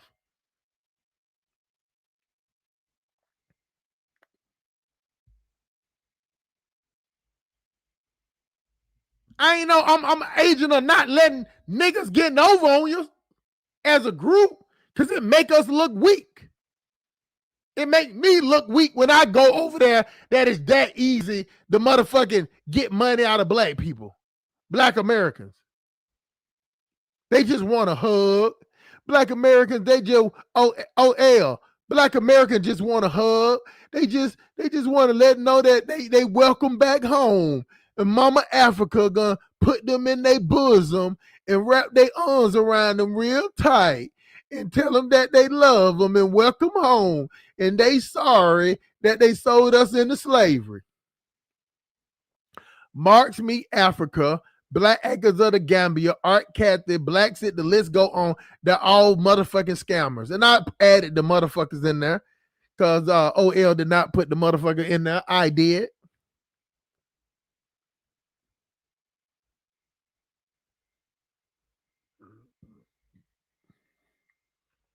But the only way that they can scam you because you won't get your ass out the bed. You won't stop eating the motherfucking 30-piece lemon pepper with mild sprinkle on it to get up and go travel. You won't go out there and explore yourself. So you look at everything. Now you over there watching ES, migrate, whatever that stupid bitch name in Ghana. I don't even know what she called now. DIY with an old bitch that left her. Y'all over there watching that old bitches over there watching her shit, trying to live through her.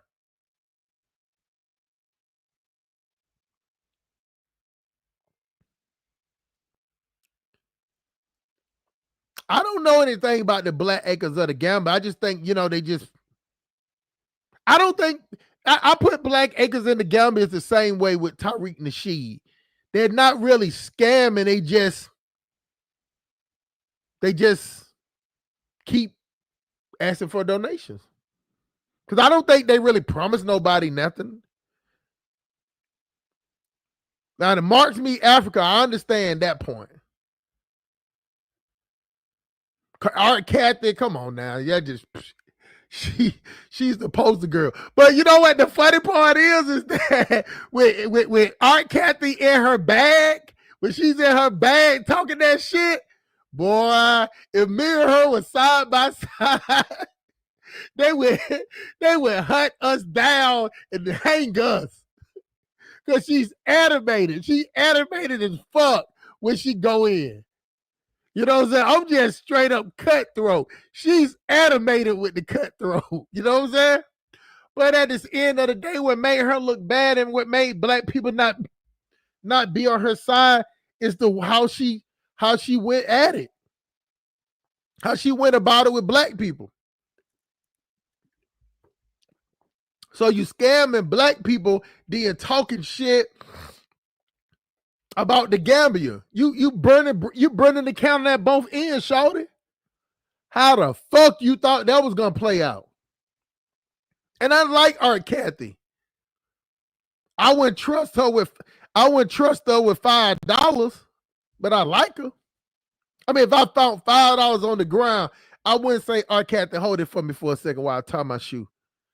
Let me go get a piece of paper or some napkins to wipe off the $5. I expect for her to be gone, running up the street, talking about B1, nigga, B1. Gotta be quicker than that. I'm finna go buy some red with this $5. I'm finna get an apartment. Like, come on, man. Then you had the Eat Love Migrate, Eat Love ES chick.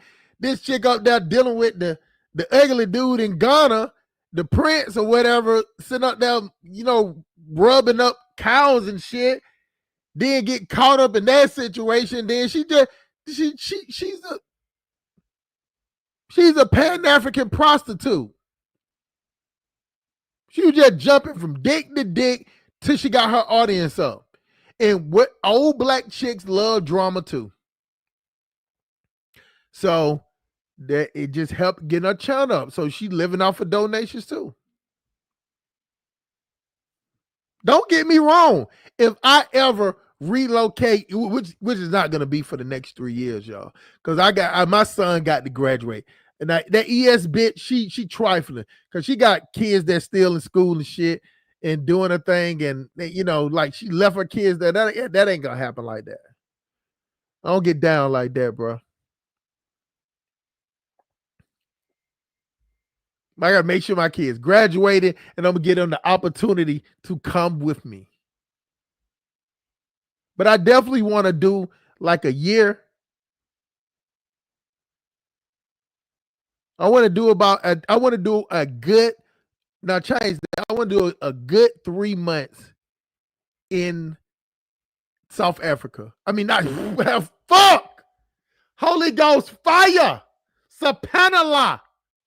Alhamdulillah. Jesus. Whoever the fuck. South Africa, you would never get no money out of me. Never. I'll slap myself with the yapper for saying that shit. That fuck up. But I want to do like a 3-month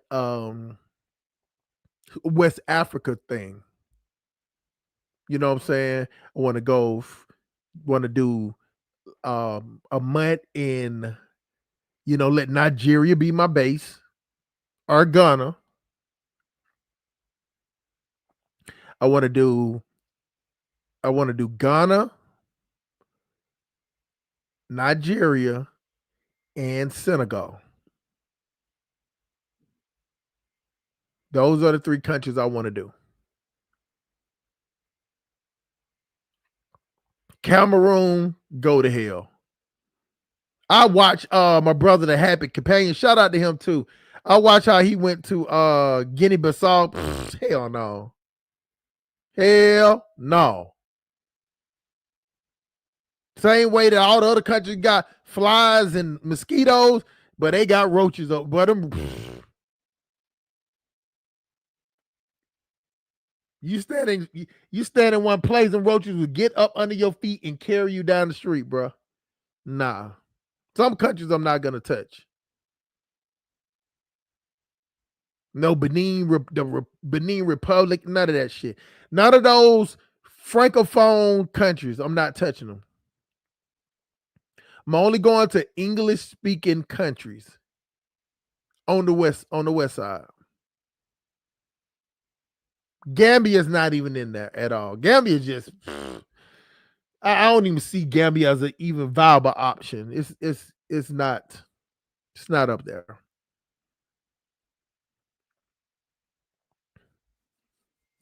But 6 months is the ideal.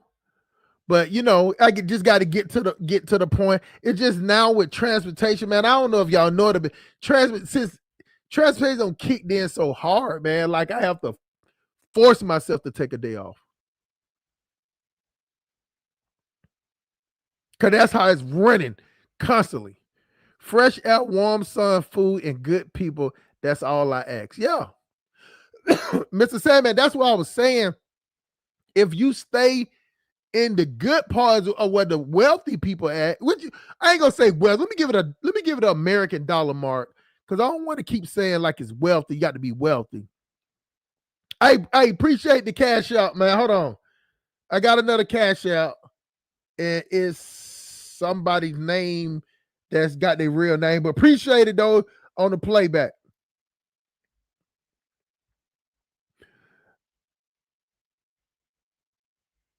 $100 to $150 a day for as hotels. Now, I'm gonna give y'all a pro tip before I jump off. If Nigeria is your spot, and you're gonna visit there more than twice in a year, you might as well get your apartment. You can get I'm talking about a nice 2-bedroom apartment with security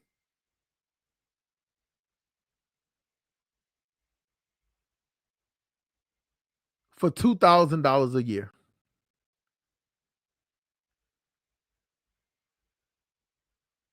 That is $50 a week. Now, matter of fact, it's less than that. It's actually $40. You're going to spend more money at a hotel. You can get an apartment where security is, and you don't even have to be there. As long as they got security there, I'm talking about like armed security there. You can lock it up and don't never have to go there. It's if you're gonna go to Nigeria or Ghana more than twice a year, you can get a apartment that has the same amenities as the hotel, just without the picking you up from the airport and $2,000. That's about 3 million naira. I'm talking about nice ass apartment.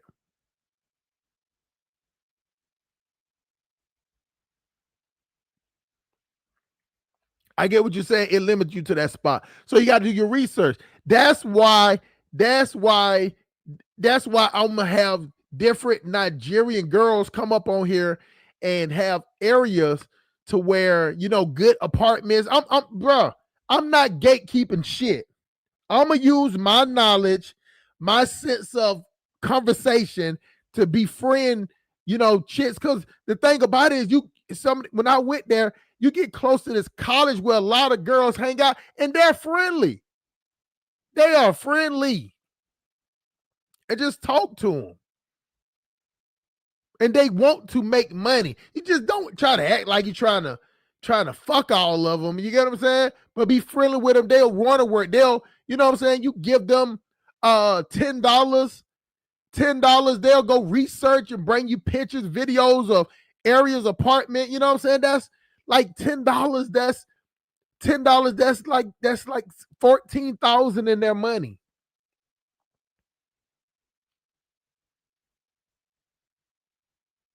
And the average they only make $40 to $50. Average pay is $40 to $50 a month. So in that $40 to $50 a month, they got to work 5 days a week for that shit. Sometimes 6 days a week. And if you give them $10 to go, they're gonna take care of transport. They're gonna take care of them to get something to eat. They're gonna take them to pay for the data because they still pay for data over there, to send you the videos or send me the videos. I'm gonna put them up. That's $10, bro. And to her, it's the world, because she made that. Hold on. Let me explain even further. Then on top of that, the money that you pay them, they got to wait a whole 30. They have to work a whole 30 days. They have to wait a whole 30 days to get paid, shorty. And they work the shit out of them. And you giving that money for them to do that, they'll knock that out in 2 days.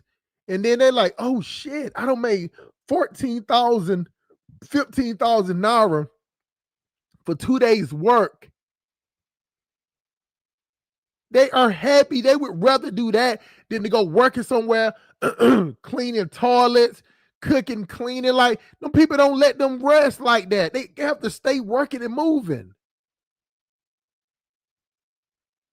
Y'all, you just don't know, man. But I'm gonna use this. I'm gonna use my platform a little differently now to try to help people, because I know about 6 or 8 chicks in different areas. I know chicks in Port Harcourt. I know chicks in Benin City. I know people in Owerri. I know people in Asaba. I know people in, of course, Abuja.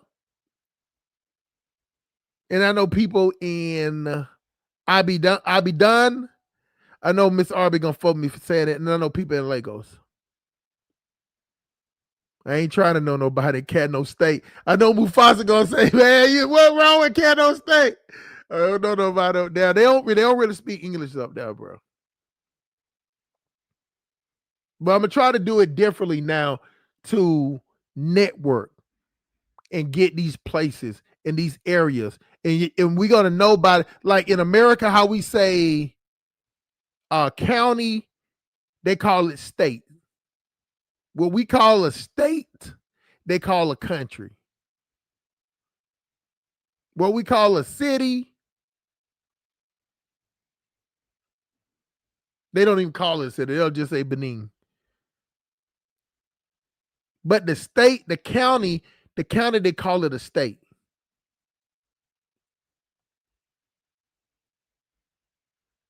And what they call a country, we call a state. I said that backwards.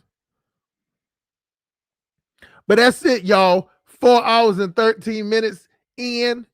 This is a good conversation. Make sure y'all let me know on the playback. Salute to all the people that's watching. Make sure you smash that like button. Welcome to the Resistance. I am Hustle Smart. Let me clear this up so you can see the name. You know what I'm saying? Salute to the E for coming up here. He's in Europe. He's from Edo State. Salute to Lewis. He's in the UK from Ghana. Salute to Kala, Mr. Liberian himself, Mr. Goddamn Thanos. And salute to all my moderators and the people that's watching, man. We're going to do this again every Sunday at 6 o'clock, and we're going to explore it out and get people out here that want to travel. And even if you don't want to travel, just things that you want to see. If you want to see market videos, if you want to see clothing videos, you know what I'm saying? Different stuff like patterns. Like I'm gonna get all of that in the show. The show is going to be more than just me talking. You know what I'm saying? And by me doing that, I'm going to help out the local people. You know what I'm saying? It's chicks that I know. You get what I'm saying? We're going to spread the love, shawty. You know what I'm saying? We gone. See you next Sunday at 6 p.m. Yep.